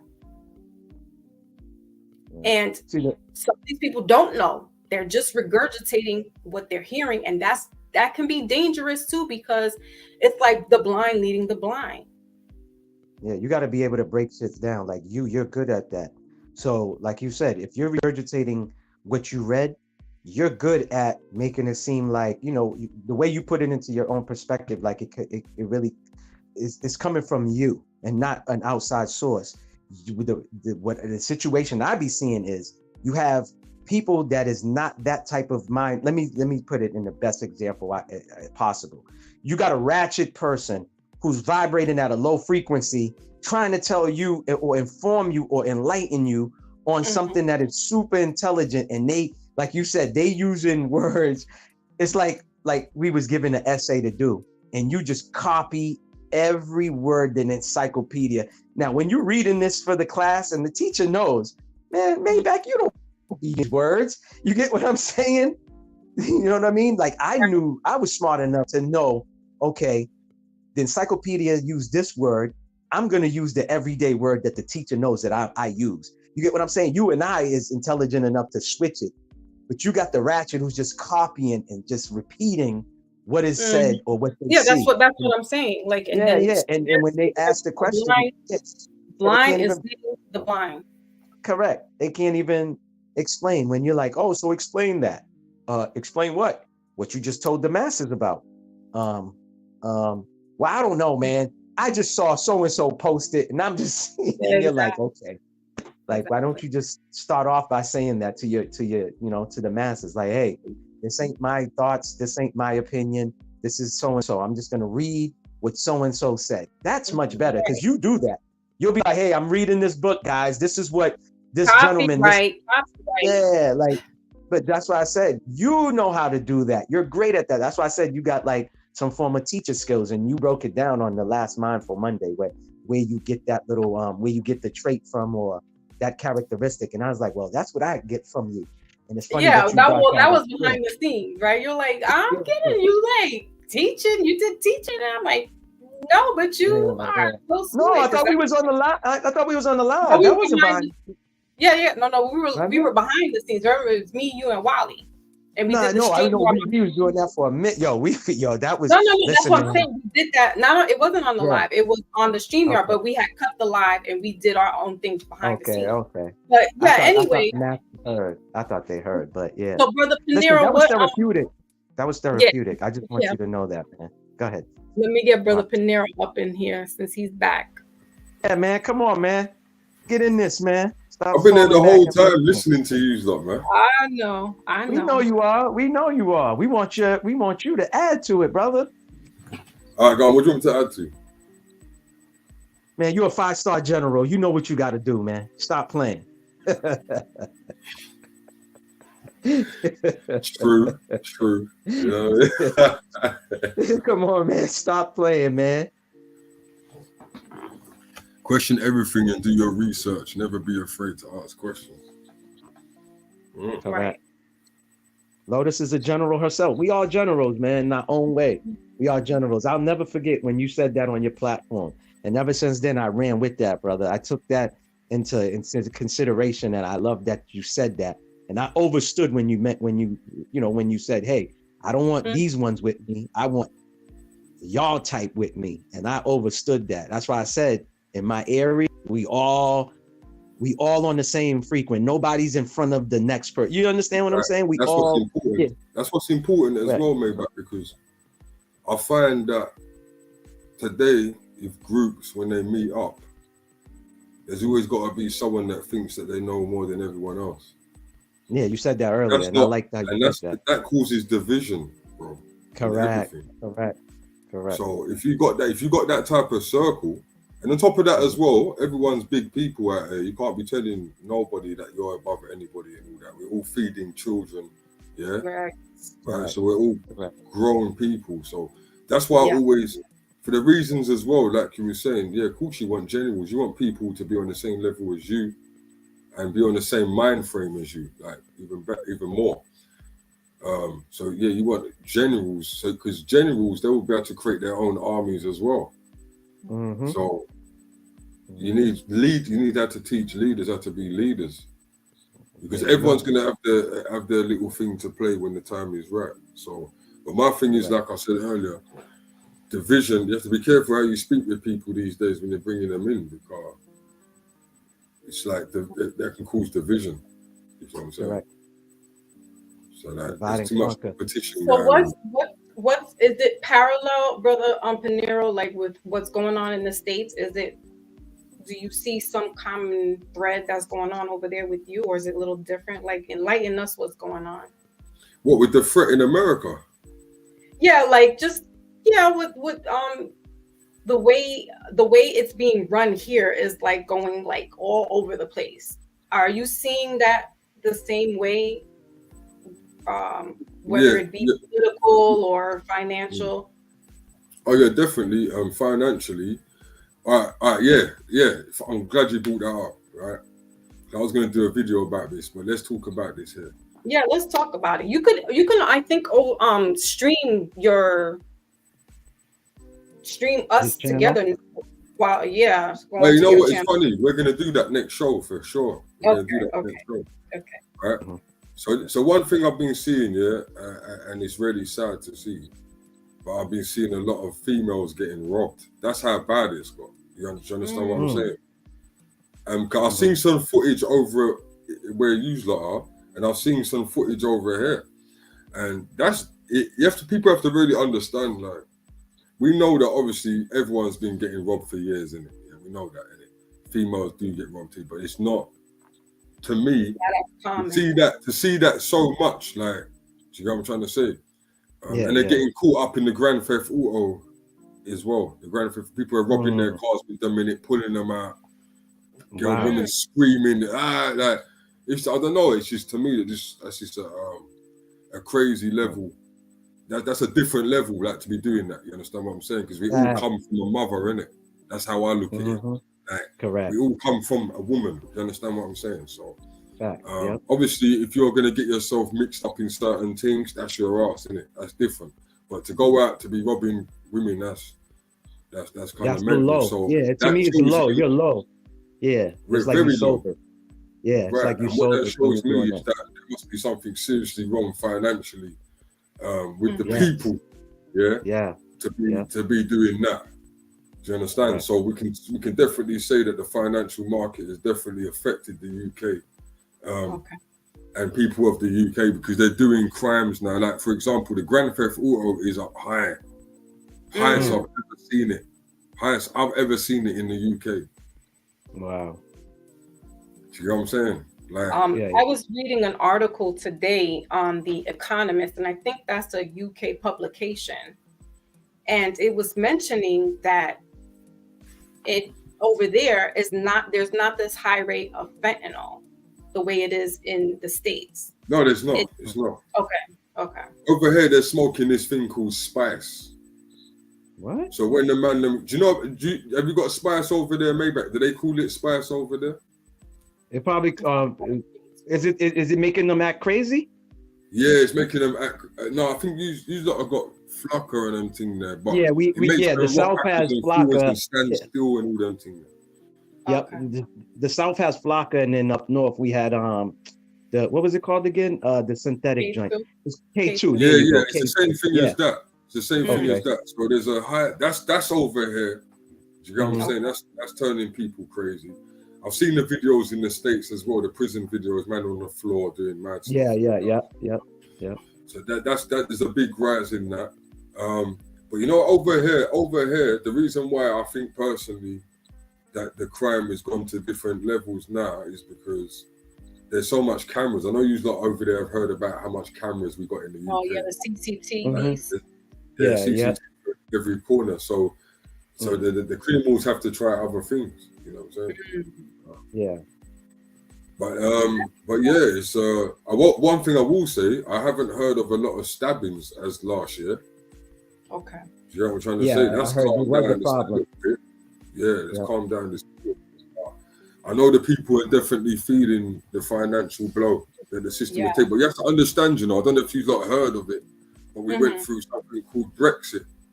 I don't know if you've heard of it. We really took a serious blow with that. Do you know what I'm trying to say? And not to go too deep, but there's certain things that have happened after that because of that.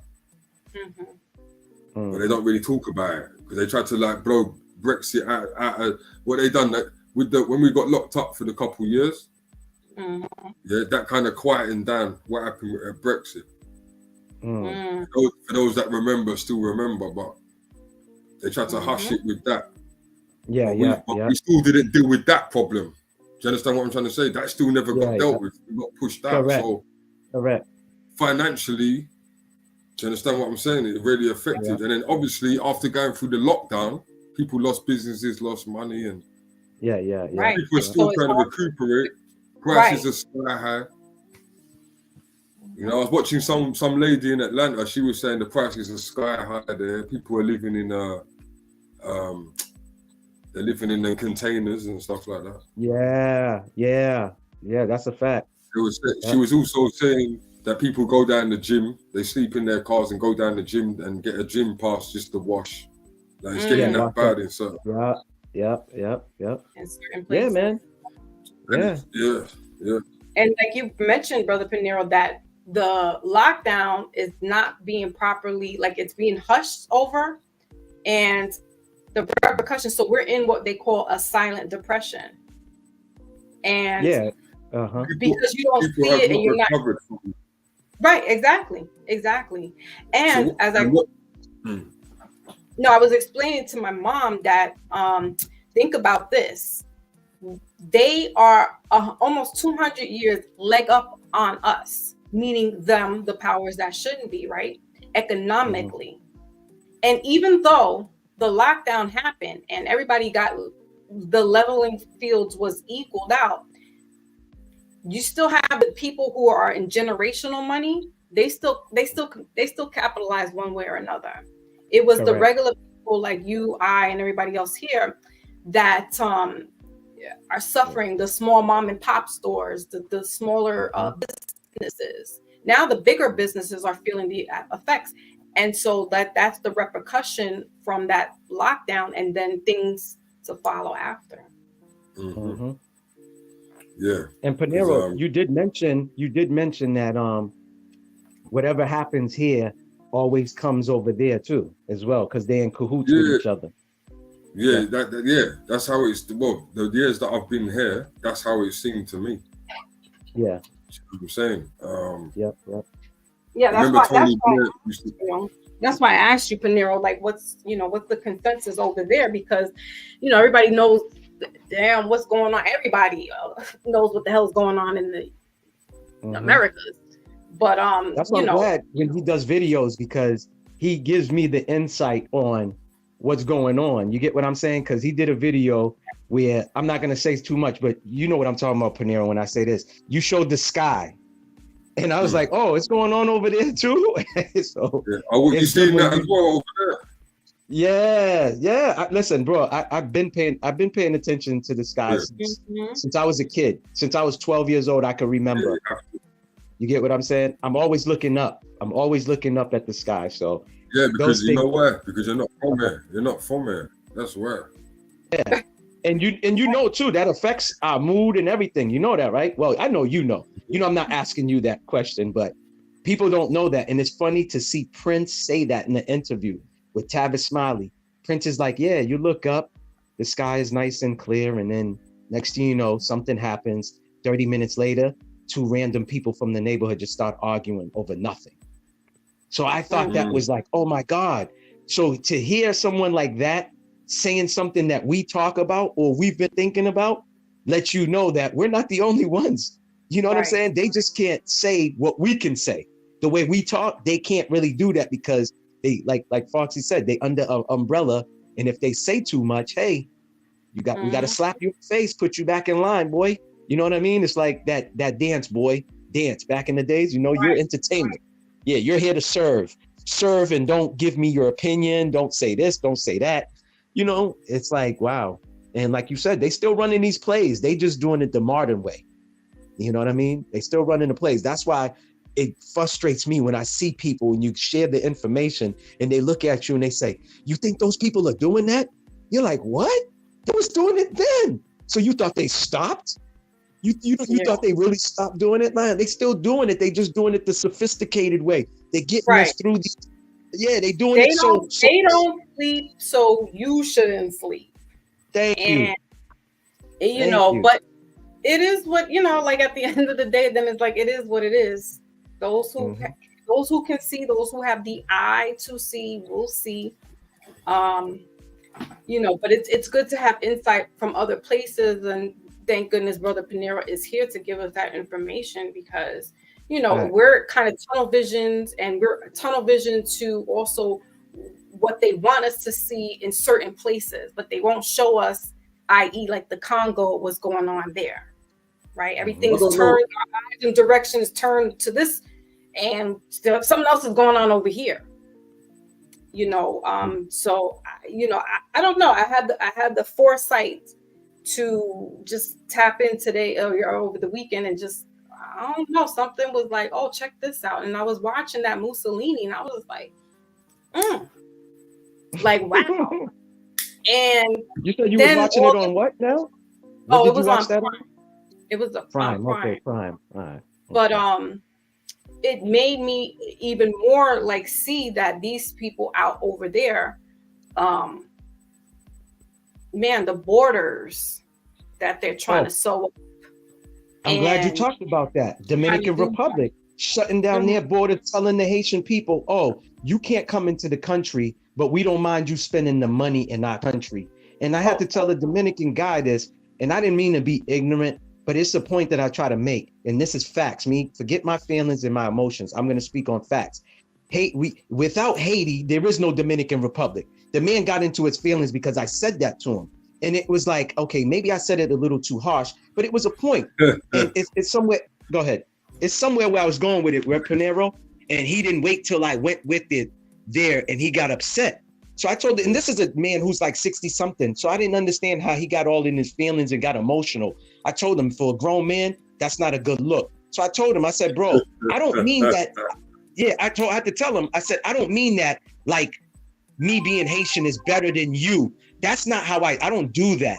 What the point I was trying to make is that, and this is facts, Haiti helped 6 South American countries get their independence and free slavery. So that's where I was going with it, but he didn't let me get there. He just got mad at the point where I said, well, sir, don't talk about, oh yeah, we should shut our borders down to you guys, and we need to kick you guys. This is how he's talking to me. You guys. So now it goes back to what you were saying, Pinero, that divide and conquer. These people are still running these plays. You get what I'm saying? The plays was set there to break us down, and you got our own kind running with the plays that's taking us down. And it's just like, yo, bro, you're not paying attention to what you're doing. You're running with the dirty Moors. Yeah, you know what? No, these are the ones, you know who I call these type of people? They're the COINTELs that they used against us. Hey, we're going to give you crumbs, take these crumbs, but we want to know all the information on your type of people. How can I dismantle your people inside from out? Oh, to remove the black man from the home? Oh, okay. We start there. That automatically weakens the home, because now we can run with these these propagandas to the woman, and the woman will automatically fall for it. Yes, that's what we're gonna do. Then we're gonna brainwash your children. That's what we're gonna do with the rappers and the music. That's how we dismantle it. So people are still running with these narratives. So I told the gentleman, I said, bro, listen how you're talking. You're talking about, automatically you're separating yourself from me by saying your people. It's like Pinero's my brother, right? But I introduced Pinero to Foxy as my stepbrother. Oh, he's my stepbrother from my father's side. The minute I do that, I put up a wall between him and me. I'm basically saying I'm better. Oh, he's my stepbrother, Foxy. This is my stepbrother, Pinero. So I never understood why people do that. And I would say to my own friend, you know, when you're doing that, you're causing like a separation between your brother. Why would you say that, Maybach? Because you introduced him to me as your stepbrother instead of your brother. Whether he's from your mama, whether he's from your daddy, he's still your brother. So why would you, you know what I'm saying? Why would you run with a title that these people put out there? You get what I'm saying? And then and that's the older Caribbean people, that some of them are just stuck in their ways. Some of them are ignorant just as well.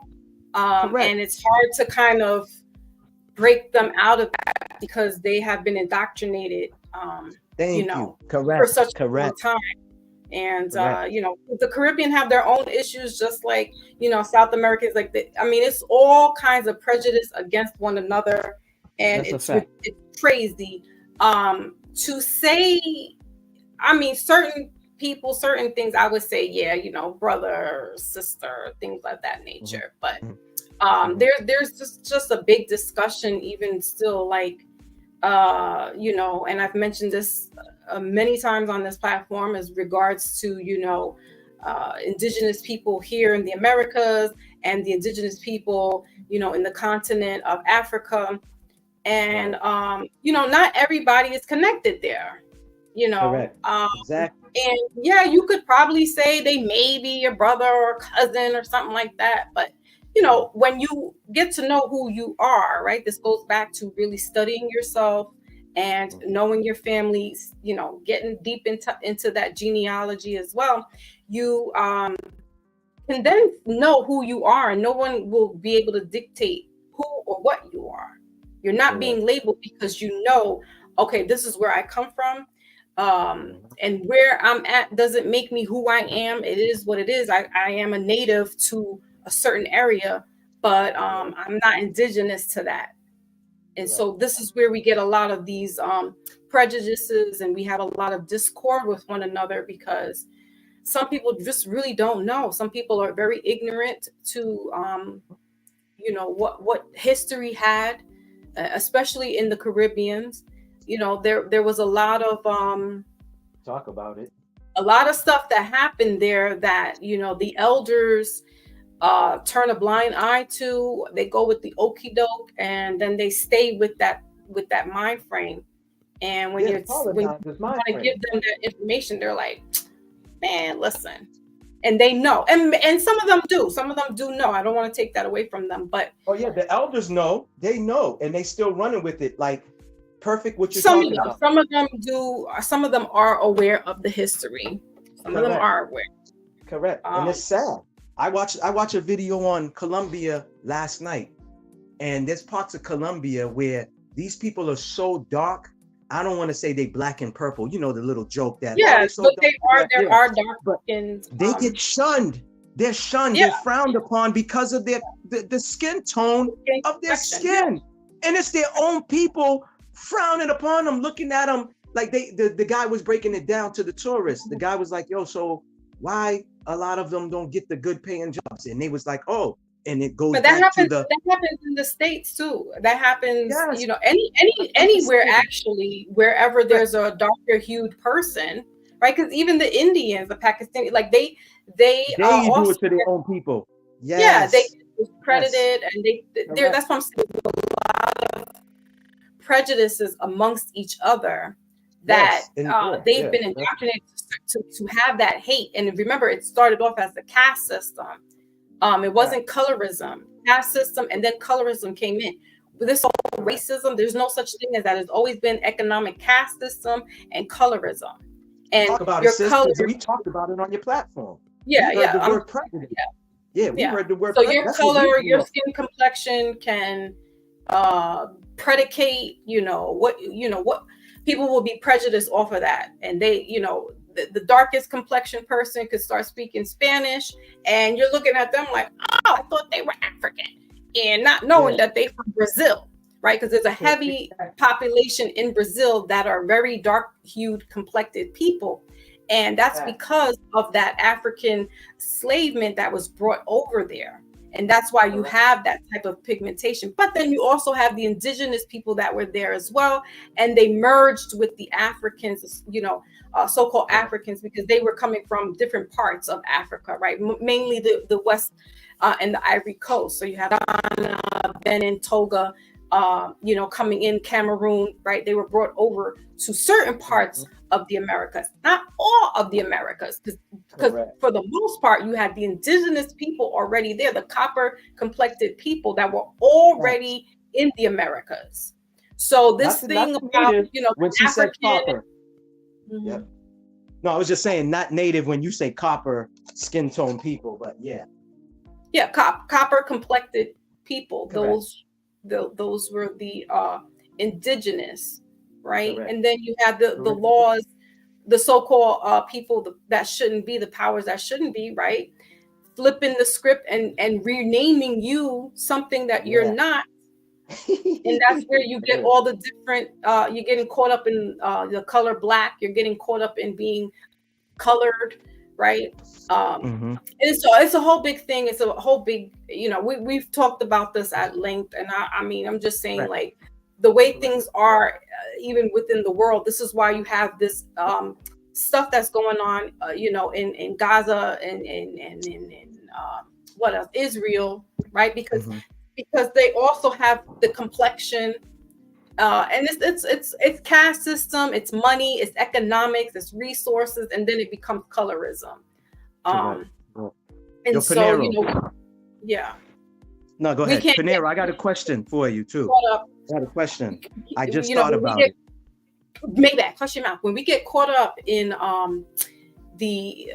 those type of what you call propagandas, that's where the problem is, because you get caught up in it.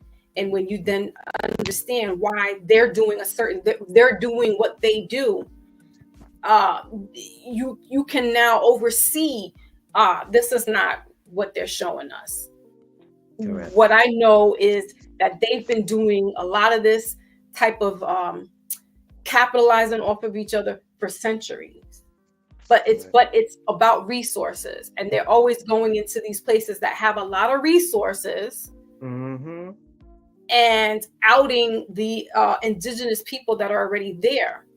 And because the indigenous person is not, I want to say intelligent, but they're not equipped to finesse and finagle the way these other people come in and do things. They're going to allow these people to come in on some, okay, they're going to, and remember that these people that you think were the so-called white Europeans, actually they were copper complected as well. So it's easy, if somebody looks like me and they're finessing me, I'm going to kind of take them in because they look like me, right? And so, yeah, they can get away with doing some stuff because of the complexion of their skin. And once we know that history, a lot of this stuff doesn't even matter anymore, because at the end of the day, people that look like you was enslaving people that look like you. It wasn't always just the pale-skinned Europeans. In fact, they learned it by watching you. Correct. It wasn't the other way around. And so when you give them that superiority, that's what makes them feel like they can continue doing what they do, because you have made them God. And in actuality, you are the God. You're closer to the source than they are. They are. Facts. That's a fact. And therefore, they're in this perpetual race, right? That's where you get race from, because they're in a race to stay on top. Correct. So when Brother Ronan came in and said white supremacy, I say white inferiority, because they're not supreme. They want you to think that, but they're not supreme. That's why they do certain things to keep whatever copper complected person, whether it be in Africa, in Israel, Ghana, whatever, here in the Americas, they are in their race to keep that going. Eugenics, right? You got people who are doing dastardly things to the land. And it's not only just to the melanated person, because you're also being, the other people are being affected by this as well. So it becomes a global situation, not just the melanated person's situation. Correct. But because we are in the dominance, and they know this, that's where the race of society comes in. It's that they're not racist towards you, because that's not such a thing. They're prejudiced and scared. Did you hear the video? They're small-minded on what it is, and they know who you are, so they are scared.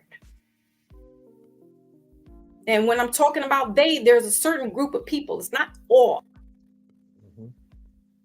And so these people are running with this, we got to race to get to the top, to stay on top, to keep that there, so that we don't have the other people come in,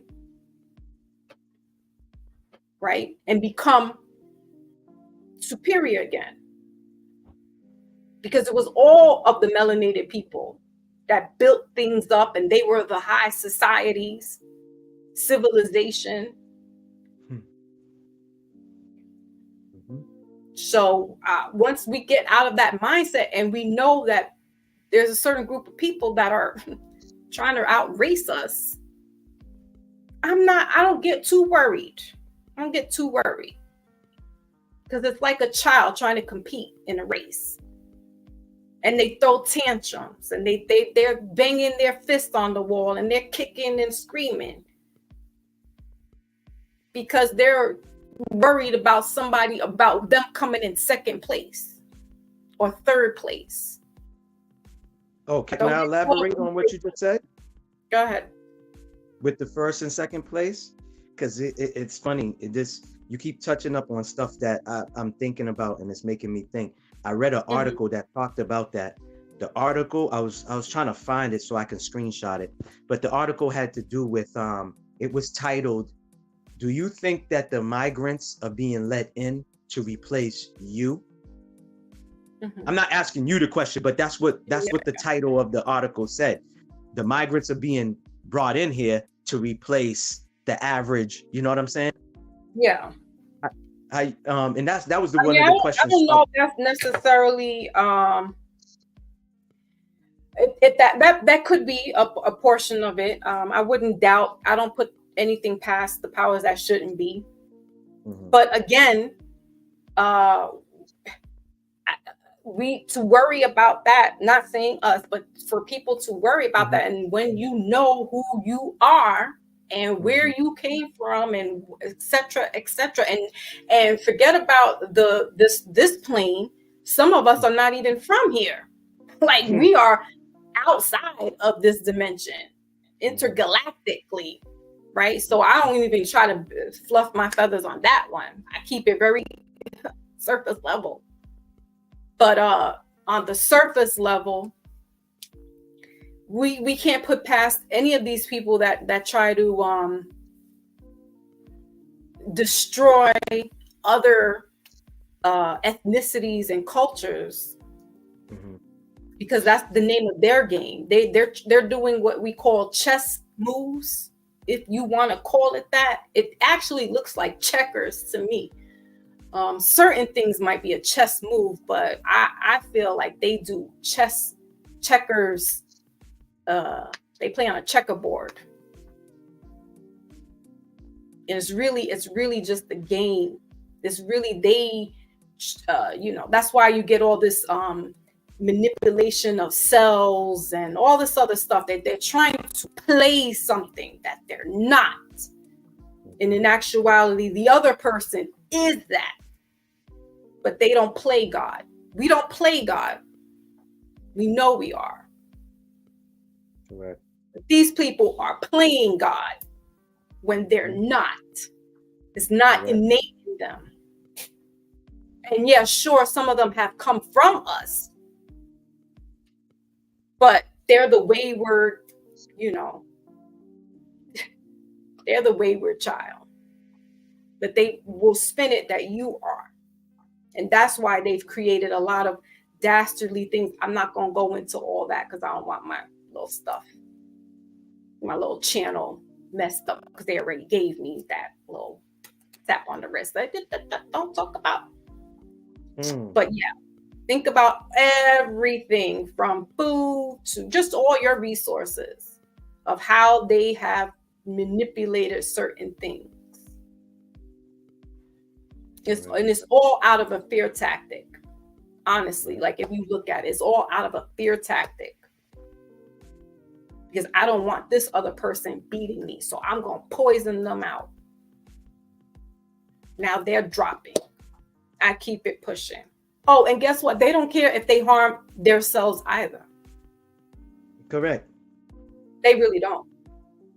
Or someone that looks like them, I would say. Right. Yeah. That's why I said, as long as you're not one of them, like you said, you're not sitting at the table, they don't care who gets, they don't care about any of that. You know what I mean? So I like this thing, and I always get it messed up. Nothing you hear and half of what you see. Correct. Yeah. Correct. I like this that. This is why I be challenging the people that be like side-eyeing me or ask me, oh, where you get your information?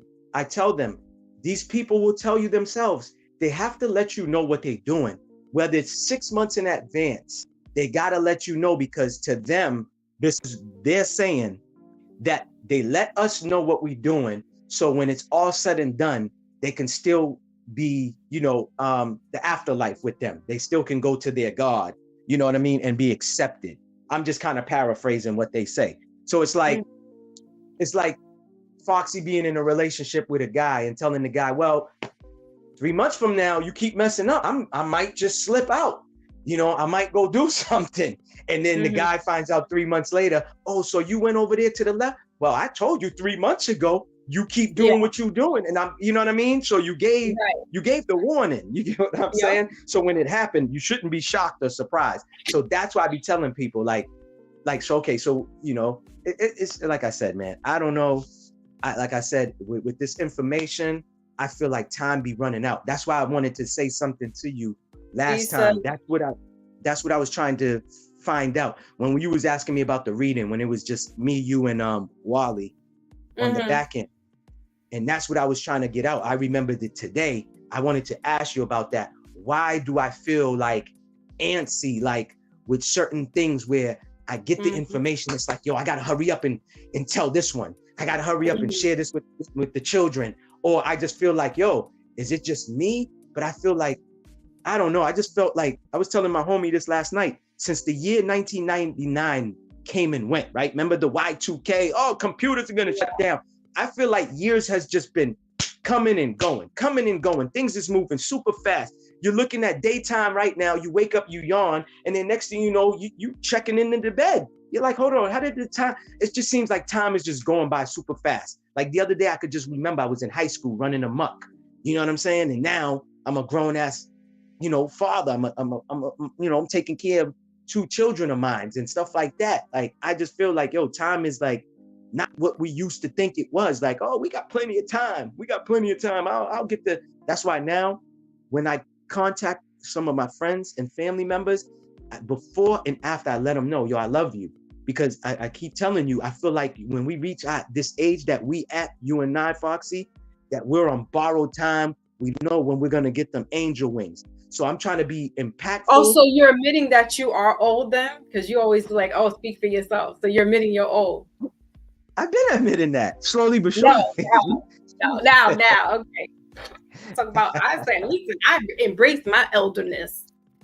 You like, because remember when I was saying to you, because it's not, your platform's not the only platform where I stressed that, where I was like, hey guys, I know the topic might be about red, but I'm gonna slip off into green, yellow, and purple. And they're like, nah, Maybach, like, I'm gonna say one of the platforms, Realist McCoy. I was on his, and I don't think you was there the one time, but I was just there recently. And I just was like, I came in while everybody's like, pow, pow. I came in like, grrr, grrr, and they're like, yo, Maybach, you know, and I thought the guy was gonna say that. So I shut him down, not shut him down, but I cut his wisdom real quick. I was like, hey, sorry guys, I know the topic's about this, but I feel like when I get information, if I don't let it out, I'm gonna lose it. You know what I'm saying? Well, do you, another way to the Red Sox, then now you're talking about the Yankees suck.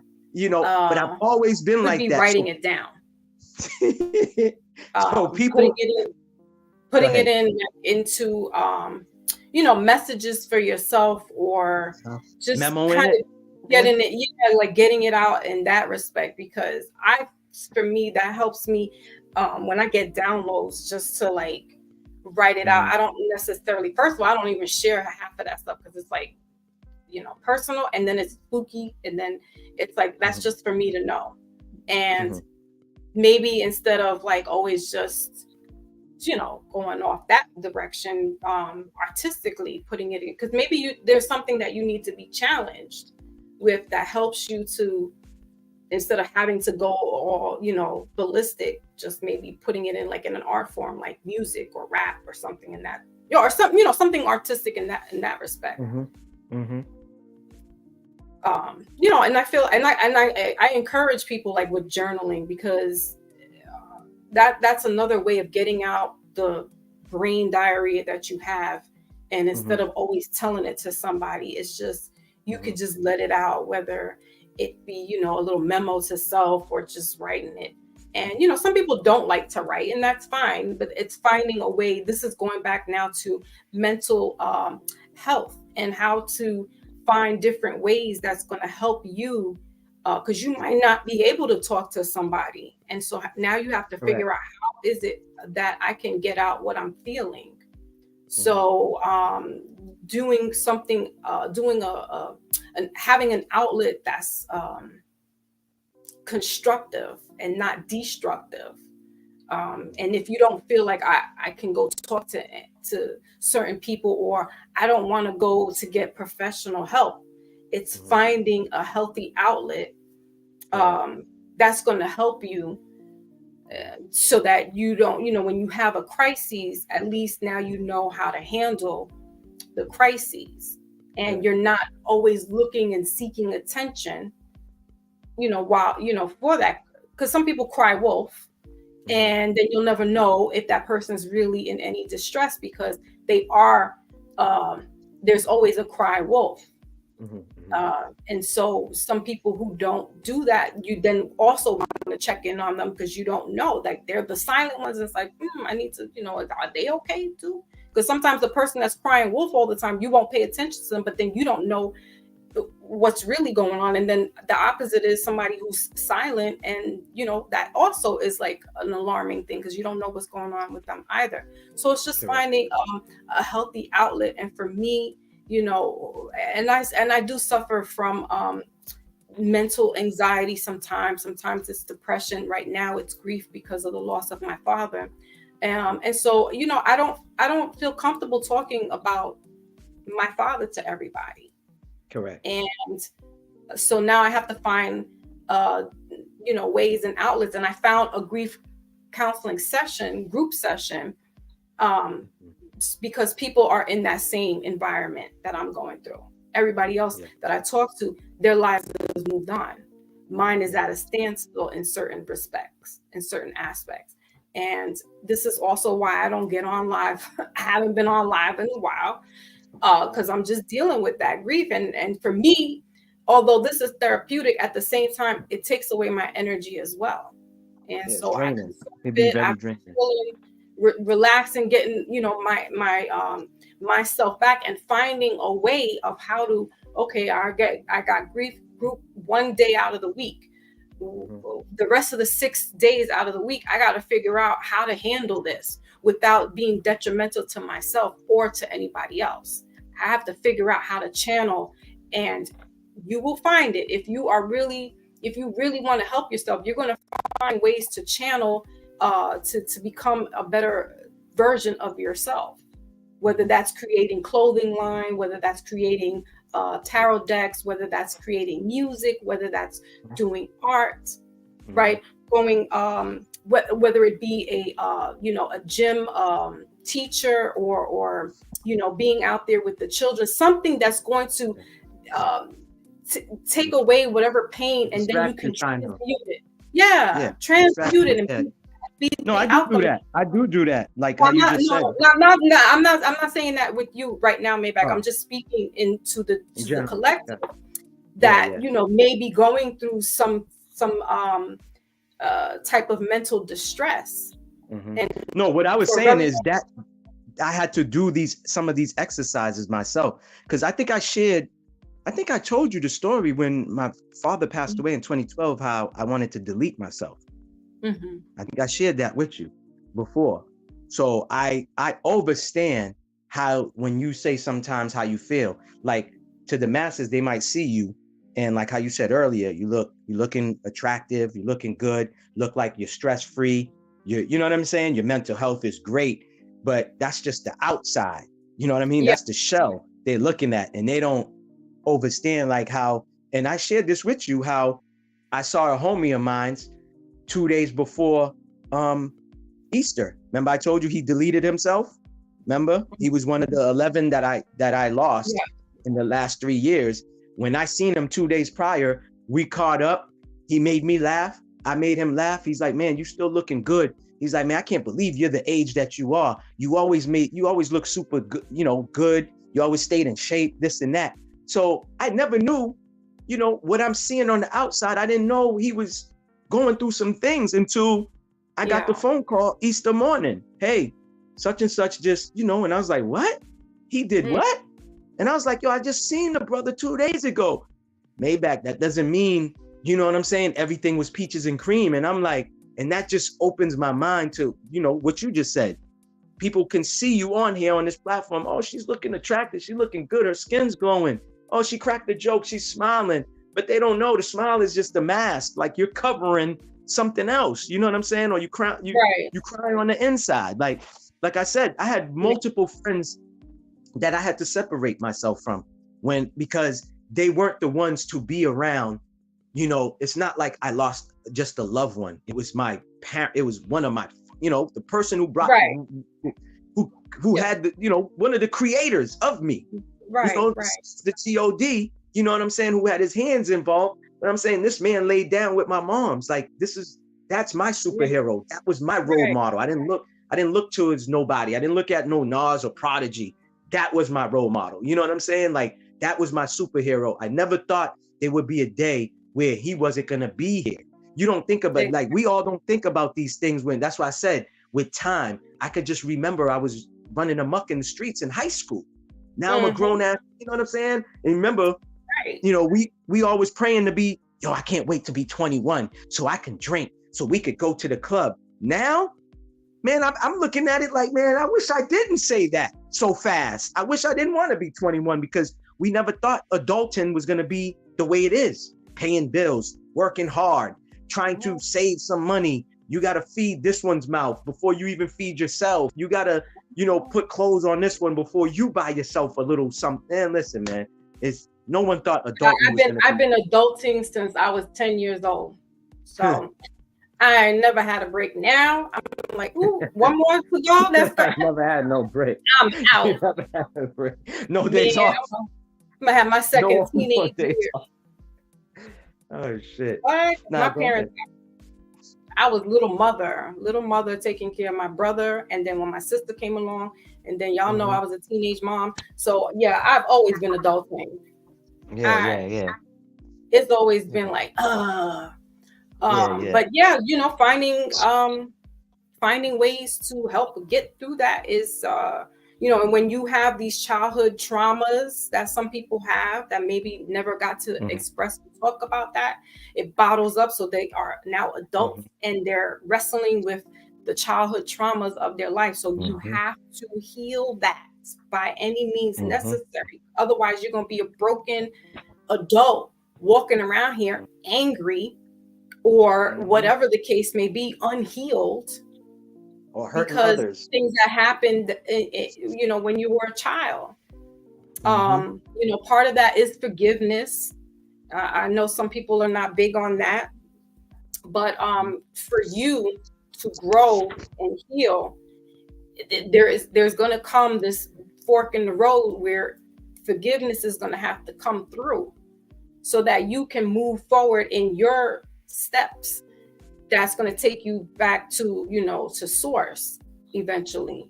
And, you know, I had to wrestle with the forgiveness, you know, and now I'm back to again, now wrestling with all these things that are happening because, you know, of my father transitioning. But the main thing that I realize is that you forgive whoever trespassed you. Right? Because they may not know any better. If that's all that they know, if they met you right there at the road the way that they are, you can't expect them to be anything else then. And you move on. Right.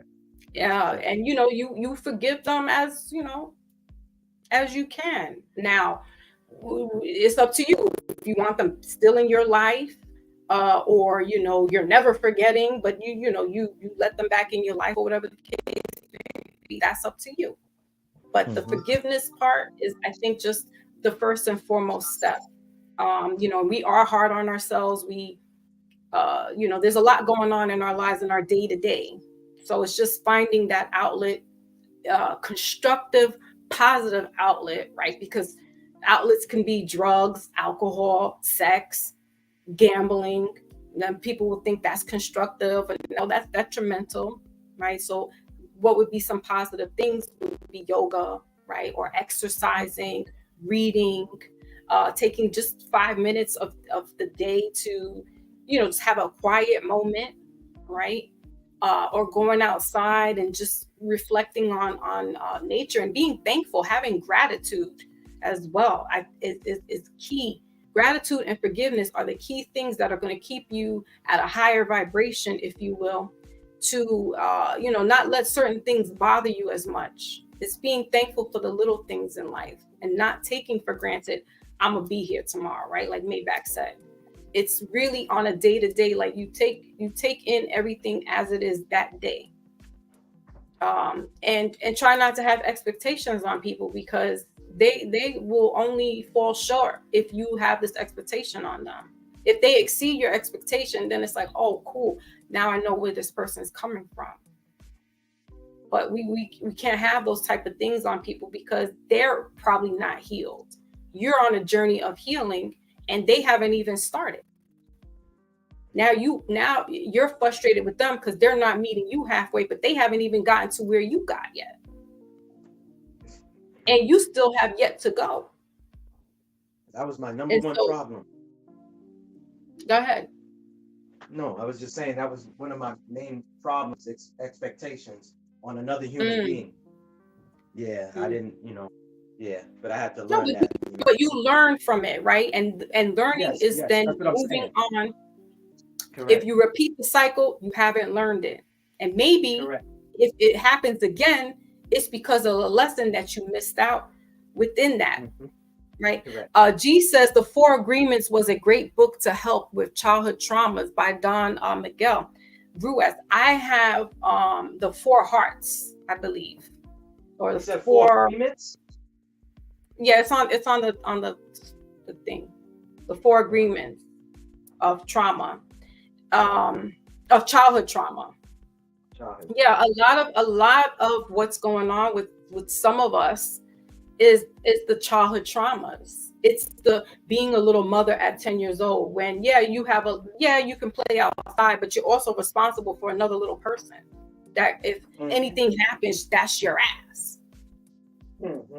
Some kids had to go through that, especially in the 80s, the latchkey kids. And if they had younger siblings, they had to be responsible for that younger sibling while your parents were working, or if it was a single parent. And that's a stress, that's a trauma within itself. And we're walking around here now as grown adults, unhealed from the stuff that happened in the past, the sins of the father. And not to say that that's a sin, but I'm just saying, those responsibilities shouldn't be on a child of that age. But some parents have to do what they have to do, and this is how things happen, right? So we have these adults here that are, and it's great that people come to want to get a reading so that they have, perspective of certain things that are happening in their life with me. And, it's basically just a message. And, if you get some guidance out of that, that's even better. And this is another reason why, I'm closing down the calendar for a little while, because I have to heal too. And I feel like if I'm not in my proper self, how can I then provide services for other people who are also looking for direction? That's unfair. And I think the people, not to say that there are people who, if that's your business, I mean, this is my little business and things of that nature, but it's also more like, it's a service to the people. And if I'm not right within myself, right? How Lauren had said, if I'm not right within, how you going to win when you're not right within? So I can't help anybody if I'm drowning. First thing when you get on a flight and they tell you about the little air mask that comes down, don't put it on. Don't try to help somebody else put it on. You help yourself, but you put the mask on first before you try to help somebody else next to you. So, it's just healing within myself so that I can move to the next level. And some people are selfish. They don't want to do that work. They want to do spell casting and things of that nature, and they're not even healed. But they want to be quick to run around and go help the next person. Right. Now, what did you do to get to where you at? I want to know that part. Yep. And then I'll be like, oh, okay, I get it. But if you're not doing the work, but you want to be out here helping others, I mean, that's false advertisement. How does that even work? Right. That's false advertisement. If you're not saved, how can you save anyone? You know what I mean? Right. But I'm gonna close out, Brother Pinero. Any last things to let us know about what's going on with you, or the page, the channel, or just sending us off on our merry way?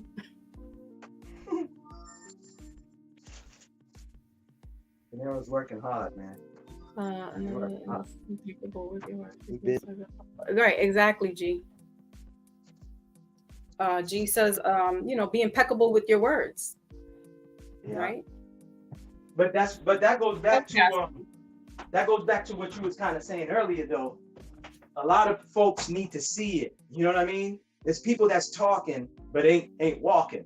You understand what I'm saying? So if you walk in it, then they will follow. You get what I'm saying? And that's where I made that point earlier, was saying like a lot of us been doing a lot of talking for years. You know what I mean? Like it's time for us to really make something happen, and we can. You know what I mean? Right. It starts with a few of us first, or a couple of us. Yeah, yeah. Right. Oh, absolutely, absolutely. The days of your grandparents doing that big, marching and all that stuff. Yeah. They had a reason to do that. Now you know better. Correct. That's a fact. And also, now that there can't be just the one leader. You have to move to the beat of your own drum. You're gonna have to make these moves. Correct. All right. So Maybach, any last words? Things that are going on with you as far as with your channel. I just be, I stay posting, uploading a few things, trying to make more times to do more uploads and stuff like that. I want to start being a little more active, going live and stuff like that. But I got a lot going on. Like I said, I'll be doing home renovations. I'm gonna start uploading some of that type of content so people can see, what I do, stuff like that. That's about it. But they can always catch me here as Foxy's co-host / security. Nah. All right, great. That when you can get time and stuff, like that's so the social media is a good tool. It's helpful, it's resourceful, but it can also be a detriment, and some people get consumed in I gotta always post up and stuff like that. Life happens, right? Things are happening on real time. So that is what it is. So salute to everybody that came through. G, my Lotus was here holding it down. I saw Big Cat, my moderators, Brother Pinero for being on the platform today with us, Brother Blue and Brother Ronan, and salute to Ant Dog. I know he came through. Pretty gangster. Okay. I know I'm missing a few people. Lady salute Fresh everyone, came through. Salute to everyone. Yeah. Smitty, Wally. Yeah, Smitty. Lotus, Lawana. The moderator extraordinaire. Moderator. That's right. Yeah, she is my moderator extraordinaire. She is heaven sent, God sent, and I love her. She's a beautiful soul, inside and out. Definitely. And I appreciate my Lotus very, very, very much. Miss Sharon, she kept on. Yeah, but this is my shout out. My Miss Sharon, thank you also, because she catches the live on the flip side of things. And I'm also doing the readings. I'm still taking personals. My website is a little wonky. Miss Sharon told me, so now I gotta go back and fix it. But if you want, a little what? Wonky. Wonky. Never. It just means it's acting up. New York thing? New York's kicking in? It's like an old, yeah, I guess so. Old school. But slangs for days. yeah, I got it from my mother. It's wonky. Oh, okay. But it's an old school word. I never heard that. Yeah, it's an old school word. Yeah. That's right. Neil probably knows because it comes out from the British language. Yeah, we stole the Queen's language. Yeah. But yeah, so if you're interested, guys, girls, getting a personal reading, just if you can't get through into the website, you can go into my Instagram page, FoxyMoon_spiritual alchemist, IG, send a message that you're interested in getting a reading. If you don't have IG, you can just leave a message on one of my lives or on one of the updates that I have put on there that you want to get a personal reading. I'm doing this up until December 12th, the week of December 12th. After that, the calendar goes silent for a little while. I will let people know when I'm going to open up the calendar again. So please check the community section, because that's where I will be posting updates of anything of the source, where everybody will be aware of what's going on with the channel. As far as doing lives, it's kind of like, spirit moves me. This was kind of like an impromptu. I didn't, I was just like, Maybach, you want to do it? Let's go. Yeah, I sent you something, and that's funny that you tapped in. But yeah, like other than that, like I really, it's very sporadic and was very sporadic. But I will try my very, very best. Fingers crossed that I leave the shorts so you guys can get the message in regards to the cards. Uploads. Like I always told you, keep the uploads, the shorts going. Do your little post that keeps the when I feel if I don't post anything regarding anything, it will definitely be the cards, because that's really what I'm supposed to be doing. So I will leave the message with the cards there. There is a new one that I did today, so that's for this week. We're going into a so-called holiday that is for Thanksgiving. And so, regardless of how you feel about the whole thing, we're being mindful what it's all about, and we're being mindful about the people. We know that time is short, so we're doing whatever it is that we need to do. So there is a short in regards to the cards, and there also is one on IG, so you can check that. I post 2 different readings, so you can get you can combine both of them and get the message where you can with that. And that's pretty much it. I don't have anything else. Again, check the community, because that's where I'll be posting and letting you know whether I'm going to do a midweek check-in or I'm doing a mindful. So with that being said, everybody, what's that? You didn't tell me you was giving out shout outs. I got some shout outs. Shout out to my moms. No, what are you talking about? I'm giving Lotus my shout out. That's who I'm giving my shout out to. No, but you said Maybach. Anything you want to talk about your channel? You said my channel. I didn't. You did a shout out. I'm like, oh, how come the host get to do whatever she wants. All right. Good night, Maybach.